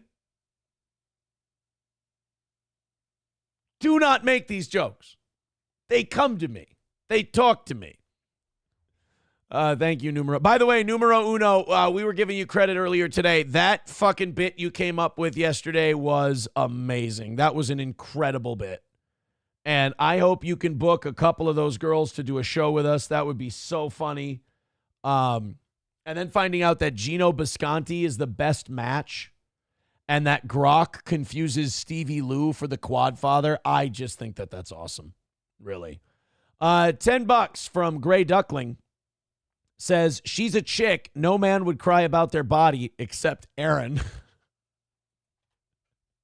What did I do? What did I do to deserve such disrespect? $35 away from today's goal. Let's get moving. Everybody throw in a couple of bucks. Let's finish off that last 35 of the week here for overtime. I appreciate all your contributions. Throw them in. Call it a win for the toe. Let's do it. Bill Murray, not liking the treatment he got from a fan stepping on their foot. Now, let's keep this in mind. Bill Murray sometimes fucks with people. So I don't know if this is legit or not. Stop it. If you attack me like that again, I'll step on your foot. Okay, don't do it. That's a physical assault you just made. Sorry. Oh, he threatened to step on their foot. Oh, this guy was like walking too close behind him and he threatened to... That's a weird threat. You keep doing that to me, I'll step on your foot. Although if you think about it, that is kind of like... it's in the same neighborhood. Like, people go from a guy bumps into you in public. You're like, you do that again, I'll punch you in the face. It's like, well, that's a little bit much for a guy bumping into you. I kind of like that. Stepping on your foot. That's kind of like an in proportion response to what this guy did. I got to watch closer now. I got to see exactly what this guy did to him. Stop it. If you attack me like that again, I'll step on your foot. Okay, don't do it. That's a physical assault you just made. Sorry. Did he flat tire him? Did he step on his heel? What the fuck happened? Stop it. If you attack me like that again, I'll step on your foot. Okay, don't do it. That's a physical assault you just made. Sorry. Don't do it again. Don't do it again. You're not big enough to do that. You're not big enough to do that. What's the guy doing? I'm guessing he was stepping on Bill's foot. And, well, I mean, I can understand where that would be. For some guy, it seems like it wasn't the first time. Someone writes, you got your foot nudged in a crowd and called it an assault. Be serious. You're not the crown jewels. Someone's got too close. Sure, but calling that assault is peak main character syndrome. Oh, God, everybody's a fucking dime store psychologist now, thanks to Twitter. It's okay to have boundaries. It's not okay to weaponize the word assault because someone scuffed your designer shoes. Not every awkward fan moment is a felony. Relax, Bill. Well, I would beg to differ. I don't know. I think that you got to remember the world that Bill Murray lives in. He's probably getting fucked with a lot. And, like, sometimes, you don't necessarily blow a gasket.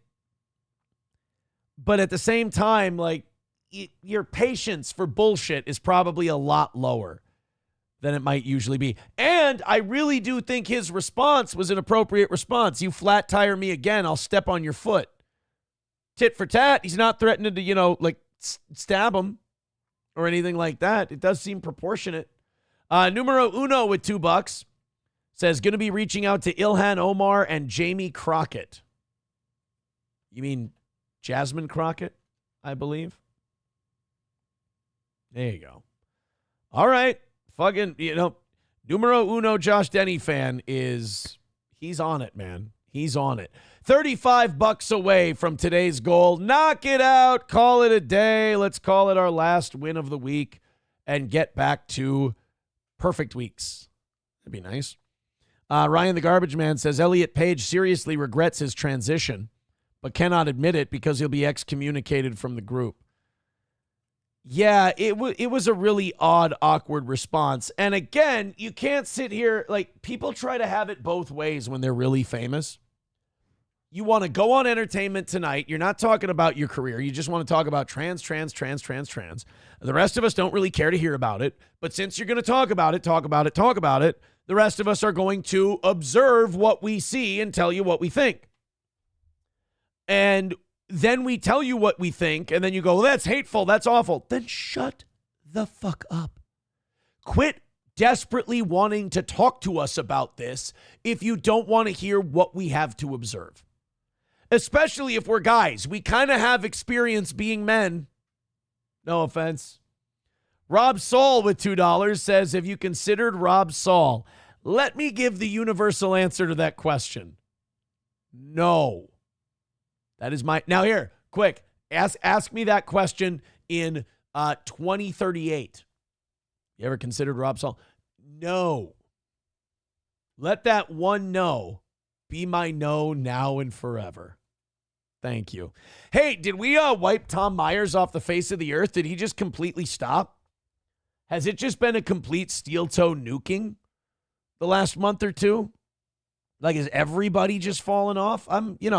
I'm a little disappointed because Tom Myers seemed like one of those shameless guys who could just take a fucking beating over and over and have zero shame about it. But apparently we shamed him out of watching Steel Toe.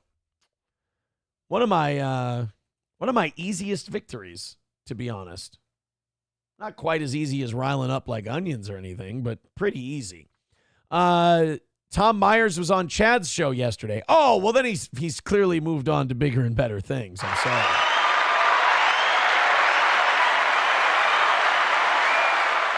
Numero uno with $2 says, do you have a quota of trans stories from that Tim Pool Russia payment network? How many trans stories did I do today? I think I've only done the Elliot Page one, right? That's it. By the way, numero uno, do you have your favorite potential co-host that you put that list you put together? I'd be very interested to hear. Numero uno says the list of potential guest co-hosts could be 10 million names long, and Rob Saul wouldn't make the list.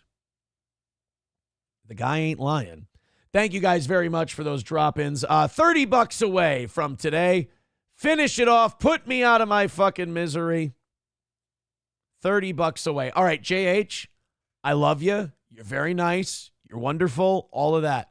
You've asked me about fucking Jean-Claude Van Damme 80 times. I don't give a fuck. I really don't care. Here's what I'm going to do. I'm going to give you a choice. I can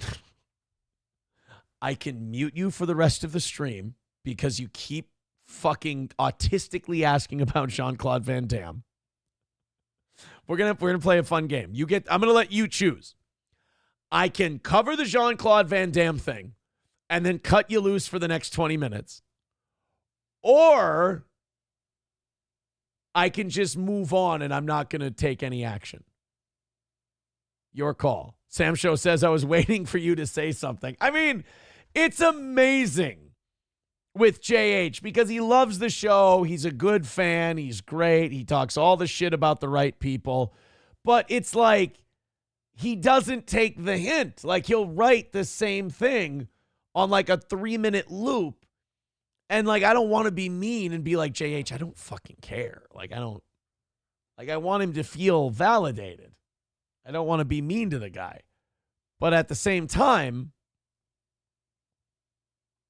it's fucking enough. All right. Since last night's evening show, it's been Jean-Claude Van Damme. Jean-Claude Van Damme's barely famous anymore. Numero Uno says Grace Thorpe is high up. I think Tom Myers should get a shot at his dream of co-hosting, which he obviously has. Lot of people love the toe and just want to be a part of it, and they don't know how to go about asking. I say self-addressed stamped envelope to 1122 Avenue of the Americas. We'll be fine. $30 away from this morning. Do it. $10 at a time. 3 of you. Let's go. Streamlabs, PayPal, Venmo, Super Chats, Rumble Rants, etc. All right, what's next? We got the Rand Paul anti-tariff speech and then Joe Rogan shitting on Snow White. We got a couple of things here. I'm more concerned with not embarrassing myself on a 150 goal and losing. I'd rather rattle the cans in the last 5 minutes and make the 30 and fucking ignore it and lose. So I'll do these stories, but boy, I tell you, what I'd really like today is a perfect week for the toe. It's 30, for God's sake. We got it. Here's Rand Paul. He is not on the Trump train. You know, I was really kind of hoping that Rand Paul would be the Doge guy. And it sounds like somebody might still have a shot to be the Doge guy because Elon's on his way out.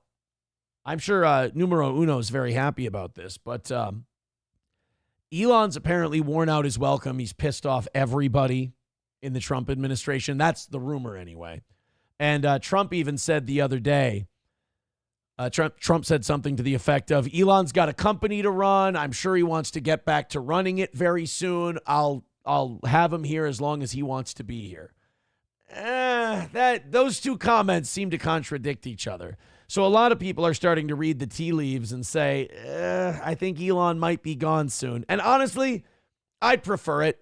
I'd rather have some dork that hates the government and just wants to sit there and look at spreadsheets, slashing stuff out of Doge, than someone like Elon who clearly needs a massive shit fuck of attention while he does it. I'd rather just have a Rand Paul doing it. But it doesn't sound like Rand Paul and Donald Trump are on the best terms. Let's take a look at this. And yet today we are here before the Senate because one person in our country wishes to raise taxes. Well, this is contrary to everything our country was founded upon. One person is not allowed to raise taxes. The Constitution forbids it. Anytime a Paul, like whether it's, Rand or Ron, not Jake or Logan, anytime one of the political Pauls starts talking about the Constitution, two things happen. They start making really, really, really good points that we should all listen to, and we all fall asleep. Both of those things happen at the same time. Rand Paul is the epitome of just a man yelling at a rainy sky and nobody around to listen. He's going streaking through the quad to the gymnasium and nobody's following him. The Constitution was so concerned with the power of taxes, which some have said Worst Huey Lewis song ever, by the way. Power of taxes is the power to destroy. But our founding fathers were so concerned with this that they said, no, the president will not have the power to legislate. It's also the same answer, no, that they gave to Are Black People Human? The president will not have the power to tax. Only Congress will be able to tax the people, and only by originating tax bills in the House. I feel like Rand Paul to the MAGA people is like someone they kind of like, but after he talks for a while, they go, shut the fuck up, nerd. Like, they want to give they like Rand Paul, but they really, really, really want to give him a swirly. That's how I kind of perceive him. But Tronanon says Rand Paul's hair plugs pay tariffs. That's seems like a personal attack. I think that that the tariff thing is a bad idea, but I really want it to work now that it's a thing. Kloppo with $1 says, Aaron, this is a good laugh. Well, you know what I love? I love a good laugh. 191 Redbird with $10 says, for the laugh from the donut rant. Wow, $10 for a donut laugh or donut rant laugh. Oh, man, I should get more bits about baked goods. Clearly. Let's go to numero uno, Josh Denny fan with $2. Says, you hear about Jean-Claude's double impact? Turns out his dick is ambidextrous. Thank you. $1 from Approachable says, hey, JH, I dare you to grab a Jean-Claude Van Damme news clip, then come back tomorrow and send that clip in with $20 so he's forced to cover it. I mean, look, I would laugh. I'd enjoy it. Thank you very much. Speaking of $20, we're $20 away from today's goal. We're almost there. Let's do it. Couple of 10s, a few 5s, however you want to do it. $20 away from another win for the toe and a perfect week for the toe. All right, Kloppo. This is a jackass stunt. We're gonna get fucking popped for this one. You dick. He doesn't believe you. Toby said that. Oh, I'm mad. Oh, is this a Cucko the Clown bit? What the fuck is he wearing? Ow. Oh, fuck. You need to get poopies with it? How are you not hitting the fat guy? There's so much surface area.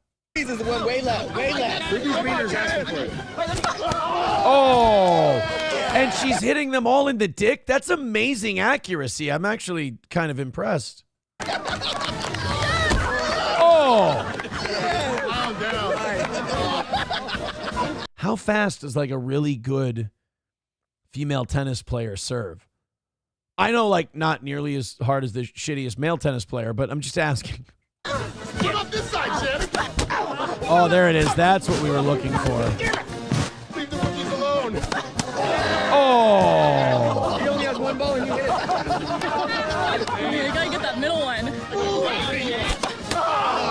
Fuck. Kloppo, that's something you like? Are you okay? I mean, esoterically, like, are you all right? Like, you know, up here? That's like the shit you're into. Okay. Fine. Renegger with $1 says, hey, Aaron, what's your opinion on Van Damme? Thank you. Numero uno Josh Denny fan with $2 says, have you heard about Jean-Claude?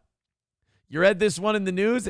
You heard about this? They're trying to pin sex trafficking charges on him, but it seems he's proving to be a hard target. I can't do my Leno anymore. I can't go up that high. Kloppo says her serve is 100 miles per hour. Oh. Shit, I should stop running my fucking mouth then.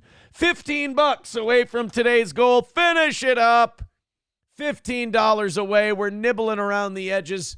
Take the rest of the strudel. Wait, what? Hold on a second. It never sounds that gay in your head. That's what I'm saying. 10 minutes left, $15 to go. Bite the bullet, knock out the rest. Another win for the toe.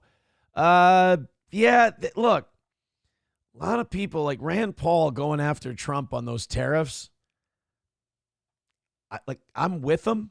I hate that it's happening, but like I said, I'm rooting for my country, man. All right, we got Joe Rogan going after Rachel Zegler, saying that Doge should investigate the Snow White movie and why it's lost $250 million. Rogan was on with Kurt Metzger yesterday, and they criticized Disney's live-action Snow White remake, which only made $43 million during its opening weekend, dropping to $14.2 million last weekend, despite a $250 million budget. You know, if something has a $250 million budget, that's at least $350 million total, because you got advertising costs too. Then you figure the theater cut, probably about $400 million. The film faced controversies, including a year-long delay and backlash over actress Rachel Zegler's comments. Metzger noted the studio unfairly blamed Zegler, who didn't write the script or decide to alter the Seven Dwarfs. Joe Rogan responded, they should get Doge to look at this movie.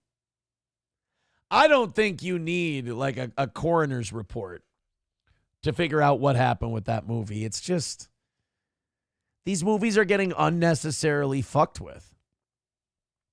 There's just no reason to fuck with them, and they do. It's like, if you want to redo Snow White, just do a faithful retelling and remake of the movie. It'll sell. But like, oh, you know what we should do? We should change it this way and we should change it that way. And it's like, there's no reason to change the dwarfs. I don't even think the color thing would be that big of a deal. Like, oh, she's not white. People get over shit like that. Mostly. But I don't know. Again, every time this Snow White thing comes up, I go, people shouldn't care. And then I end up going on a rant. I'll tell you this. I was very excited to see that Kurt Metzger was on Rogan yesterday because I like Kurt. I think Kurt Metzger is really good. He's a fucking mental patient, but he's really good. And Amy Schumer did him really dirty. Really dirty. She like threw him under the bus for being a misogynist or whatever and fired him from her show. And then her show got canceled not too long after that.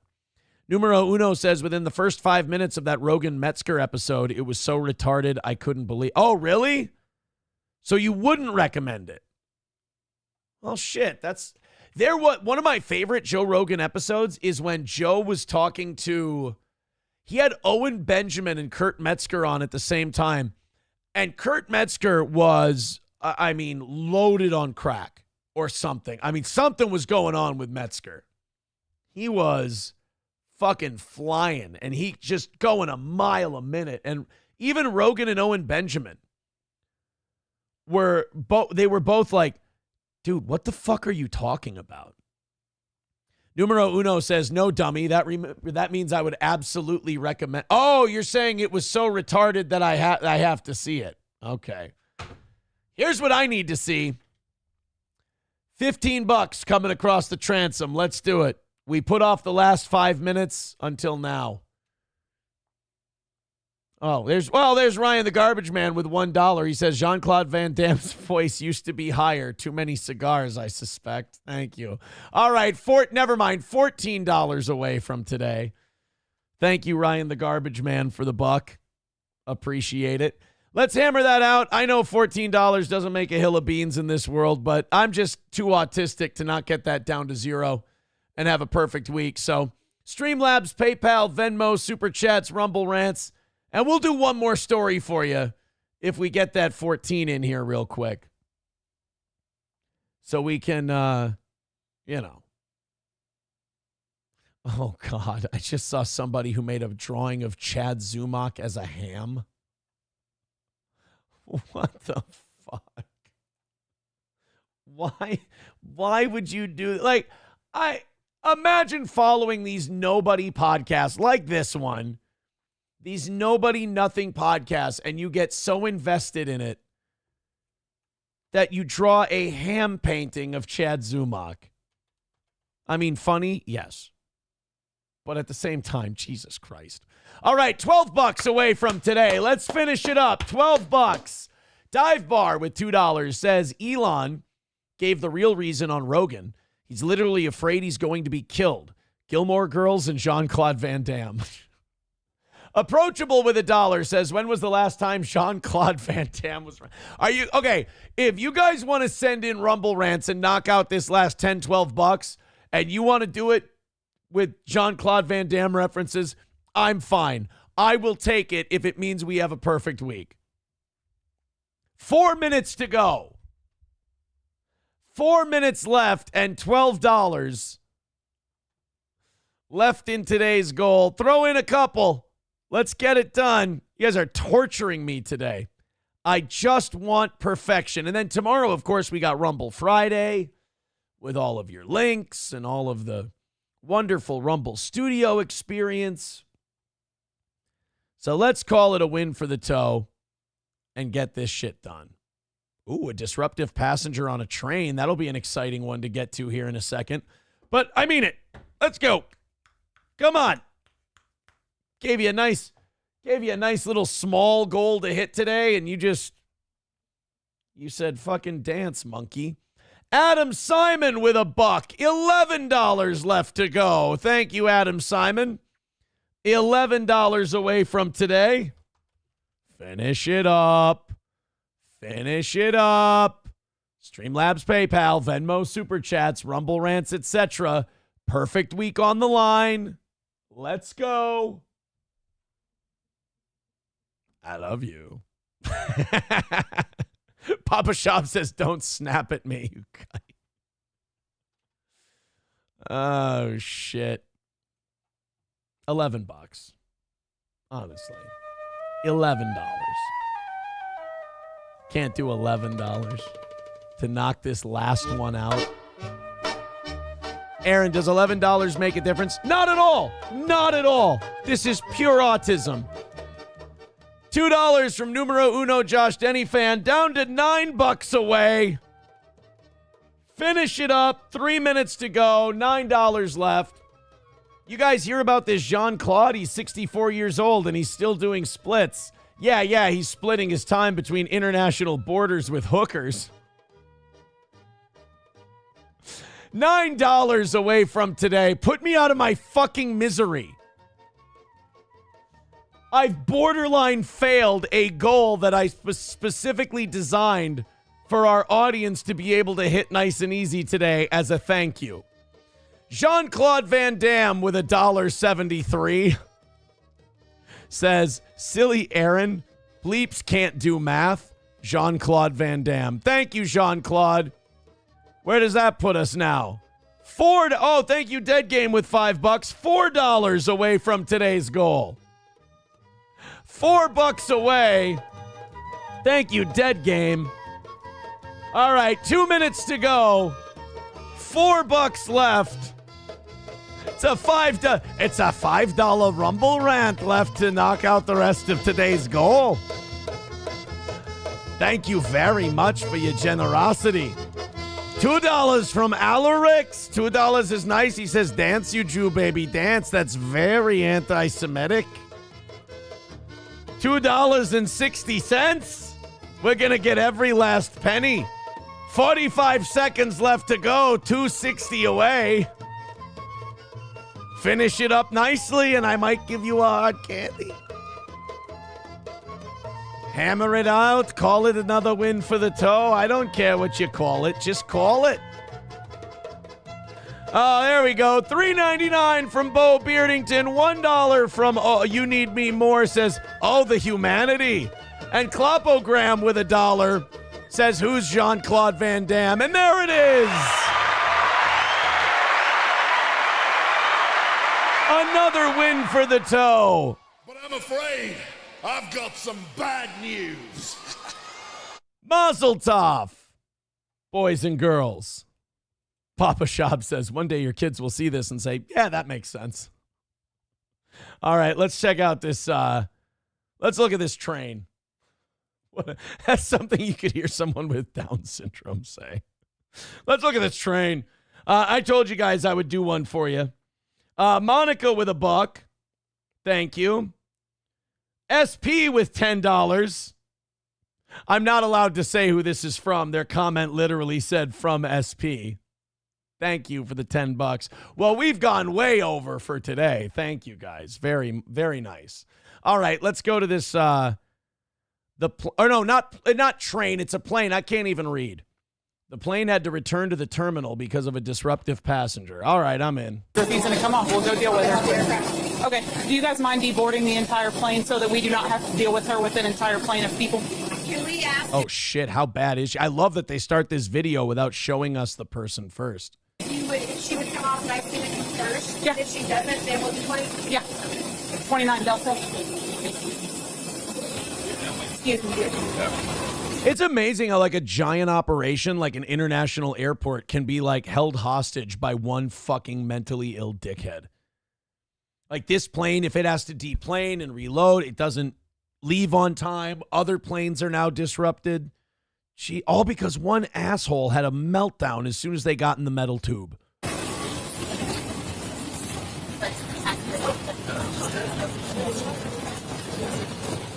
Guys, some of you got to get skinnier to be on airplanes, man. Some of you are clearly stressing the seats. Hello. Hi. What's your name? My name's Officer Smith. I'm with Nashville Airport Police. They're saying that they want you off of their aircraft. Why is that? I don't know. They just said that you were refusing to get off their aircraft after they asked you to get off. Right. They didn't give me a reason why I needed to get off. They told me that they were going to talk to me outside, as if they didn't want me to. They didn't inform me why they were going to hold on, let me catch my breath. I'm like, I don't understand why there's so many people like on top of me. Okay. Like, this is Have you had any? Okay, she's fucking insane. You can sit there and argue with her until the cows come home. She will never understand that she did anything wrong. Thing to drink today? No, I was looking for water. They didn't give me water. They told me that the plane was delayed. I just want water. Okay. Have you had any? Okay, you know, at this point, when my 5-year-old does this, my 6-year-old, we typically say, she'll be 6 in a month, so I'd rather say 6 than 5. But usually when they get this emotional in a public setting, we go, do you maybe need to go lay down? We can take a nap. You might be a little tired. I think maybe we need to put this one down for a nap. And I'm sure some of you are thinking we probably just need to put her down. Alcohol today? No, I'm on a sabbatical. Okay. I'm on a sabbatical from alcohol. Wow. Taking any meds? You on a sabbatical from those? So do you mind stepping off the aircraft and they can talk? My name is Officer Smith, yes. I'm sorry. You see, I think it's important that people call you by your first name. You can call me by my first name, that's fine. Thank you. Do you mind stepping off the aircraft? We can figure out what's going on. Let me know. I'm going home, so I need to know why I'm getting off the plane. So they're a private company. They're allowed to refuse you service on their aircraft. So anytime a private company, like a business? Yes, they're a business. Hey, she got it. Nice. Good work. Yes, like a business. All right, we're getting some. This is the false hope you get with a mental patient. You guys get one thing like, oh, here we go. Now we got it. No, you don't. So they're allowed to refuse you service. Like capitalism? Okay. So if you do not get off the plane, we are going to deboard the entire plane, and we will pull you off of the plane. You're going to pull the... I have to set my intention, and I have to breathe. Stay calm. Stay calm. So... Stay calm. I don't know what's going on. Like I said, they didn't tell me what the problem is. So if you will get up and just walk off, then we can deal with it. Okay, what is the reason why I'm getting off the... Holy shit, we've been here before. They're a private company, and they're allowed to deny you service on their airline. Okay, can I get the reason why they are denying you service? They don't have to have a reason. So they can just throw me off? Yeah, pretty much. Are you serious? If this cop had a sense of humor, they'd say, it's because you're black. Now come with me. They're a private company. They're a private company. Any private company can do that? Yep. Yeah. Yup. She was today years old when she found that out. See, now, if it was me, I would go, hey, yeah, I did just find that out. Hey, and also, did you know that the skull the Soviets found was not Hitler's? It was actually a female skull? Fucking crazy, right? Now get off the plane. So I'm getting like, can I have some water? Yeah, it's right here. It's right in the jetway there. You see the little, thing? Yeah, it's right back there. It's plenty of water. I thought you guys were going to bring me some water. No. Okay, so I'll wait here for the water. I'll just keep coloring. Ma'am, you need to stand up and get off the plane. I'll just keep coloring. Oh, boy. How's her relationship with her father? Every single person's going to get off of this plane. And we will deal with you. You're going to deal with me if I don't get off the plane? Yeah. You're going to deal with me? What does that mean? Like, you're going to kill me? You're going to, like, deport me? Like, my... We're going to tie your hands behind your back. We're going to have you kneel down on the ground. And I'm going to use my service weapon to blow a hole through your skull. Now, let's go. Family is from Portugal. Like, that's not okay. I have no reason I'm a U.S. citizen, and I'm white, or maybe I'm black. I don't know. That would be... I'd let her stay on the plane. Like, I am a U.S. citizen, and I am white. Ma'am, say no more. We're in the wrong. I apologize. But this is just a tattoo. See, I am human, too. Okay. Mic drop. Okay, I kind of like her now. I'm starting to turn. I kind of like this chick. Okay. I'm going to be the first female. Can we deboard the plane, please? Oh, shit.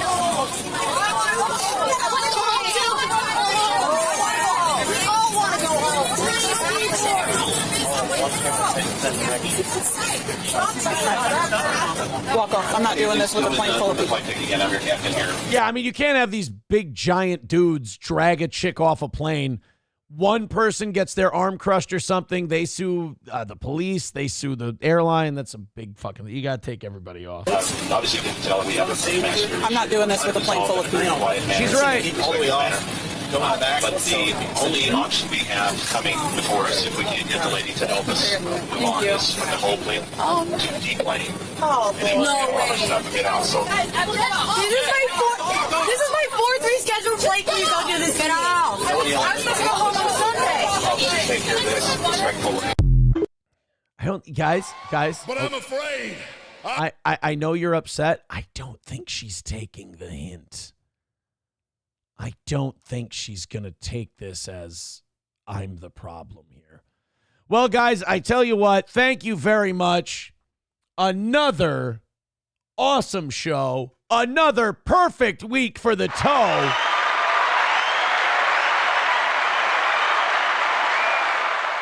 And you guys are the best. And the best part is you make me work for it. And I appreciate it. Numero Uno says teaser for Metzger Rogan. Kurt says John Wayne was woke within the first 5 minutes. Enjoy. Oh, boy. Well, this will be fun. Take it easy, everybody. Talk to you tomorrow morning.